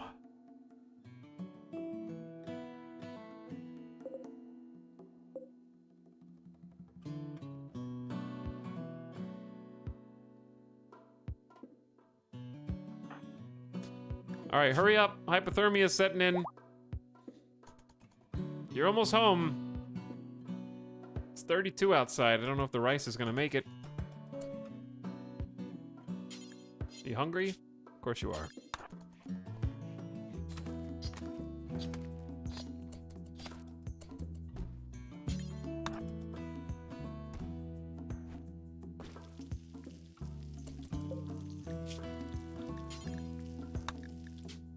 Tribal wear is 60 fabric. We now have 65. We can make clothes.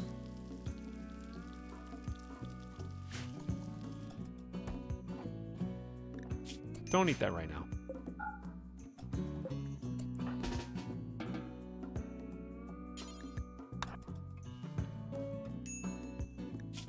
Go to sleep first. We can stretch this meal out. Not naked? I don't understand. Ooh, there's a beautiful aurora lighting up the sky. The undulating colors will boost the mood of anyone outside to see them.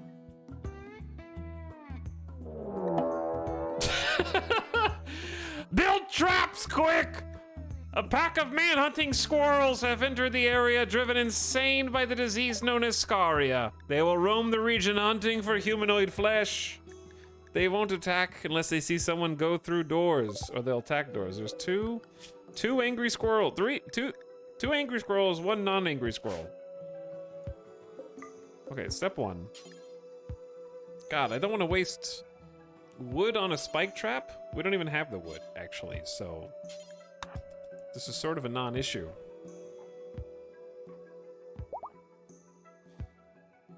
Chat, they're riddled with scaria. That's not food. Their bodies are corrupted. My choices are stand out there and fight them. And get bit. Or hear me out. Let the Kishkaberg Roar Edekin fight them for me. Prepare a defense or attack them preemptively. There's You're just Kim. an egotistical streamer. When did that come in? Kimmy is here. Kimmy is a Edekin who's a Navy doctor. Okay, here's what we have to do. We only have one spike trap. So what we have to do is move that inside. Like, immediately. Where are the squirrels? We have a little bit of time. Okay, we have to move it inside because we don't want the squirrels to activate it. What we want is for the squirrels to hang around outside the base, the Edekeen to have to fight, and while the Edekeen is fighting, we're going to use the bow to snipe. Hopefully. We'll see how this actually goes. Randy is taking care of everything. Yes, Randy has it all under control. I don't have enough wood to build a second one, and the squirrels are already here.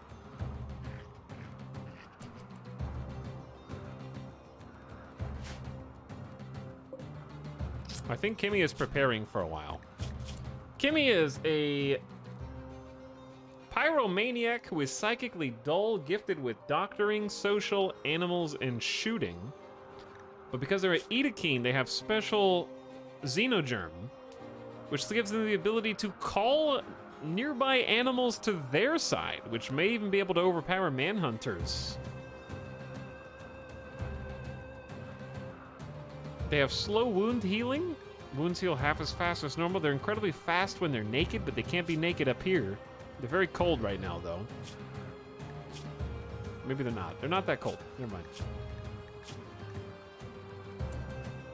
They're aggressive. They have very strong melee. 50% bonus. They also take less damage incoming, and they're quite sleepy.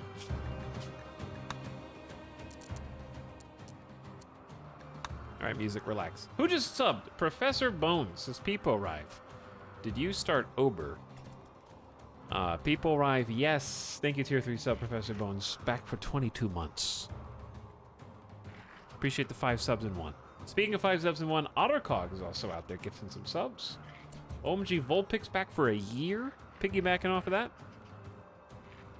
Nova wasn't available for 8 months. Mooncotton. Max. Rockatansky. Thanks for hanging out. All right, we're going to hide inside. We have decent food. We're going to be a little bored in there.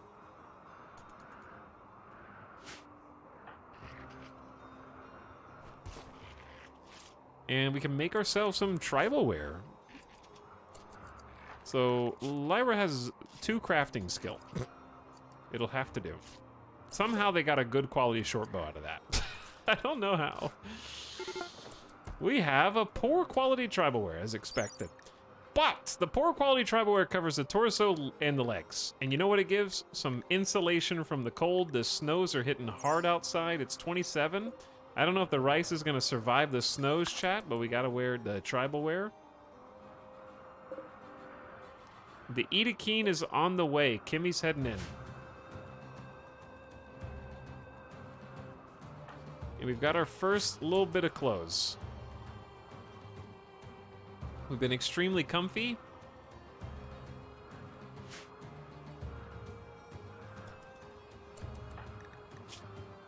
We can now tolerate down to 50 degrees Fahrenheit. It's not much, but it's going to slow down frostbite at least.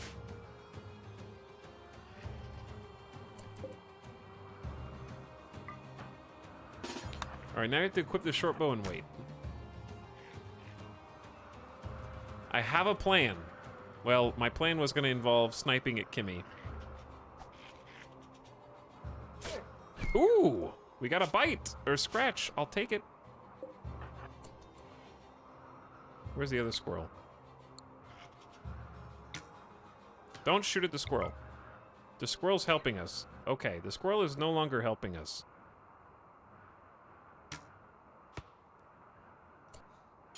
Chat, this is the only way. We have to taunt them. Hold on, hold on, hold on. We have to let the door, we have to hold the door open. And then let them step on the spike trap and then hope for the best. Good. Yes! Bait! Dead in 17 hours. We have a huge advantage. Right out of the gate. The sharp trap launched at Kimmy, spearing her right clavicle and right shoulder. So they're taking less melee damage. And then we've got 2 blunt hits on them. We got crit for 25 in the torso. Wow! The Edakeen are scary. Chat, they're dead in like, how fast are they? Their moving is 42%. Run. Run. Shut the door behind you. Let them bleed out. Oh my god, they're breaking down the door. They're breaking down the door. They're breaking the bed.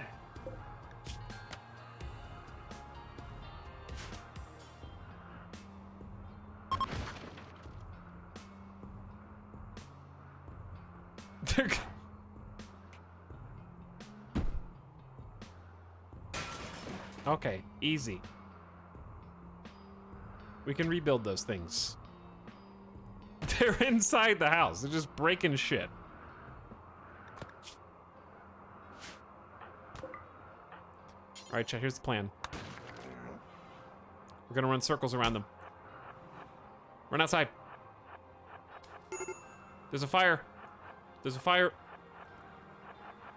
We gotta stop the fire. The door's held open, though. All right, Kimmy is slow. We can do this. We have 0 shooting skill. Come on, Lyra. You're faster. The Edakeen is slow.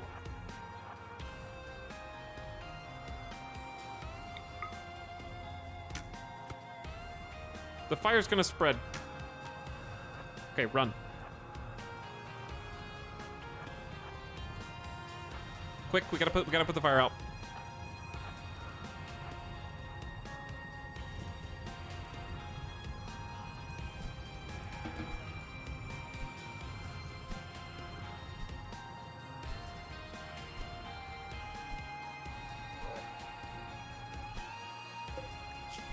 Kimmy's dead in 14 hours. I know you're bruised on the torso. All right, now we're back outside after stopping the fire. Come on. You gotta land just 1 hit.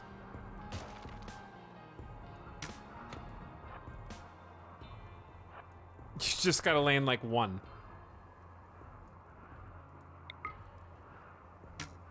That's a good hit. 8 damage. All right, put the other fire out. The snow will put the fire out, actually.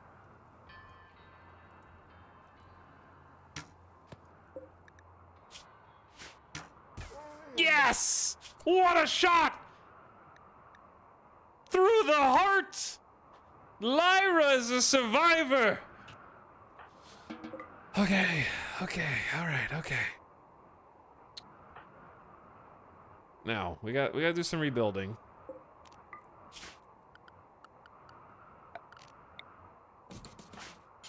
We might have some food. It's not my first choice, but the rice is only 66% grown and it's 42 degrees outside. It's not the ideal temperature. It is still growing.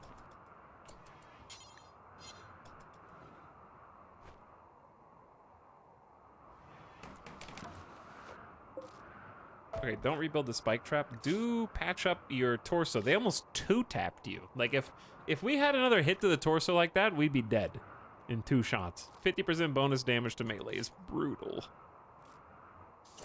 They also dropped a slate club, which is 4.82 damage with 19% pin. We need to drop this. 5.64, 17. So the wood club is actually more melee damage per second, but less armor pin.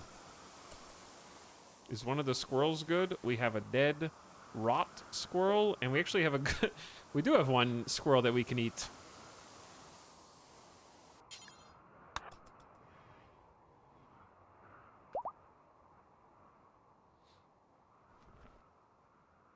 Berdam, thanks for 22 months, by the way.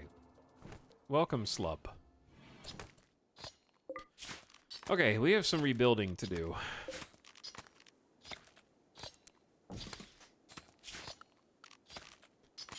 Well, that was intense. Don't eat that. Don't eat that. Hold on. Clean the rubble first. I know you're hungry. This is a hard-earned meal. God, we would have been dead without that, like, spike trap bait. That was so good. I don't think we have enough wood to rebuild a bed right now, so we're just gonna sleep in the poor quality one. Well, actually, we could just go chop a tree. We need to get... I don't know what to do with the body. The rice is 68% grown, chat. We're good till tomorrow. I don't want to eat human meat unless there's no other way.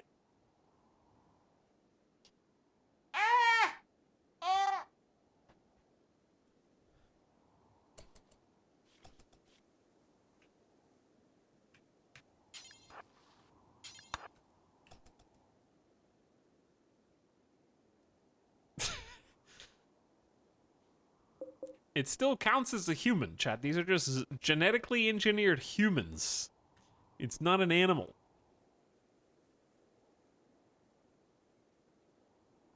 I want to listen to that last jam that came on, though. It's nice that we don't have a chance of infection from that fight. The bruised torso is medium pain.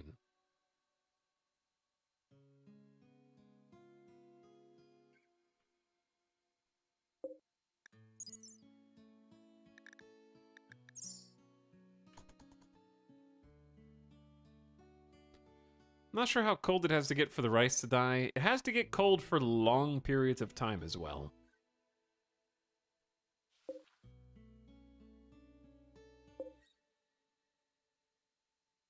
Because it warms up right about now. Starting at like 5 to 6 a.m., it starts climbing from 19 degrees Fahrenheit back up to like 40. Slowly. But yeah, I'm gonna let Lyra just take a nap. They are praying in bed. The body is also frozen and therefore just...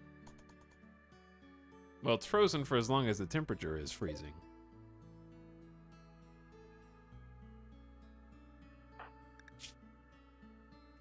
Alright, mood's going down because desire for food is going up. Let's do what we need to do.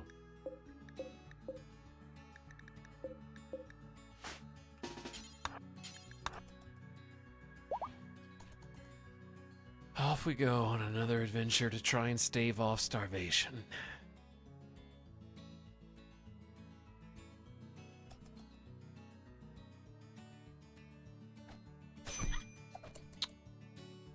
I dropped my bite. Where is my weapon?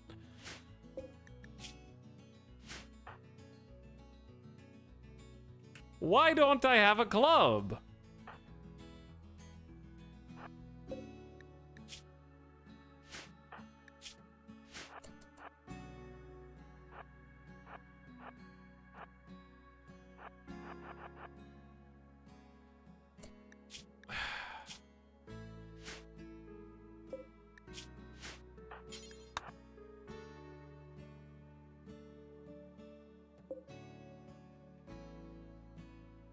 Chat, where the hell is Heel Root on this map? 2.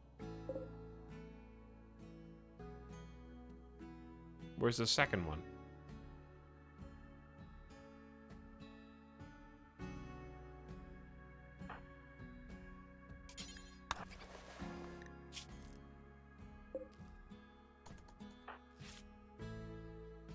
Zero? Oh my god, we're gonna get infected.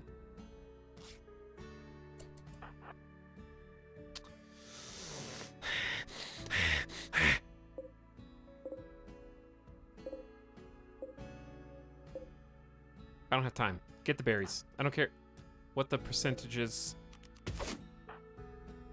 It's that desperate. This brawler should be better at brawling bunnies.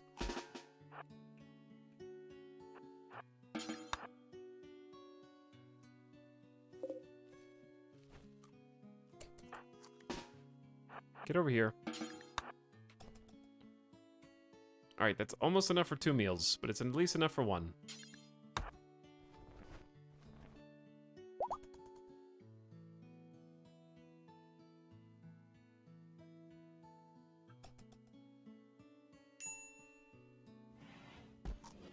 Don't do that.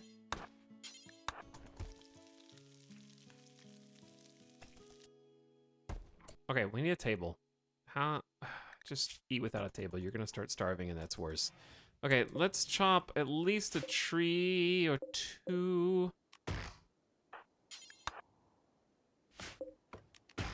Randy, can you do something, like, helpful? Is that too much to ask? The stool still exists. We need to go get another... yoink another table. There's a normal one.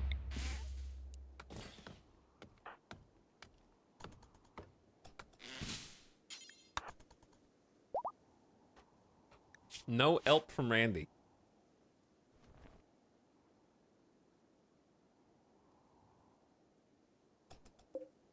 Is the rice even growing? Yeah, it's 76% grown.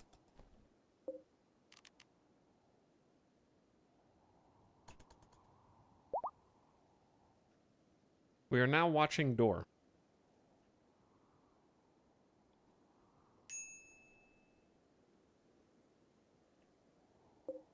We will harvest it on the morning.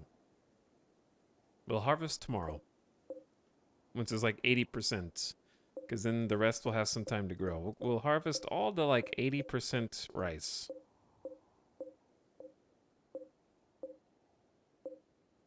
That'd be like everything here.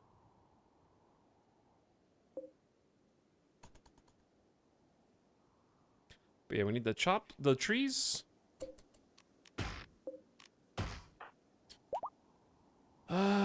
We need to go finish that. Oh my god. Where is Bunny? There's Bunny. Hungry polar bear. We need to build some spike traps, chat. Okay, here's the plan. We're gonna go kill Bunny. With club this time.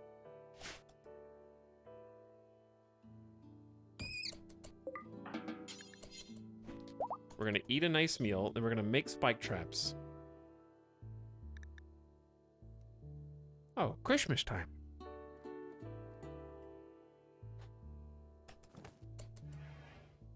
Don't eat that.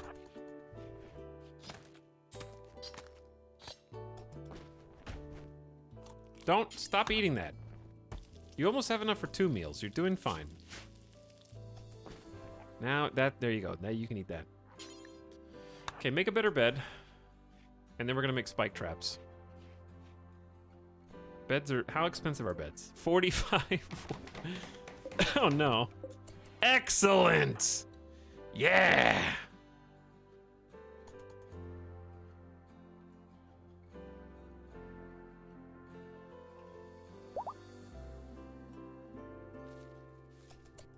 All those back in. Bing, bing, bing, bing, bing, bing.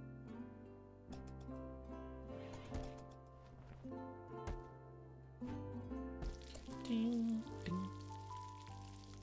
Weird Pixel says, Edakin aren't human to me. You're, dumb to me, so. What does that mean? To you.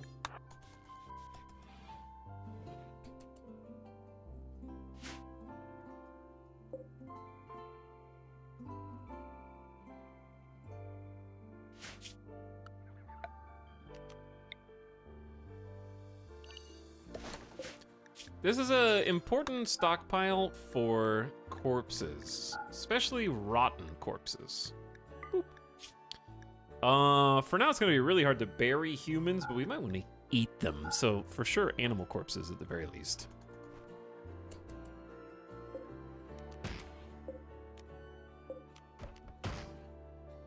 How does an ice sheet oasis even work?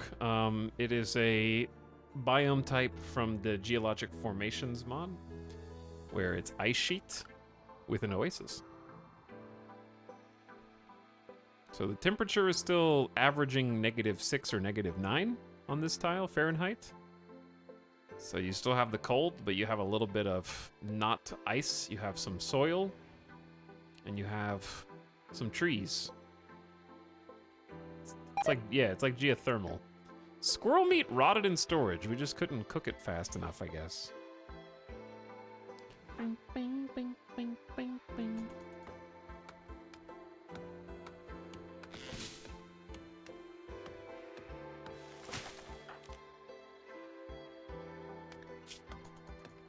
Darkness. Slept in the heat. Is it really that hot out there? Oh, I said we were gonna do the harvest. But they're so close, I just hope they don't die. We're so close. Oh, this is your bed, by the way. Why did... Okay, fine.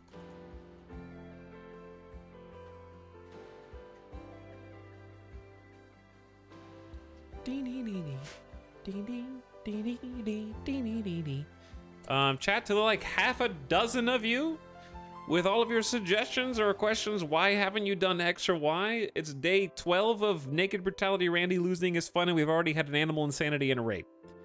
I have built everything that I have been able to build.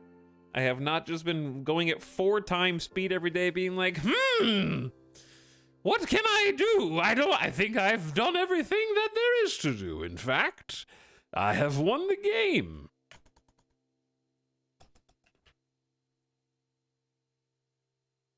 So everything that we are doing, such as letting Lyra take care of sleep and recreation, is to make sure that we don't end up like the last Naked Brutality colony we just tried and have a snap at 40% mood, and then they succumb to the elements and die of frostbite outside. So we have to keep them very happy.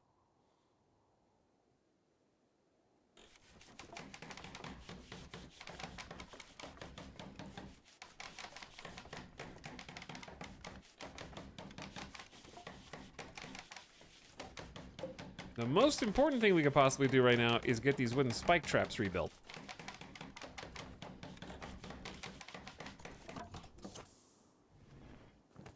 Okay, see, that's not actually where that goes. Okay,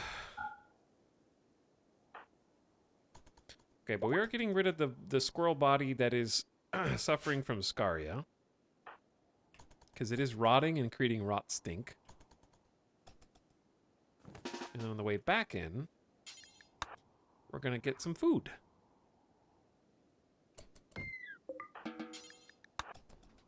Little though it may be, there's actually like a decent amount of bunnies on this map that kind of filter in.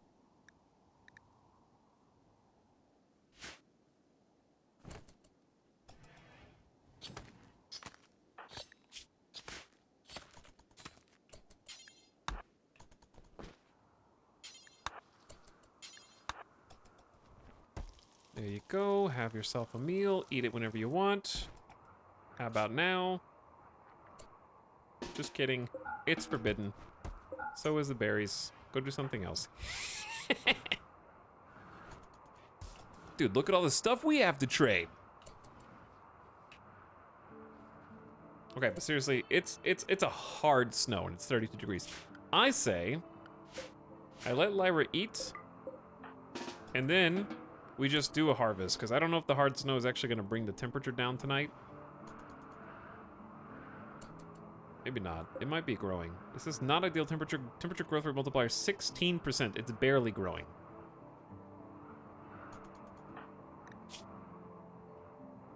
It's cramped inside, but you're getting some good rec time. Just relaxing socially with yourself. All right, now. Now you're idle. Okay, cut the trees. I'm trying to only cut the ones that have grown.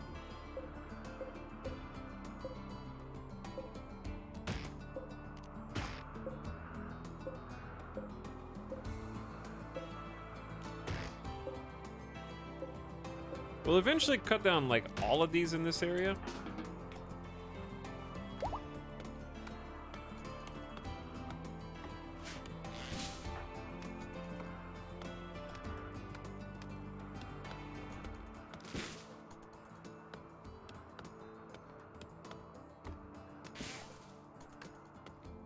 Because it's 44 degrees Fahrenheit outside. The rice should be growing, and we should get it. We're at 94%. That growth rate's over 100% right now. But yeah, our continued survival is entirely dependent on getting some spike traps done.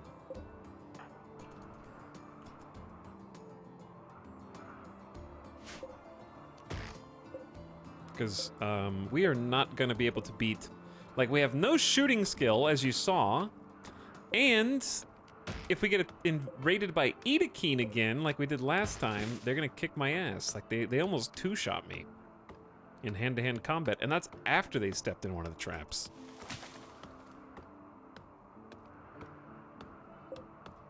Chat, we have 98% grown rice on the left. Alright, then I want to get some shelves inside. Once we start harvesting these things. Or you could get the shelves outside and be fancy, because there's just a natural freezer outside for part of the day. It does make it vulnerable to raiders. We'll eventually wall this off, and then we can have kind of free run of the place here. But I'm going to start with the shelves inside, because the rice is not going to go bad anytime soon.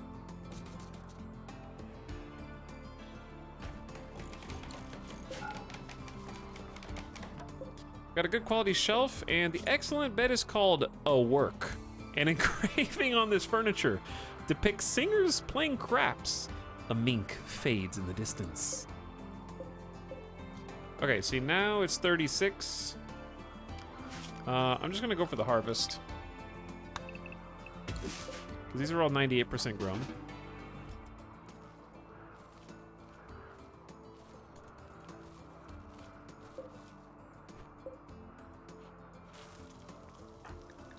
We have our first harvest, chat. Oh my god. You wanna wake back up real quick?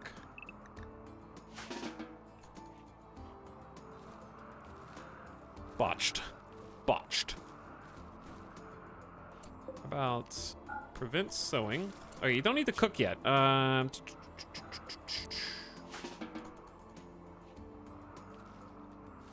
Botched. Botched.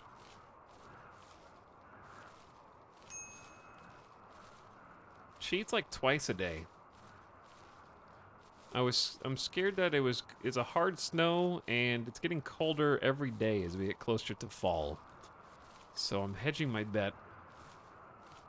She's also a low-skilled farmer, but she's already up to 5 planting, so she's got a passion. We went from 3 to 5.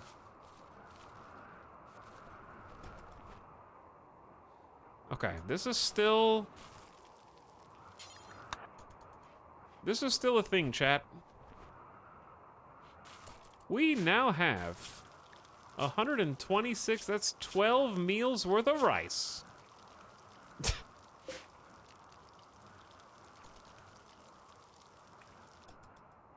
We're gonna be eating good.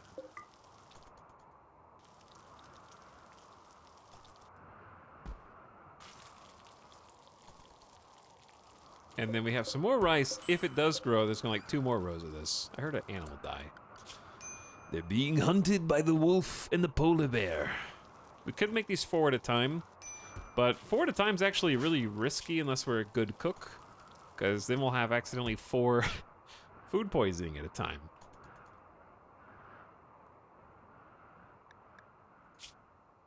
Blue believers and pink doubters, I think you have like 45 minutes until fate is decided. You can't even say I'm playing slow because we're doing a lot of 3 times speed. What? Oh. Yeah, I guess I did, like, make you work all night and didn't let you eat, huh?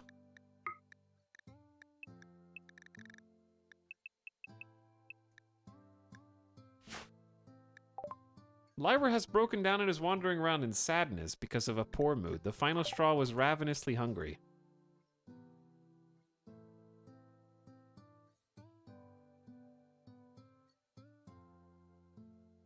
Oops.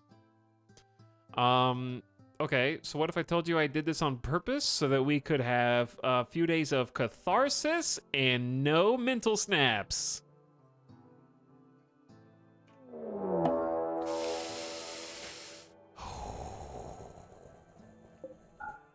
Randy, why, dude? A group of wasters from the Toxin Packers have arrived nearby. They will prepare for a while and then attack. Prepare a defense or attack them preemptively. It's one person named Iskra who has 17 dirt mole mining power, 2 melee. They are a tough slowpoke. Strong melee damage.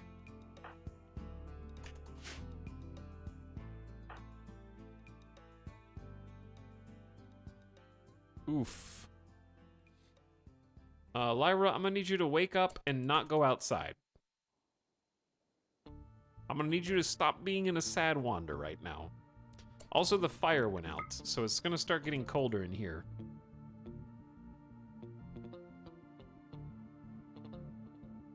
The sun's setting, it's gonna start getting colder in here soon.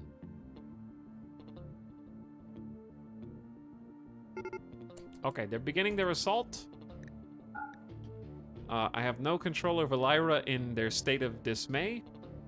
We're just gonna have to hope they don't burn the entire base down and they step in some traps. That's pretty much all we can do. At least Lyra's not going outside.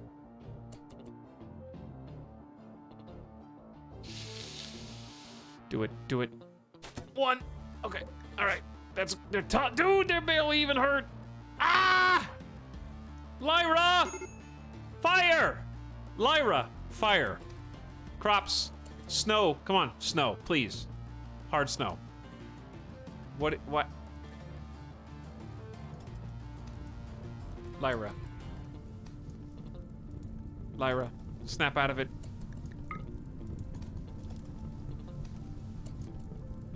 There's so many fires, oh my god.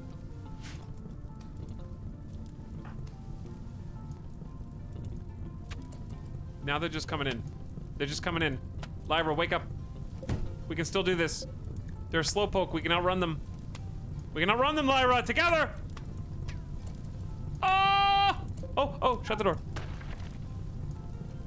Stay in there. Shh, stay in there. Shh, don't move. Forbidden. It's forbidden. Shh, be very quiet.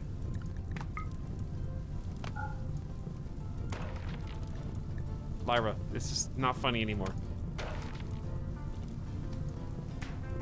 You're gonna burn to death in here. Okay, Lyra's awake. Oh my god! There's a hard snow coming, we might be saved. Okay, how fast are you? 3.61? How fast are we? 3.68, barely. We can't just stay in here.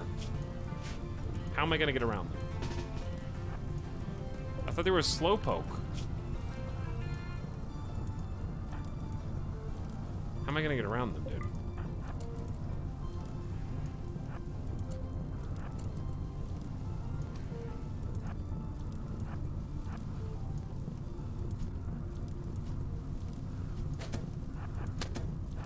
All right, you got them to step in 3 separate traps, dude. Their femurs, their radius, their humerus, their spine, their rib cage, their jaw, their clavicle, it's all cracked. And they're still alive.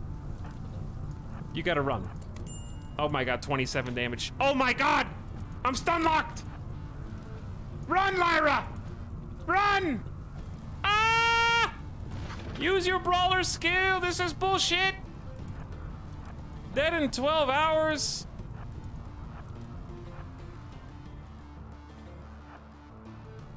I don't have any heal root, what are you carrying? They have beer!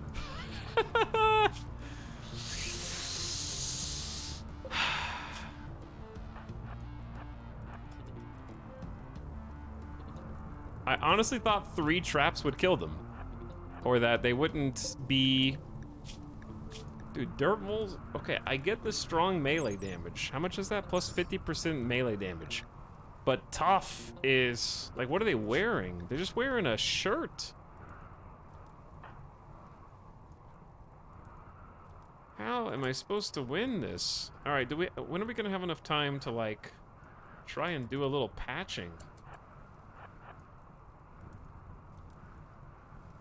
I can't save the base right now.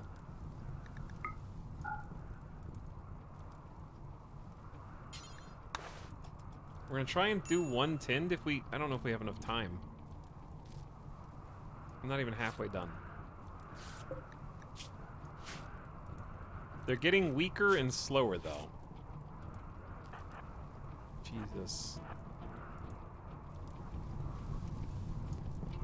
Rip good quality short bow.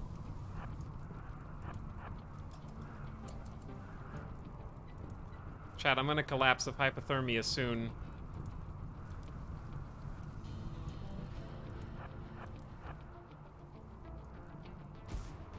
Okay, they finally fell.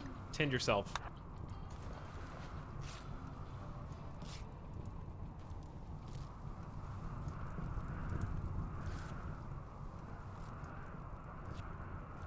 I know the rice is gone! What do you want me to do? I did what I could, Chad. I did what I could.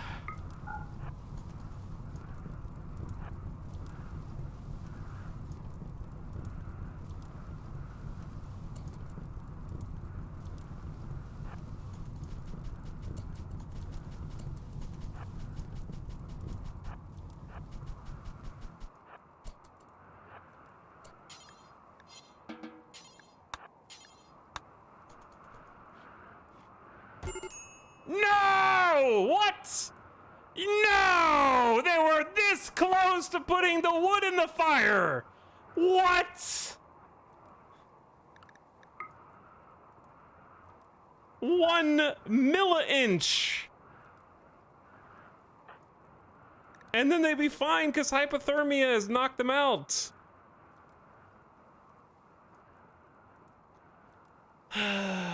Chat. What was the bet? Do you think the colony will live or die within 2 hours? Did you know that we did that? There's less than 40 minutes on the clock.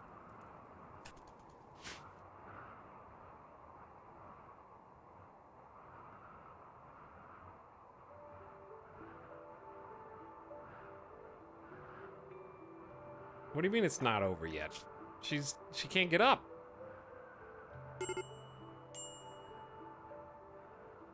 It's warming up. It's 36 in there. They're suffering malnutrition now, 10% consciousness. Extreme blood loss, dead in 11 hours.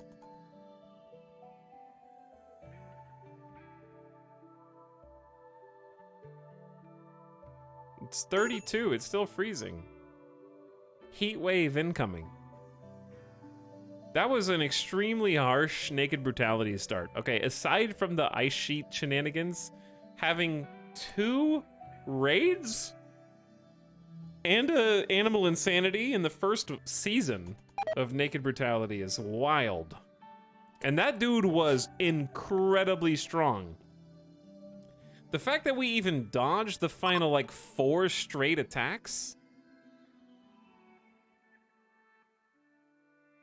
The snap raid combo was brutal. Yeah, even if we weren't snapped, the fire isn't what took us out, like the character did.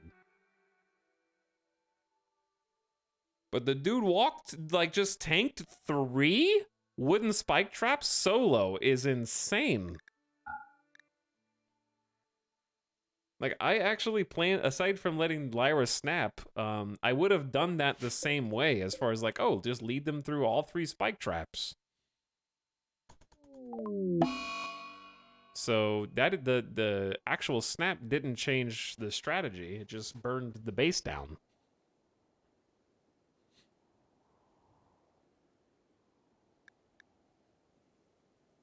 Feels bad, man. Peepo wine.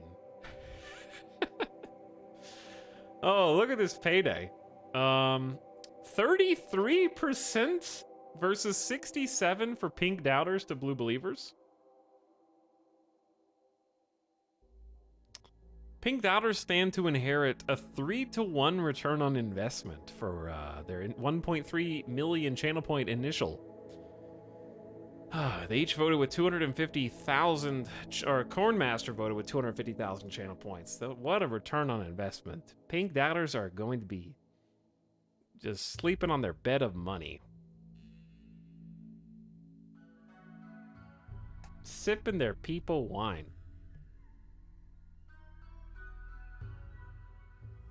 I feel like Tynan messed with Randy lately and made him feistier. Well, Randy's random. That's the thing. He could have not done that. He did do that, though. Sometimes it's, like, I hate, the part that hurts the most is we had finally gotten, like, 16 meals worth of food. And we had some time to actually, like, steer the ship back. It's funny because my friends are saying Randy's been quiet for 7 hours in their games. Are they playing on losing is fun? It does, I don't know if it increases the frequency of raids, but it certainly ups the threat scale to 220%, I think.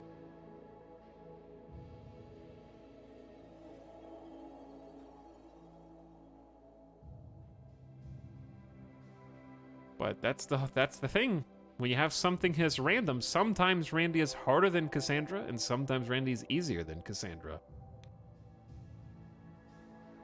Because it's random. Lumi, Dims, Lyra. No more L names. Dims sucked laughing my ass off, yes.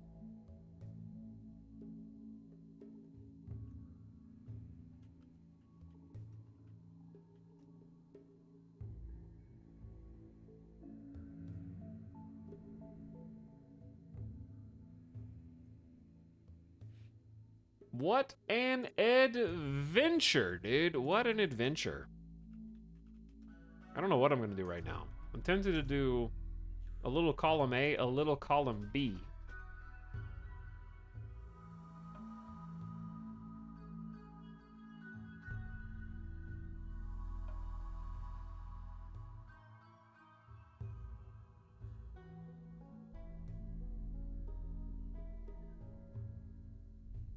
I'm not about to snap, don't worry. Gonna have to watch the VOD to see how Dims died. Here's the thing, I want to do another run, but 3 Naked Brutality, like, just manually killing bunny rabbits in a row is very... Like, I had just unlocked Rice, and to be reset back to the beginning.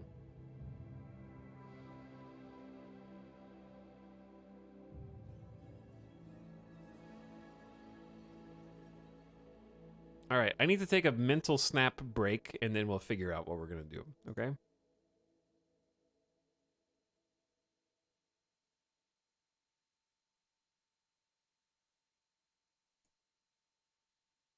Not Marvel snap, just like a brain snap thing.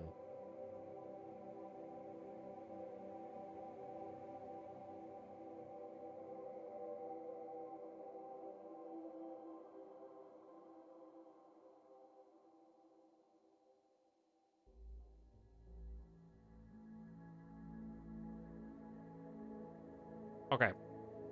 Where are we? He's going to the other room to snap. I'm not going to the other room to snap. I'll be back. I'll be back in a few minutes. Whew. And then we'll figure something out.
All right. Mental health break over. I promise I did not play Marble Snap more than 5 rounds.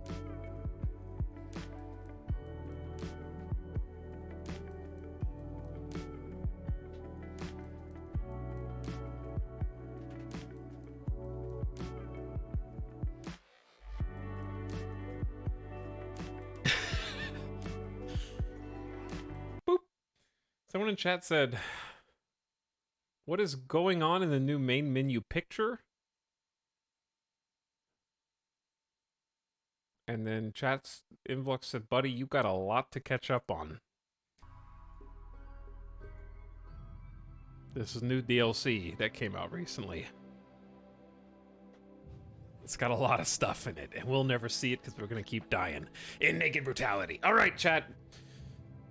Here's the deal. We'll start a new colony, okay? I took a slightly longer than usual break to get some food.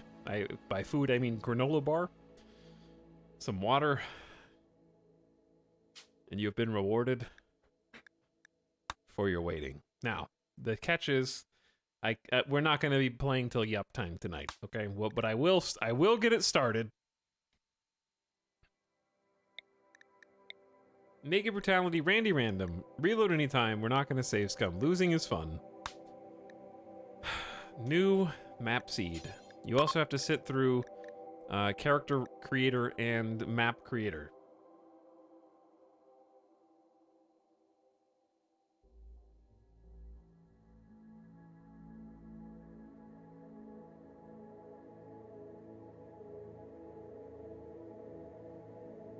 Okay. Where are we? Let's do the seed. It's going to be called...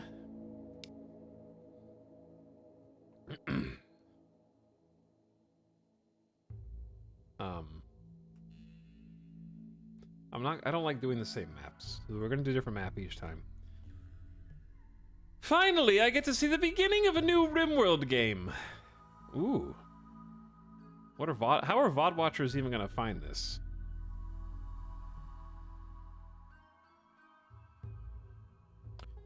Okay, the keyword is going to be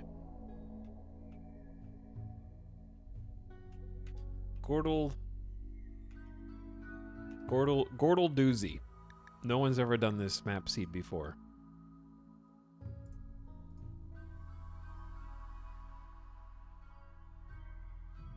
Just in time for stream start.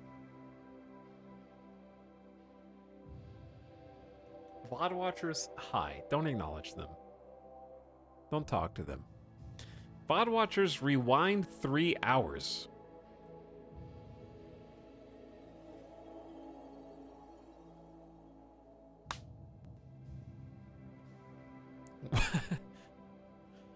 Huh. Now that's a peninsula. That's like if you tilt it to the right, it's Africa. But like the peninsula of Africa. Or South America. Wait, which one's closer?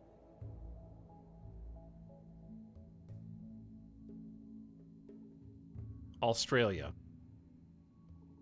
Are all continents the same, but just turned sideways? Did someone just copy paste all the continents?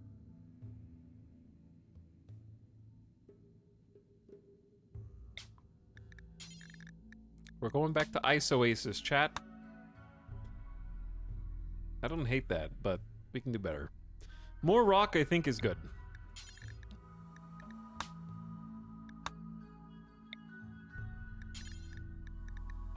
Welcome to the map creator, where we're looking kind of at random for an ice oasis with the geological formations mod, preferably one that is at least relatively close to a road and has some small hills bare minimum.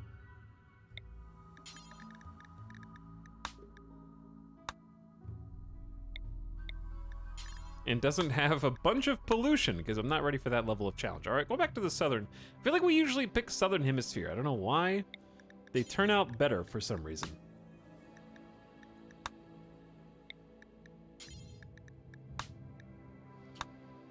That one's got a lot of stuff to it. It's not really, like, screaming at me, though. That one might be good. Pretty close to the Empire. We'll come back there.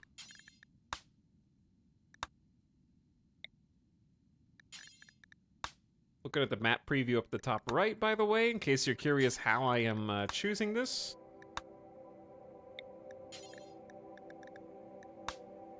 I decided I've played enough RimWorld, like, without looking at the map first. I've earned the right to try and pick a map that I like.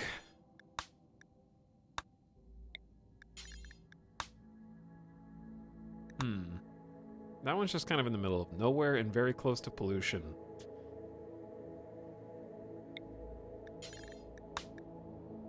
Alright, well,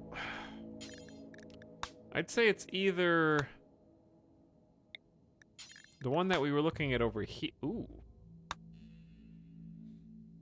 I did not see that one before. That one bears some similarity to the last one that we played, but it's different.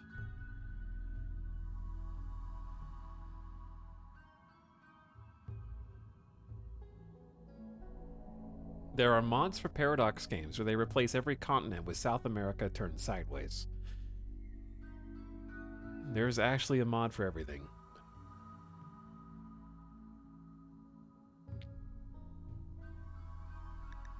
Is it generating the ice oasis as it goes, or has it been all pre-generated? I want to say it's all pre-generated. It's all seed. You can get this too by typing in the same seed and going to the same spot. Kelvinists.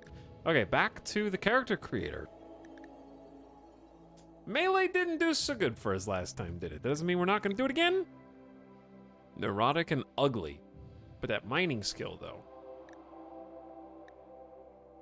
It's actually quite a good pawn just to keep in the left behind pocket, not to actually start the game with. We don't want anyone with double asthma. Undergrounder kind body purist. Body purist hurts a little. Psychically hypersensitive.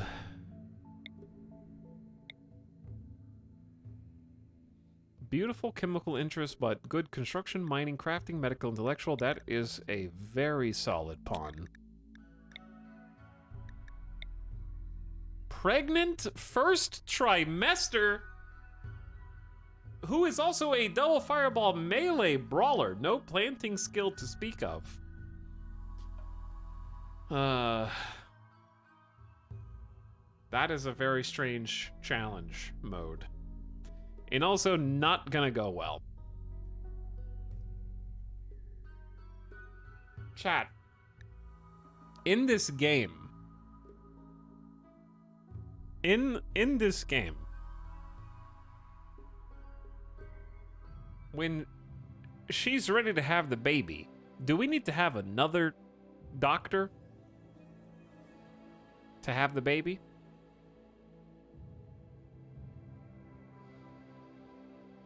Yes, no, yes, yes, no. Not really, yes. Good job, chat. You're doing great. I don't know, let's find out.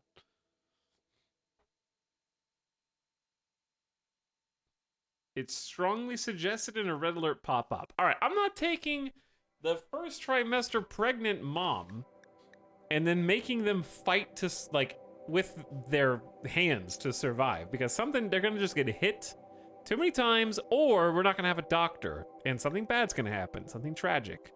I'm not going down that road.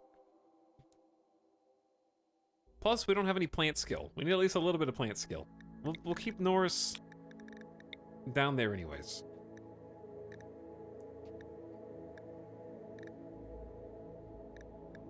These are all pretty good pawns in different ways.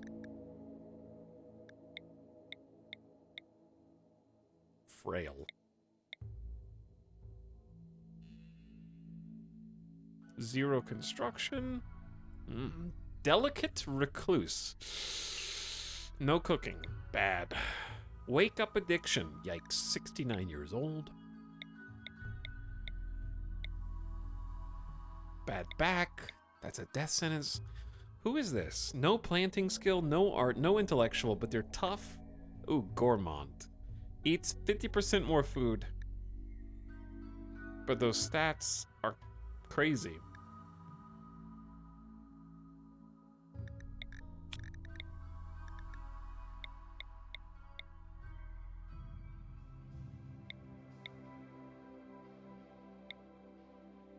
Here's what I'm looking for. I'm looking for some construction, some combat, not slothful,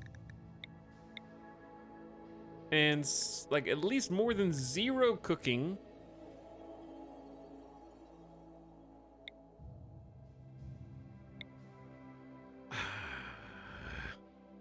That's more than 0 cooking, but it's not what I need. Come on. We've already lost 2 pawns. Ooh, nimble wimp. Ah, why? Why did you have to be a wimp?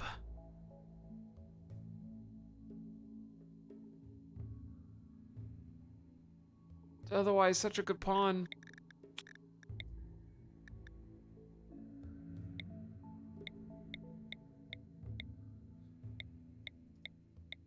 Don't click too fast. You're gonna pass through the one that... We just need a jack of all trades. Which is harder to find than you think. Most of the rimworld pawns seem to be specialized in one thing or the other. Iron-willed, chemical interest, sickly. Sickly is bad for naked brutality. We're likely to get sick and not have any medicine to tend. I feel like we're having much more trouble all of a sudden.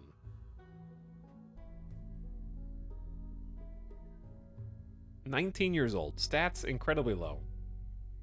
I wish you could auto-roll until hitting certain minimum requirements. Oh, there's mods for that. There's mods for that.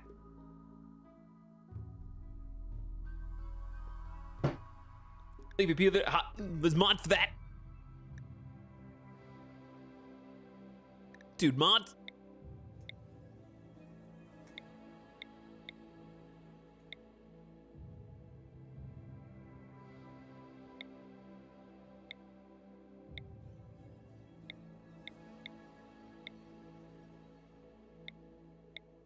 Don't worry, we'll get it eventually. Psychically sensitive, mining, construction, melee, but no other stats. No cooking, barely any plants. Some social. Like, I could make this work.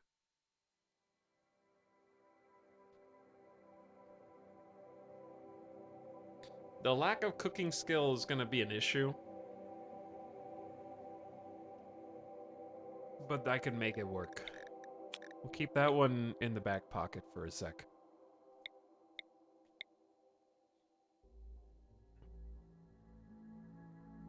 This one's not bad either. It's just a social skill.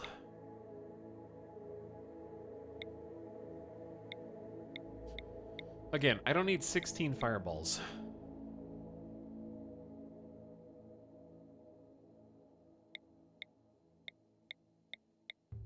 The thing is, they're the only ones that are gonna have to. They're gonna have to convert other people eventually with social skills. They have to have some.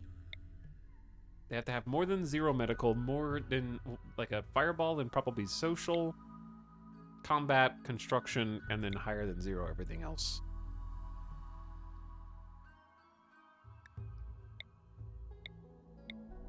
So many rerolls. I feel like this is worse than the last couple.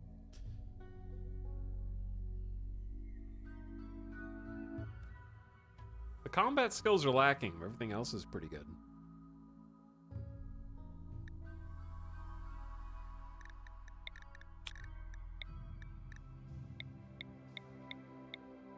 Okay, I'm getting bored.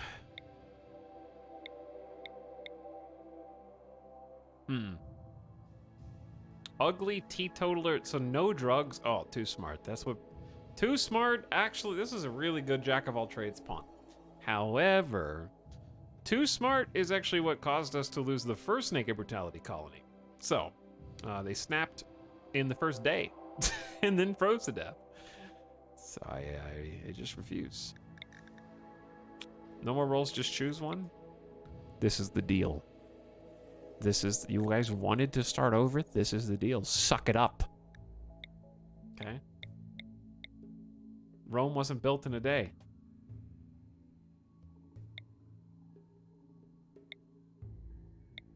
Naked Brutality pseudo ice sheet is no easy matter unless we want to restart 17 times in a row. Right now we're on 3 times in a row. Okay, we can make it 4 if we choose poorly. Okay, my eyes are glazing over now. Hold on. Ooh. Ooh. Ooh. Ooh. Not very many fireballs, but Nimble is good for melee dodge chance. Construction is good. They have some mining. More than 0 cooking. They have heard of it. More than 0 planting. 6 crafting means we'll at least get a good bow. Some medical to avoid. This is just a jack of all trades. Some social, no intellectual. We have to live long enough to need intellectual. I'm gonna go with this guy. Hired assassin Axel.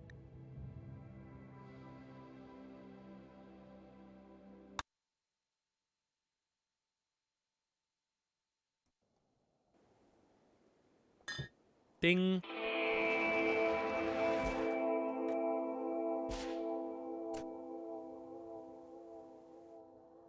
Well, look at this. This is a hell of a map.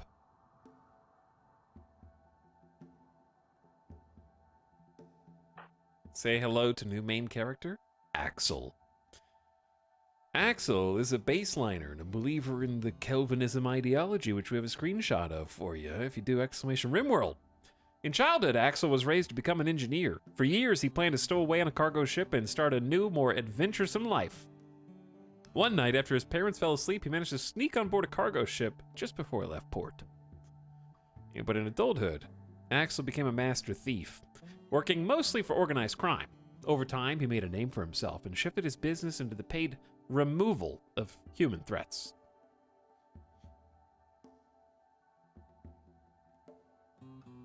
They are remarkably kinesthetic in their intelligence, and they seem to dance around danger with preternatural grace. Plus 15 to dodge chance, and they don't spring traps as often. We have good shooting, melee, construction, no other fireballs to speak of, but we're not incapable of anything except really intellectual or artistic pursuits, and we have just the right stats needed to do everything else, but barely. It's gonna get us by.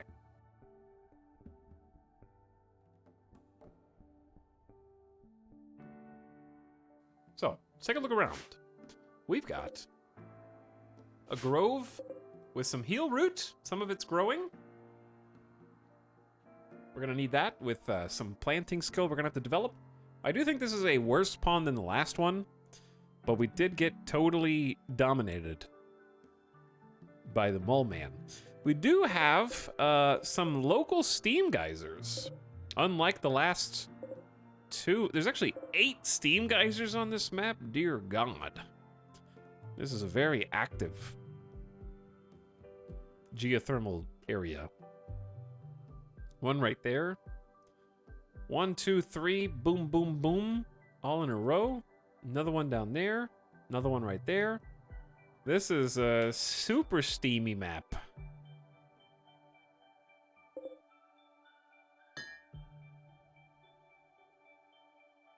Okay, right now it is 21 degrees Fahrenheit outside. The average temp for this tile is negative 7.6 degrees Fahrenheit. It ranges from 41 degrees Fahrenheit to negative 56.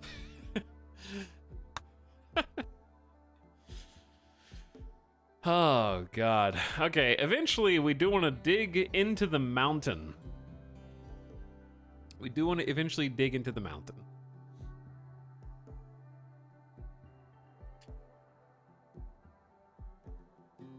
So there's a problem with steam geysers. Steam geysers are very good heat sources on actual ice sheets. But on this map, fire is better. And there's a reason for that, in my opinion, and that is because you can't turn steam geysers off. They just poof out the heat, and it poofs out way more heat than you possibly need if you build a little 5x5 around it. It's just gonna fill your whole room up to like 160, 200 degrees Fahrenheit. It gets really damn hot. And you just have to, like, we've done this before in a tundra, I think, and you just keep having to, like, open the door, close the door, open the door, close the door, and it just is a huge pain in the ass. If you're playing Naked Brutality, and you don't have crash-landed supplies, you simply can't afford to build a bigger space to fill it. We don't have any resources. We have to cut down every single tree that we want to build with. We didn't come with a pack of steel. Nor do we have 3 pawns to work on gathering resources while another one puts them towards a building. Naked Brutality is Naked Brutality. We have to start small.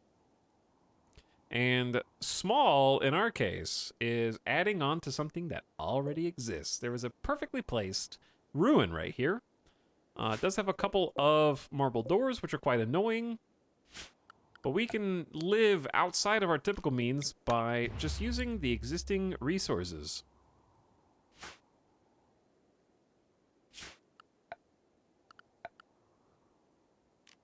So what we're going to do is get to work. We're going to do 2 things. This is going to become the second base that we build. But there's so many trees that we need to cut down to make this usable that it's going to just become a project that we work on. What we need to do for Naked Brutality is focus as much of our time as possible on productive building and productive chopping. And what that means here is getting a little spot that we can sort of tuck away. We're going to cut like those down first. And then make a little tiny base right there just with a fire going.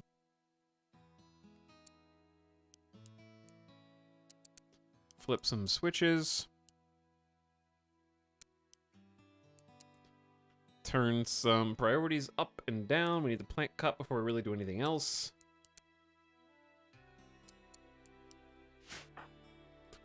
Okay, and get to work. What up, Axel?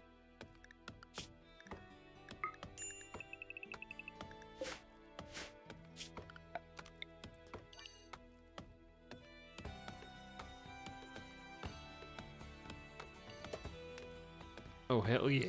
This is a good song to start with. It begins again!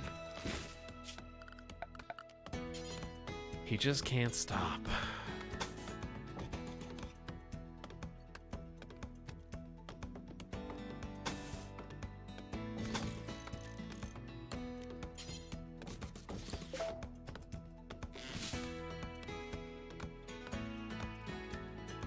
Ding, ding, ding. Oh, there's animals, dude. Look, there's ibex on this map.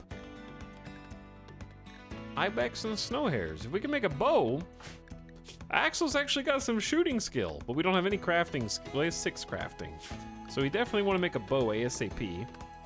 On day 1, we can just live off of berry bushes.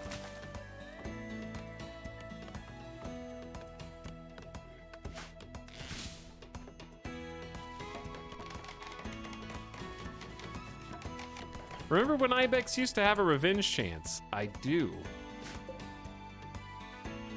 I do indeed. Alright, Axel's food is still good, so we're going to work on building a roof up over this. I want to try and get a bed and a torch. Actually, we need to get a fire, huh?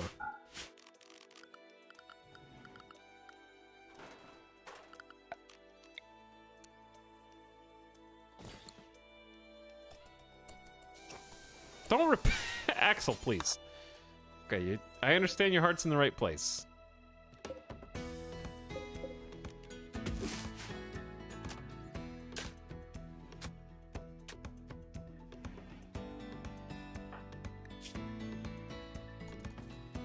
Alright, grab some berries from the local berry bushes.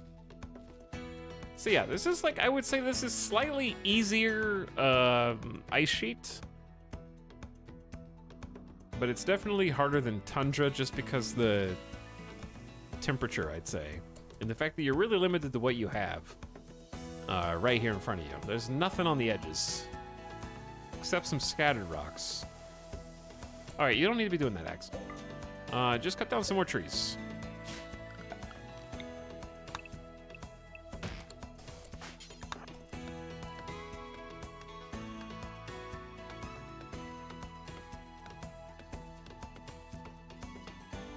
Did you already eat the berries?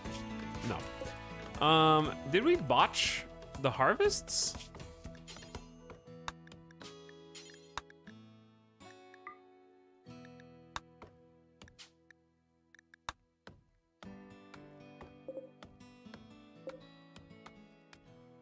Because I'm not seeing the berries.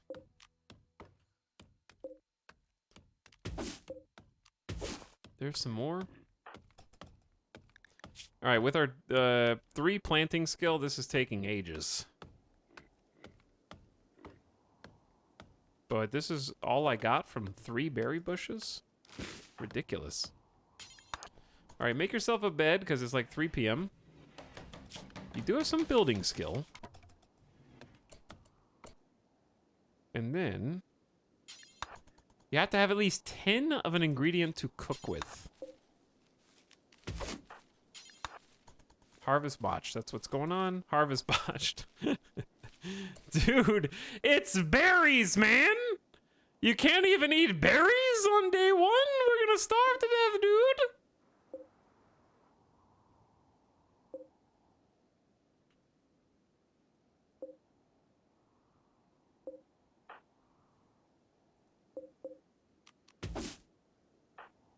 We gotta just, like, we can make a bow tomorrow. We just need berries now. Thank you, dear God.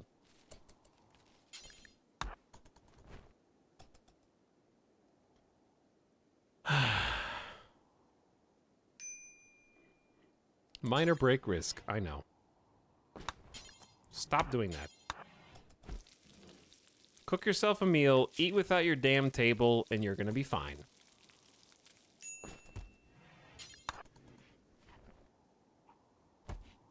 Your mood will actually go up. You'll have a table tomorrow, and you're gonna really, really like it. Oh, are we good enough building that we actually make the fancy tables? The ones that are specific to our ideological preferences? We're gonna need a little wooden stool to save resources.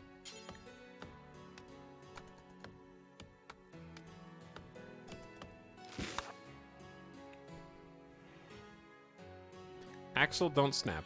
You're gonna be fine. I like it goes from cold to sweaty. Cold to sweaty. Hold that door open. The fire creates so much heat that even if we hold the door open, it keeps it aired out from a nice 60 to 70 degrees Fahrenheit.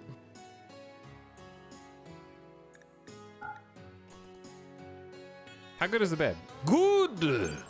Good bed means more comfort. And more immunity gain. Alright, Axel, you're surviving like the first night. Barely. You do have an extra meal.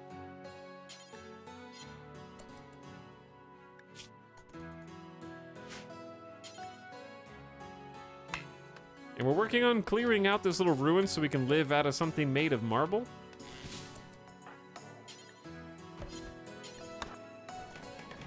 I got you a chair for your normal quality table. I actually can't click on this stool. Unclickable. It's a poor quality stool. Okay, we can't have everything.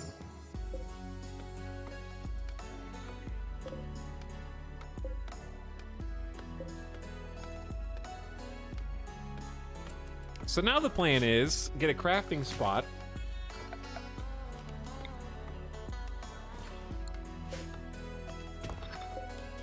And at the crafting spot, we want to make a short bow.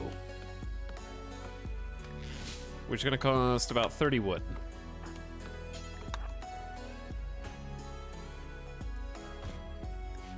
And we want that to take advantage of the 7 shooting skill because he's nimble. We can make a club also. I think having one of each would be good.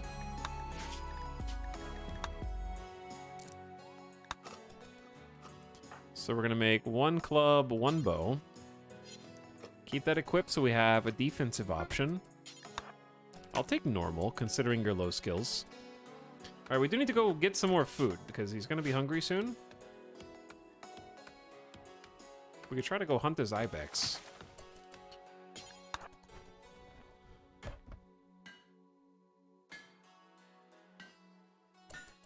So, interestingly, clubs actually don't have quality levels. They're simply clubs. Now that we're hunting, what we want to do, since the ibex are just here, grazing, having a good time, we want to make sure that when we snipe at them to try and hunt, they tend to run away from where you're shooting. So in this case, we're chasing them towards the dead end, so we don't have to go too terribly far. Ooh, wow, what a gamer god through the brain. I don't think that's where they teach you to do it in the hunting classes. But for now, we're just gonna butcher outside forever. That was actually incredible.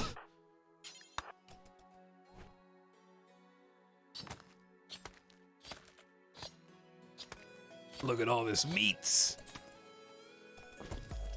4 meals. We did not have this sort of luxury last time, did we? This is the good stuff, dude.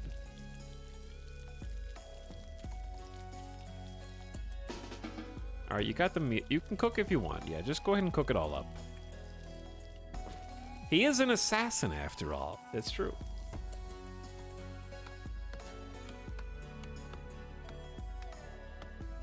All right, we can work on merging the stacks.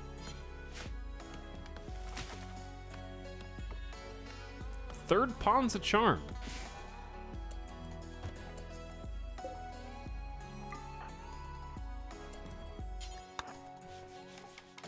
Make ourselves a nice little normal end table for extra comfort, putting it next to the bed. And then I want to get just a little wood floor in here just to get us started, and then we're going to try building a room on this side, maybe. Let's also chop all the stumps.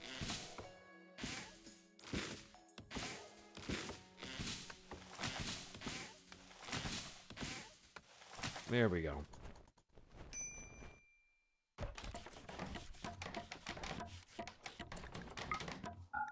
Okay, it's a little cozy in here. We also don't have to make you work all day anymore. You can kind of go do other stuff.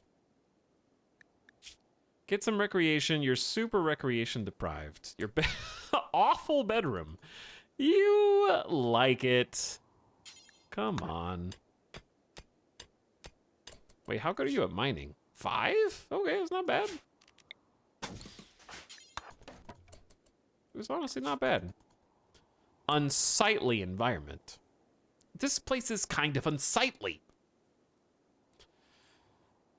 What biome is this? I missed character creation. It is a custom biome type from the Geological Formations mod called Ice Oasis. It is part ice sheet and part, I guess, either tundra / boreal forest. It's all ice, but we have a piece of oasis in the middle.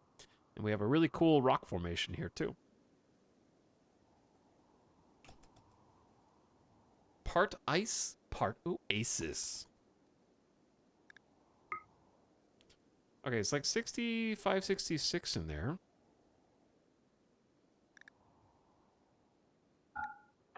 Axel's feeling great right now. Extremely low expectations. They're steeled to survive. They have 6 days of initial optimism. I'm excited to be founding a new colony. And they're extremely cushy. Good quality bed and a little end table will do that. Nice to have all that by the first couple days. Now we're starting to run a little low on meals. So I'd say it's a good time to maybe just go do some hunting.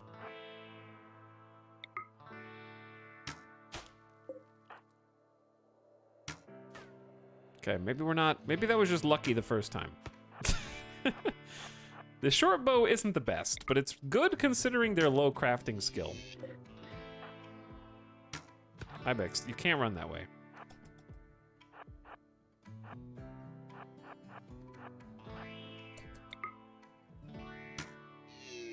Good shot. Again.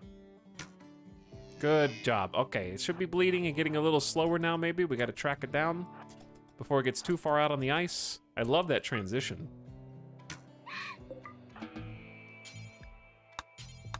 We don't have a place to haul. Okay, we need to get a dump zone out here.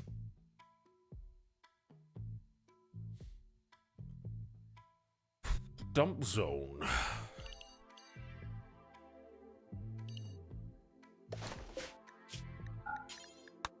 This is just gonna be for bodies. Animal corpses. Wait, didn't I say butcher?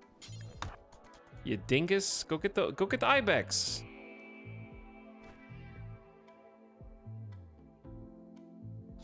What are you doing?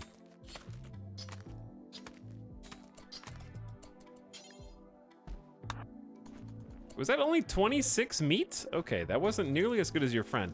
Fun fact, chat, the more damage you do to an animal, the less meat it gives you. Bow hunting is better than gun hunting as far as securing the highest quantity of meat per animal. So if you decimate an animal's body and shred it with flak and shotguns and stuff, you're not gonna get as much. So because we've one-shot the first ibex, we had a lot more.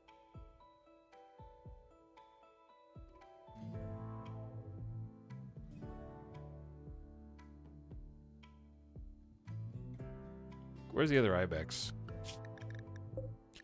I think we should just hunt this while it's here before it somehow wanders off the map or gets eaten by something.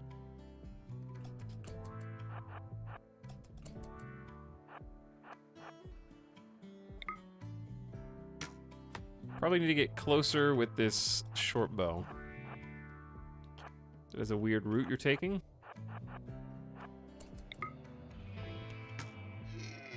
There's a good hit. Alright, now we're in business. I only hunt animals using anti-grain warheads and a mortar. That's the spirit.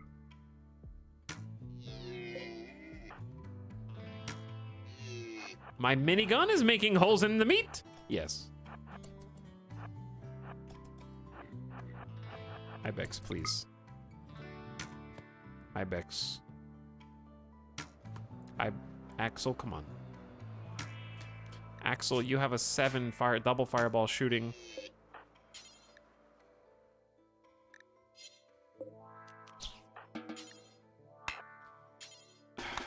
Just carry the ibex.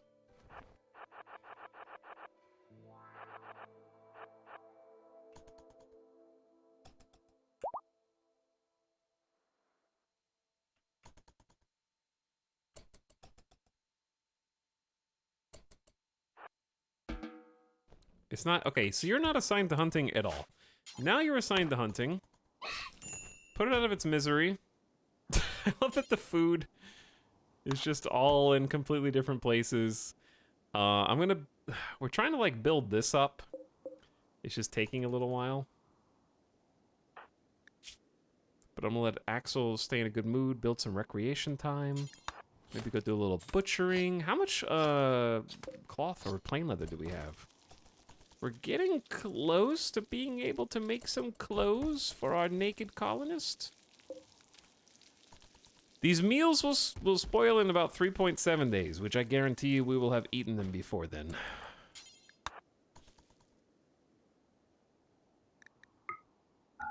Randall is quiet. Bro, it's the 3rd day. It's like the 4th day.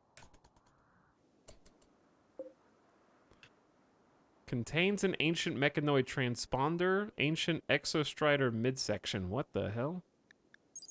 The remains of a massive ancient exostrider war mechanoid. Long ago, some high-energy weapon shattered the body and fused the parts into an almost solid mass. In its guts, it looks like there's a still functional transponder. If you could extract it, you could decrypt it to gather valuable information. The mech's incendiary weapon cells are intact but unstable and will likely detonate after you do some damage. Yeah, we're gonna leave that off. I love this art though. We got an exostrider head, the legs, has 3 legs, and a cannon.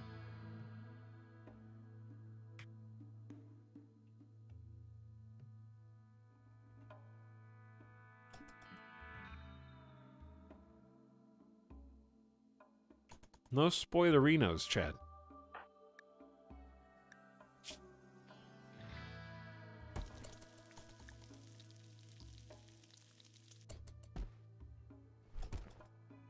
Oh, the berries. Perfect. We'll have 7 meals. That should be enough for a few days of food, and we can focus on other things.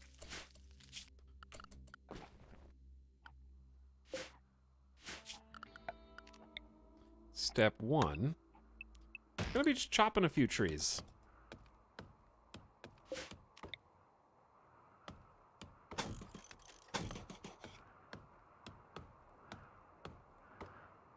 How big should this room be? I think the answer is yes.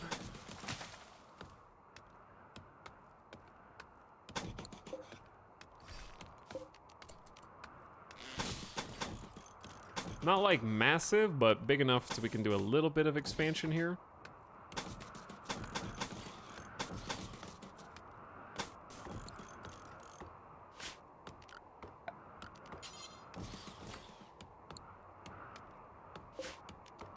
Gotta deconstruct the steel sarcophagus, and maybe we can find a table from some of the other ruins? There's actually a bunch of ruins down here.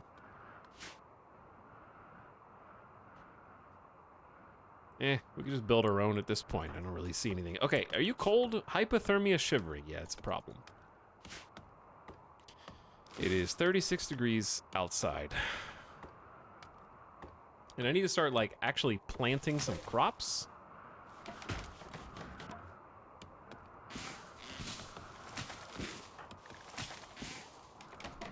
Okay, the hypothermia is getting worse. Once it switches over to minor, then I'll say we may have a problem, but for now... They should do a good job of just building it, maybe getting a roof, and getting a... Well, we're gonna switch to using this instead of this. This can just... Ah, Randy, what up? Is this good or bad? Because now I have to feed 2 people. A housewife named Iselle is crashing in a transport pod nearby. If she survives the impact, she'll be badly wounded. She's not affiliated with any faction. You can rescue and hope that she joins freely or capture her. On the edge of the damn map. Dead in 8 hours. My doctoring skills are 4. And I don't think we have any heal root. So...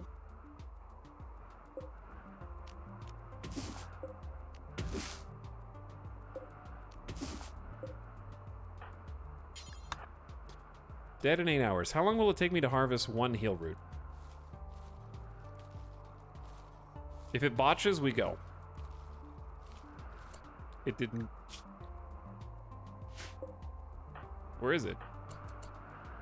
It just didn't... Okay. I didn't say botch, did it?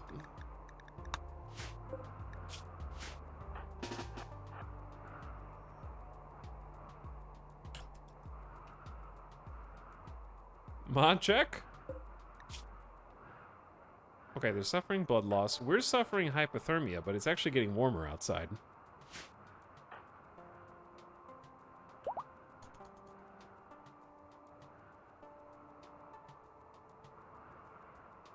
We're going as fast as we can, Iselle!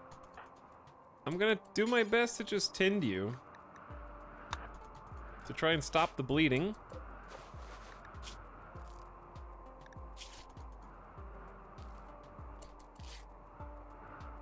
18% with no medicine? And then a 35%. Alright, let's carry a cell back to base.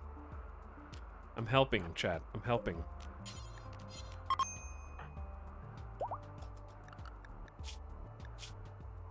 Axel's not having such a fun time right now. Iselle, what are your stats? No combat, no violence, but good at cooking, crafting, and medical? You mean the things that we suck at? Cooking, crafting, and medical? That's fantastic. No combat's bad, but I will take a doctor.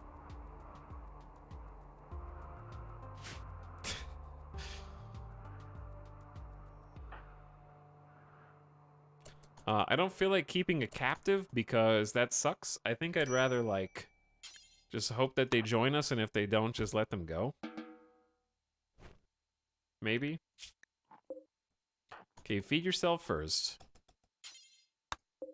You can feed her in a bit. We need to finish You botched. Axel, what the hell are you doing, dude?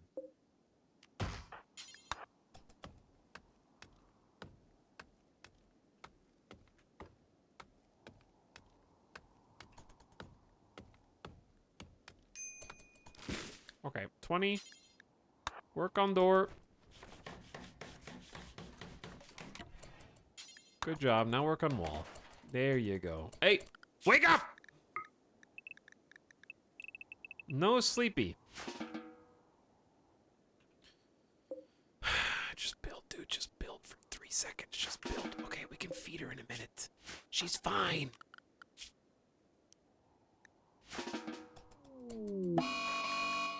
A local snow hare has gone mad. It will attack everyone it sees.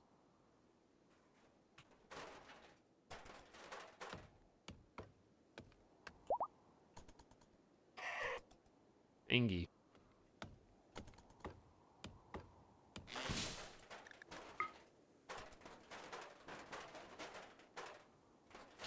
Alright, we got a roof. Chat, we got a roof confirmed. We're gonna get a new campfire. This place is gonna be like so cozy, dude.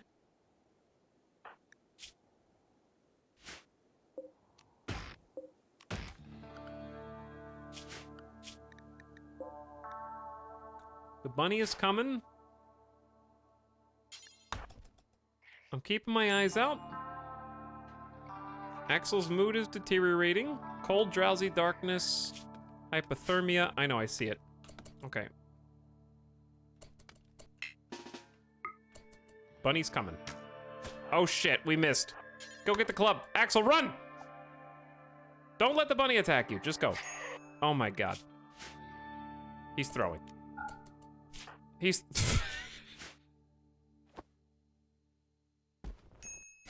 Fight back! You're supposed to be nimble. What the? You're supposed to be nimble, dude. Tend yourself. It's just a stupid rabbit. It's not gonna get infected.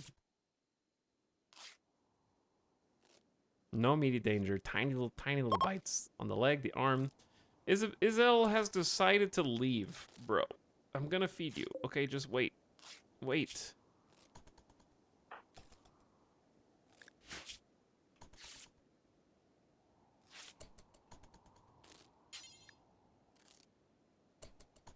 Look, I'm a nice person. I'm gonna have my own mental snap here in a second. Here's the thing, Isel. My character's very sleepy, and you just told me that you decided to leave. So take your food. Get the frick out of my bed. Wait, why are you still in the bed? This is now for prisoners! Are you a Get out. My bed. I healed you, I gave you food, now leave.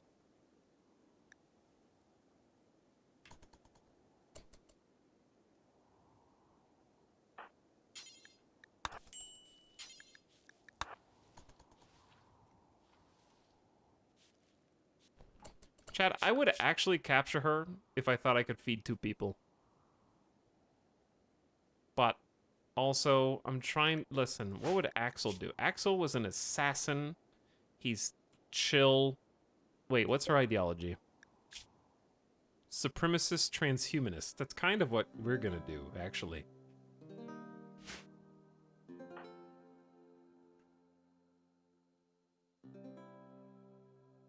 Bring. Bring. We're alike, you and I. We are much the same, Isel.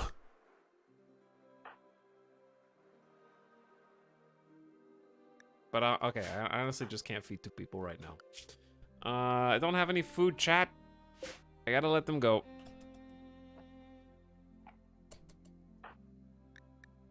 I only have 3 meals. There's only bunnies on the map, and there are no rice.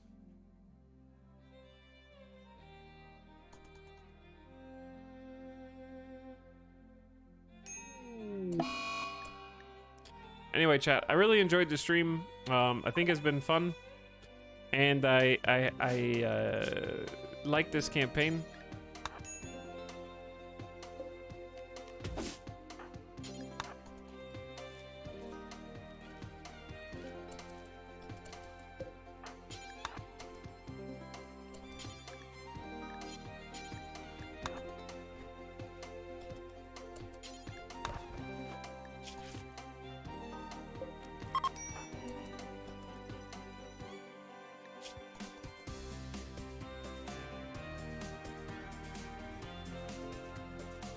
Why is the bunny wiggle like almost perfectly on time with this song?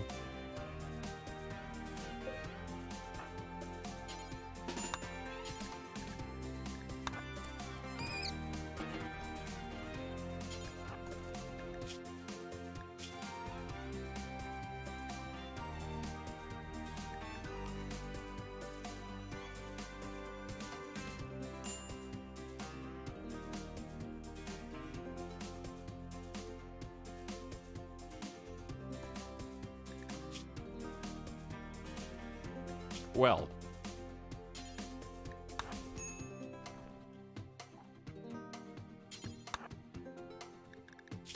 Axel's had it tough. Yeah, Axel's had it tough. He's down to 2 meals.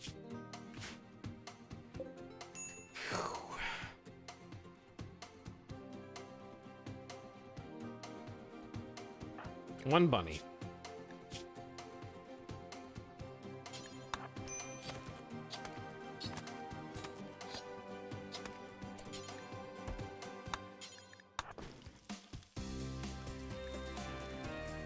I got a tint with no meds.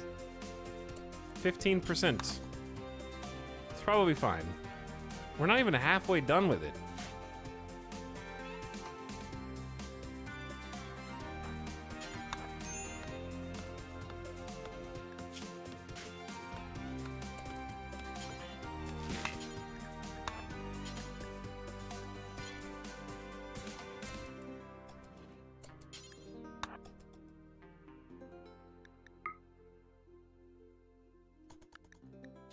The bunny bit me too many times.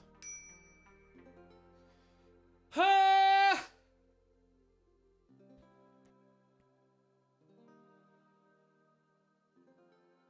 Now we wait. The reason I'm laying in bed is because you heal faster when you're in bed. You also heal faster when you're fed. So feeding colonists helps them boost immunity.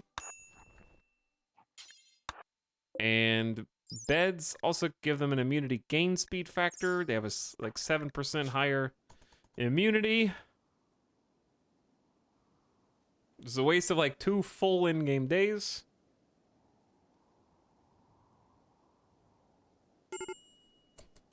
Medical emergency, it's fine.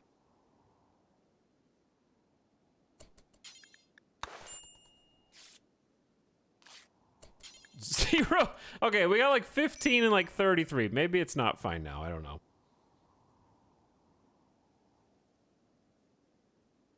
%. It's a little close, but we're immune.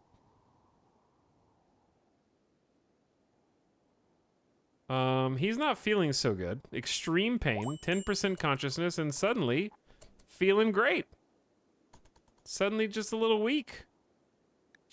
No problem.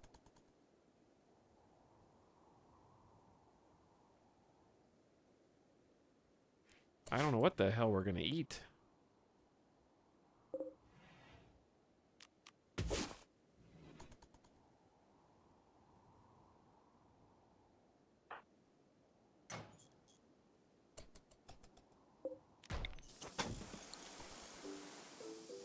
Okay, we need to cut some trees, bud. Me and you, cut some trees. Construction is good, but so is plant cutting.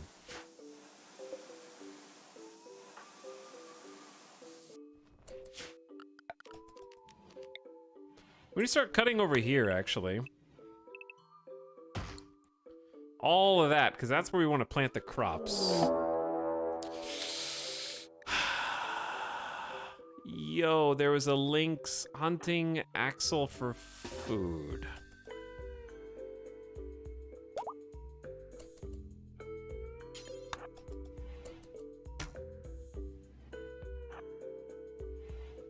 And we don't... This time, chat, we don't have any spike traps. Haven't I seen this episode? Have you?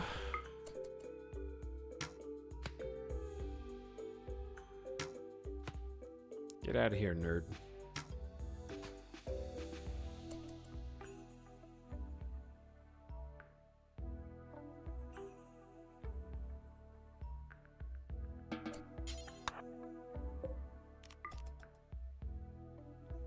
What? No! It ate my meal! At least I'm not getting hunted now. 10,000 IQ.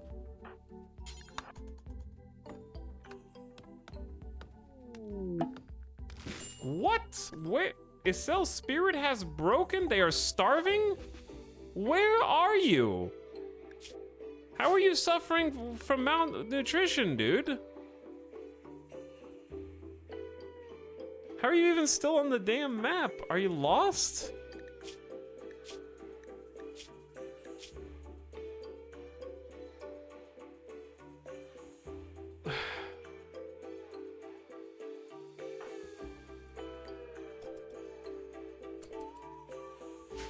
How much is a spike trap? 45.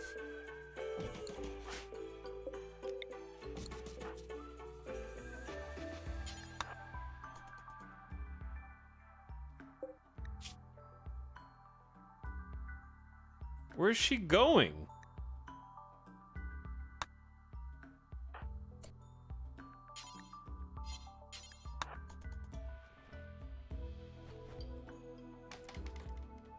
She's coming back.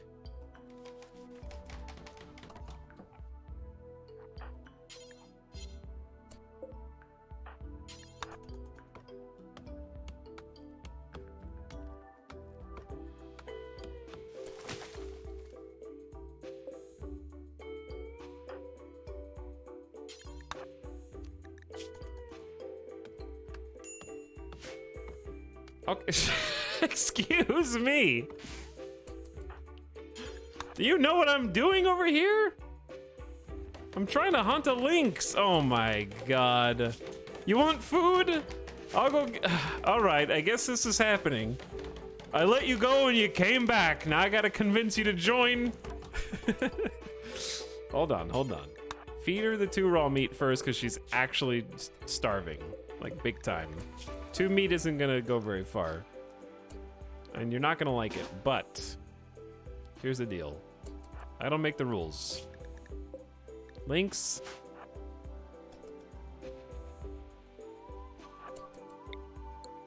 I gotta make the lynx go manhunter mode.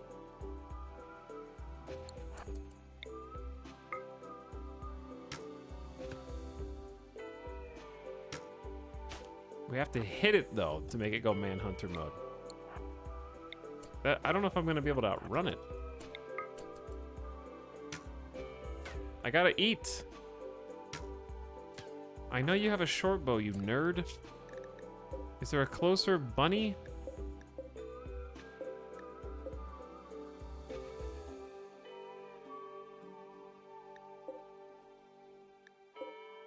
Oh my god, all the food is so far away. How fast is the lynx? 5? It's so fast. Chat, she's gonna die in my bed.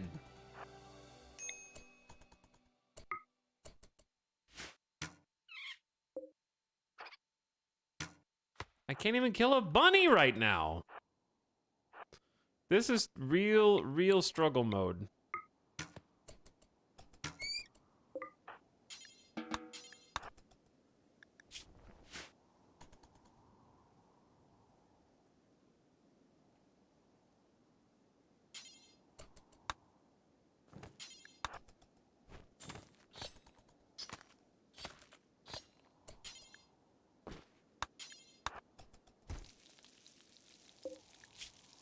I gotta, chat.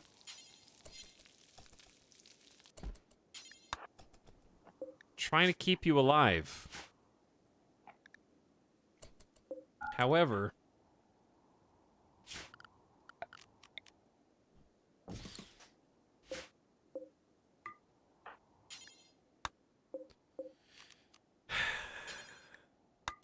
There is a price.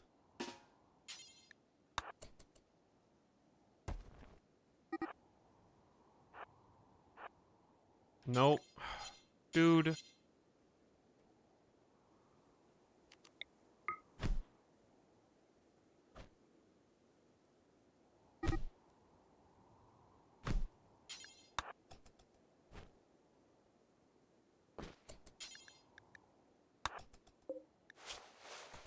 You are gonna starve to death out there. This is for your own good.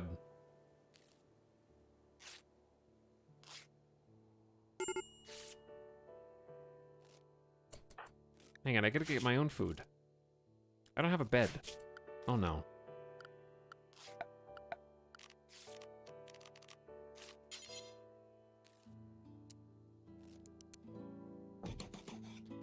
Chat, we barely... This is... This is not good. I'm about to have a snap.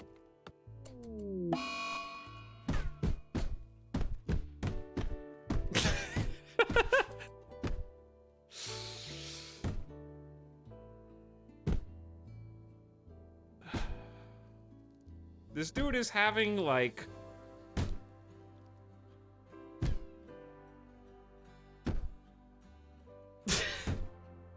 an existential crisis. Axel is like, I don't understand women! I took her in, I fed her! She was starving to death out there wandering around. She came back in, slept in my bed, I fed her. I was like, hey, you should stay with me. No, and then we got into a fight. I don't understand.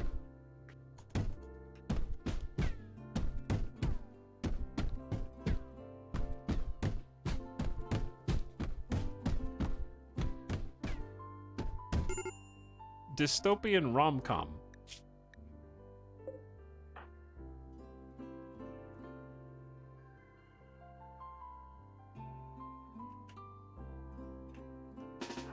I know her door's forced open. He's a little preoccupied right now. And also, we don't have food, we don't have a bed, I don't have anything, dude.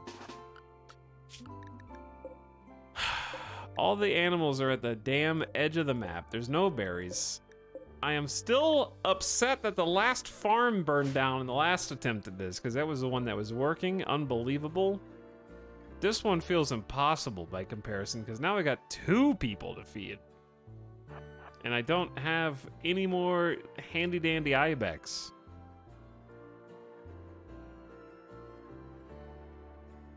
All right, do what you need to do. Let's go get the money. Where's the closest one? That one?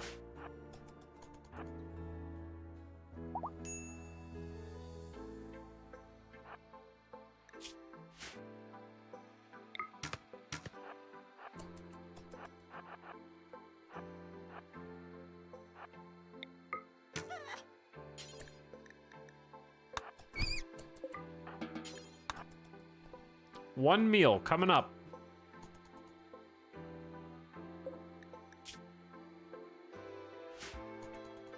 Have you even slept, Axel? He's about to pass out, dude.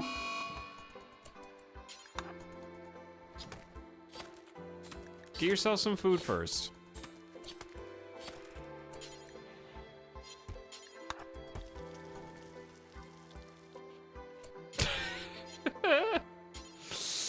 Yeah, that's fine. Go ahead, refuel it. Yep, go ahead, put the food on. You're doing great, bud. Now eat it. Okay, not just without table, that's fine. Now we gotta go back out and hunt. No, you gotta go to bed. Can you build a bed before you fall asleep? You're exhausted, I know. You're missing 45 wood, oh my god.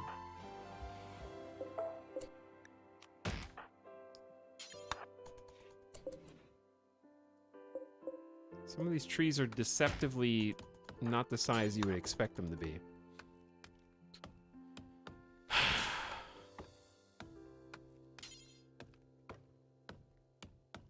He's gonna do it. He's gonna do it.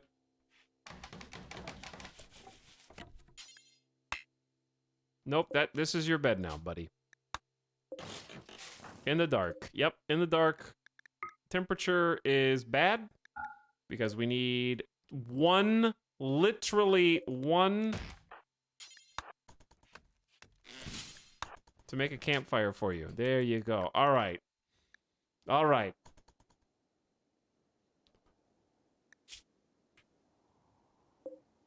She's about to start starving again. Because ravenously hungry, like malnutrition is causing some problems. All right, let's go back out. Took a quick nap.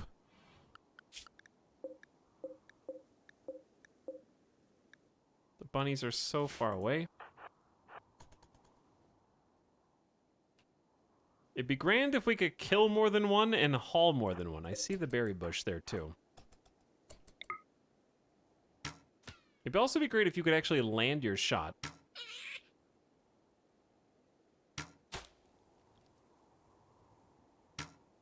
Why do I feel like that bunny just turned on turbojets?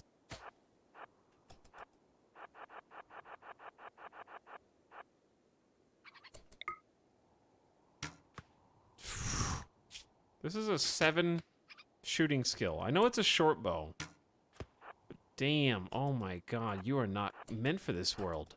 This is for one meal. You're you're supposed to be an assassin.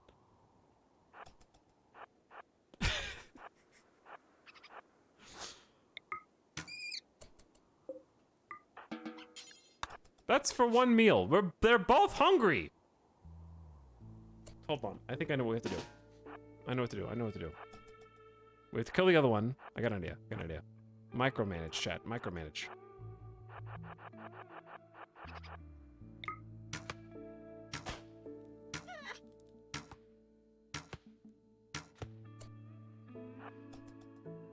I'm about to lose my damn mind.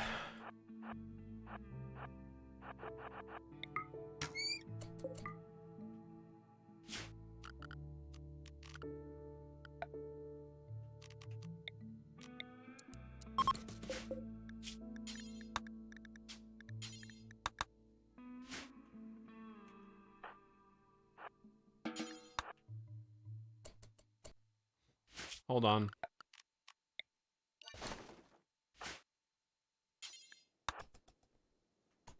This isn't that hard.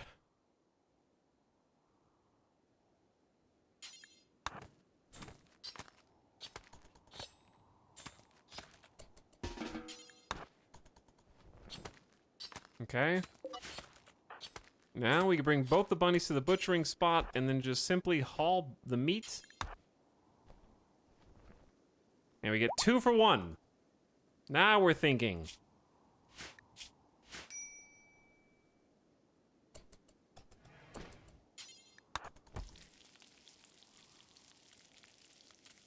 Okay, she's like super hungry.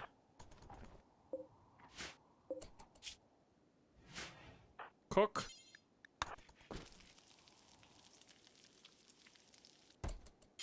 Eat. Go to bed. Chat, there's only 5 bunnies on the map. We haven't planted a damn thing. We haven't even started talking to her to convert her.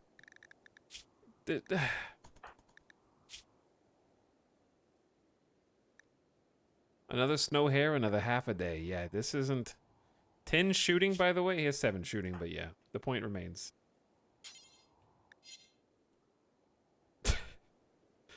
The colony's doing great. Yeah, it's the 10th of December.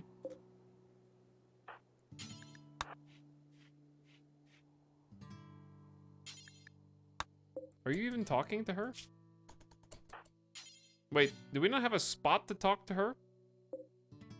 Because of the chair? What are you doing in here? Relaxing socially. What is going on in this room? We did not try to convert her already, did we? I guess we... did you do 1%? She's asleep.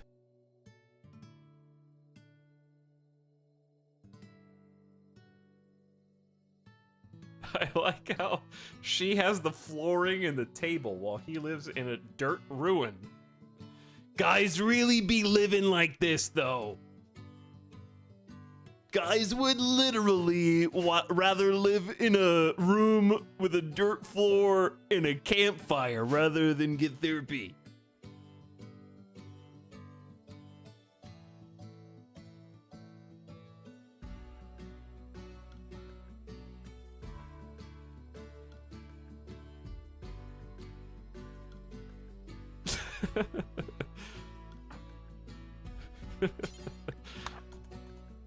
Okay, see, now that they can actually get to the spot. There, it certainly went down to 36%. That's much better. But we gotta go get food! I'm going to get the links, dude. I don't care. We can't... They're eating... There's a snow hare out there, but they're eating all the food. We have to hit it from maximum range.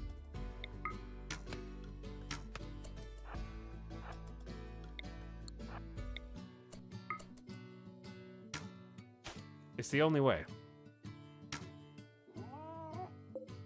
Good hit. Alright. Now while it's bleeding out, you go get... Don't you dare leave the map.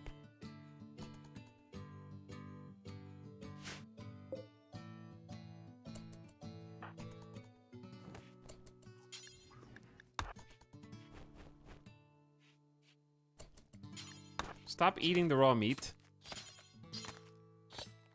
I will babysit the hell out of this situation. Stop!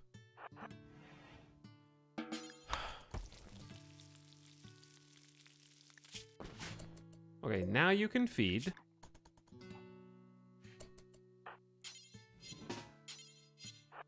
Let's go finish what we started. Because you gotta eat too. Naked Brutality, aka Micromanagement Simulator. Yeah, it is. It eventually, we almost got to the part where we didn't have to micromanage everything.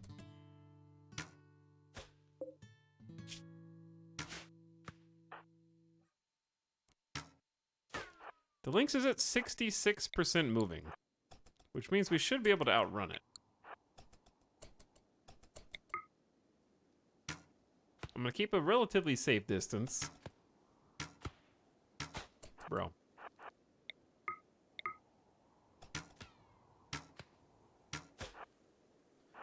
Assassin, by the way.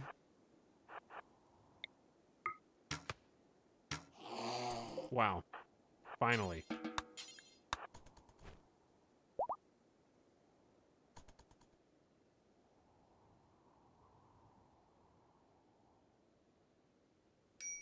Right when we talk shit. Listen. Even a broken clock is right twice a day, Axel. You shoot enough arrows, one of them is gonna go where it's supposed to.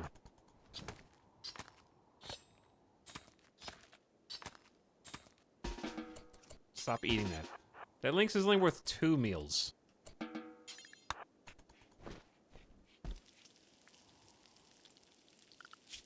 There's 3 bunnies on the map, and that's it.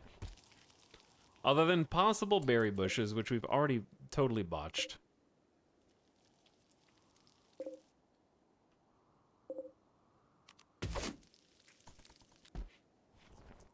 Why were you eating the... Oh, it's a reserve for prisoners.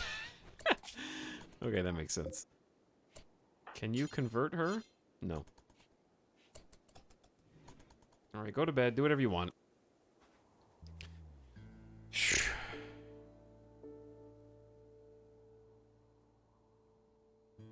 You need a butcher table.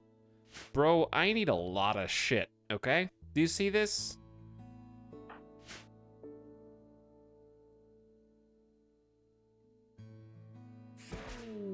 What? A musical kid named Mugug is crashing in a transport pod. He is from your enemy, the Moi Pact. Dead in 3 hours.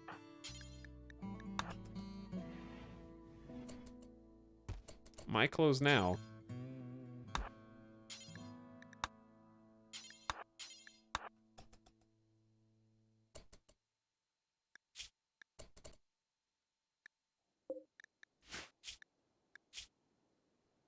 Kind and industrious.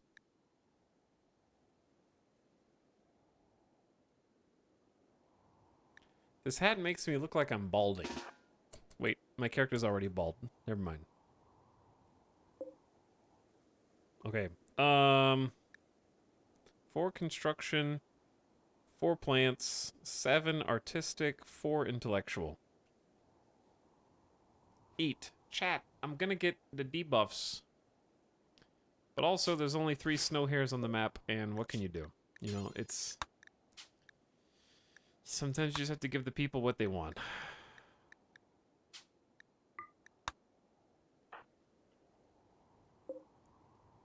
But first, we will at least try harvesting the berry bushes. Oh, this time we're actually doing it. Why did we botch the first slew of them?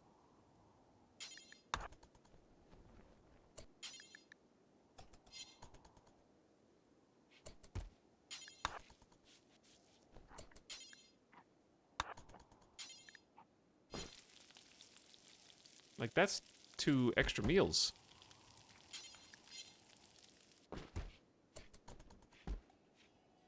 Plus a little to grow on. 3 meals.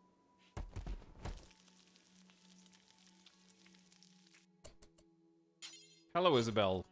Would you like to join my ideology? Sorry about the altercation earlier, but there was some confusion over why you were invading my home.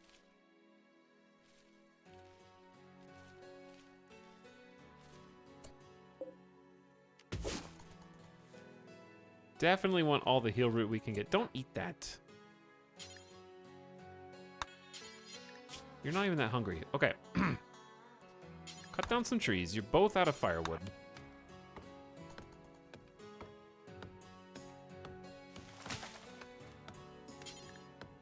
Then refill that one. Then refill that one.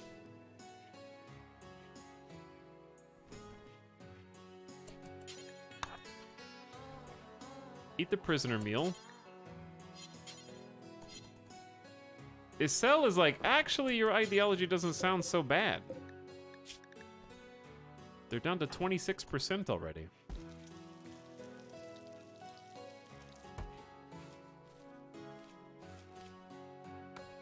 Chat, if we're lucky, we're gonna grab some... Okay, so Mugug the musician is dead and currently won't spoil.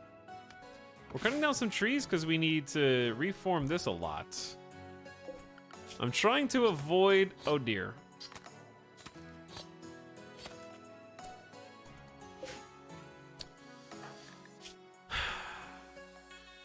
I butchered a human being. This was a horrible thing.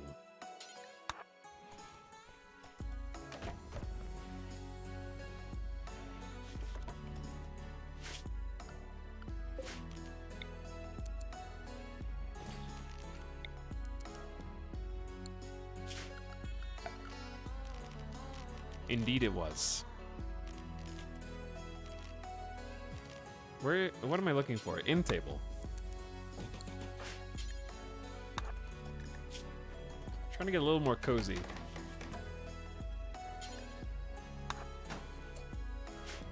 Let's also build you a horseshoe pin. Right where that tree is.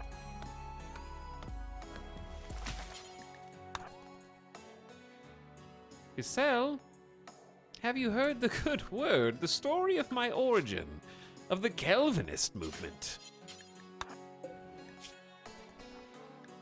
1 meal for you.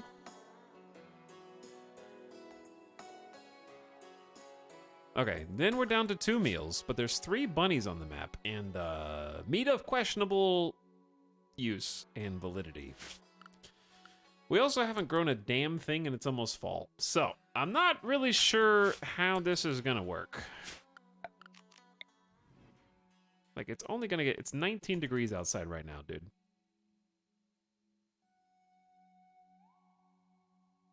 From her perspective, this is a horror movie. She crash landed here in a transport pod.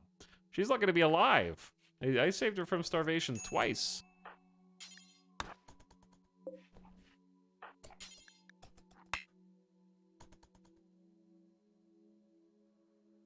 .31% certainty.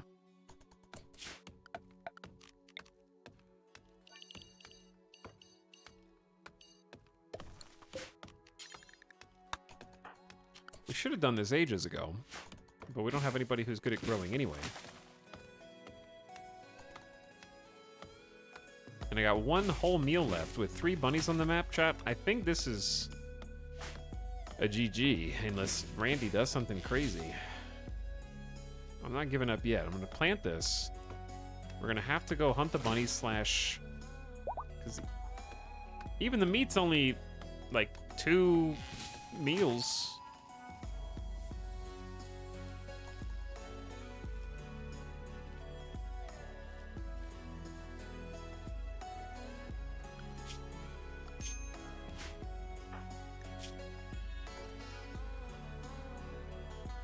He's constantly getting sleepy super early. The rabbits are at the furthest fringe of the map.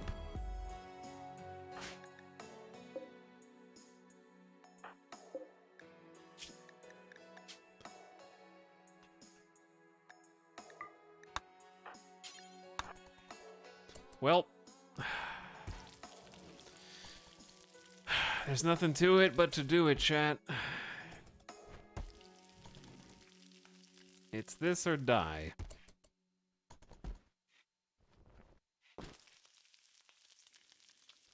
Some kind of bacon.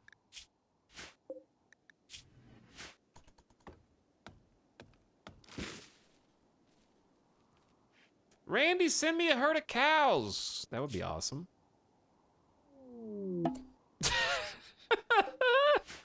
I think there was a communication error. A low-wage worker named Eustace is crashing in a transport pod nearby. If he survives the impact, he will be badly wounded. Eustace is from the White Dominion. If you rescue him, he may join freely, otherwise he will return home and spread goodwill between your factions. Eustace is wearing a strange cult mask and has red, scary eyes. And is a hussar. Who is addicted to go juice? Genetically speaking. I actually can't kill this person because... Is this the name of my empire in this game? Yeah, that's gonna piss off the whole faction, chat. They're dead in 5 hours, though.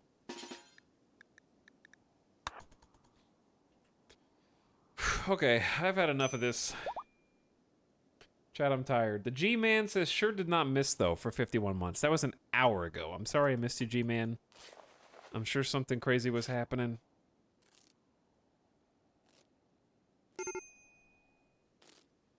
Axel's about to have a major break. Trying to help this person.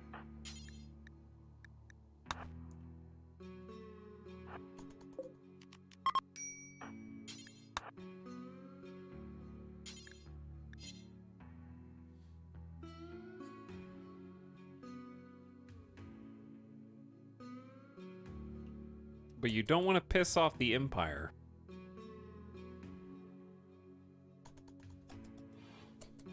If you capture this guy, it will anger the Empire. I believe if you strip them of their belongings, they also know. But I could be wrong on that. But also, I'm trying not to be a complete dickwad.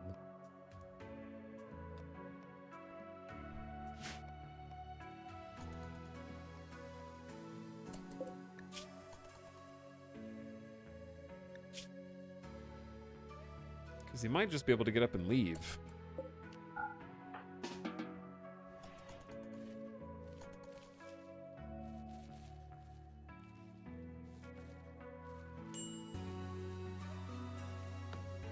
Look at all these random leathers we have down here.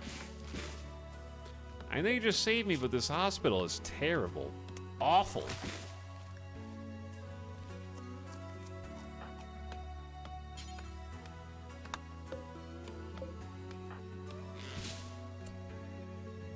Alright, chat, I've micromanaged the last that I can micromanage.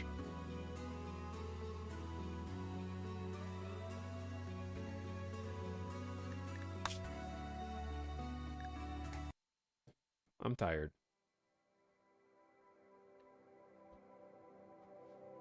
I sleep. Good night. Boop. Thanks for watching, everybody. Thanks for coming to the secret bonus stream. It's supposed to be a day off. You got a stream out of it. Hope you enjoyed the chaos on Ice Oasis. Next time we play RimWorld in a couple days, we're gonna have an interesting decision to make because I honestly think that that save is probably dead. So you're gonna have to choose whether to play it off and just see if somehow we survive. Maybe Randy does what Randy does. I'm gonna try kicking that dude out of the bed and make him leave, basically, once he can walk.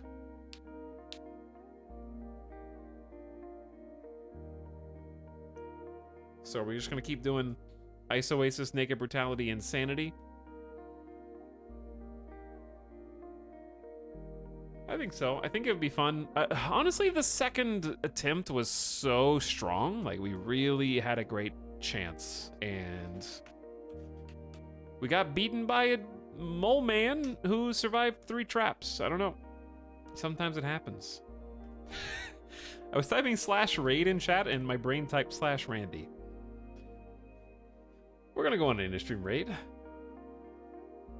Little Halloween. Still Halloween here. It's not midnight Pacific. We're gonna go say hi to Avik, who we haven't gotten to raid in a little bit, who is playing some Zombie Night Terror in honor of Halloween. I installed Snap. I finally gave in. Chat, go install Snap. I'm gonna go eat dinner, feed Midas, and play Snap while I go to sleep. I'm tired.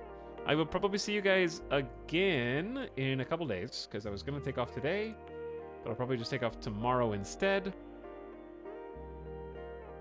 So then we'll just see you Wednesday, Thursday, Friday, and then a question mark for the weekend. This time for real, because I'm actually pretty tired.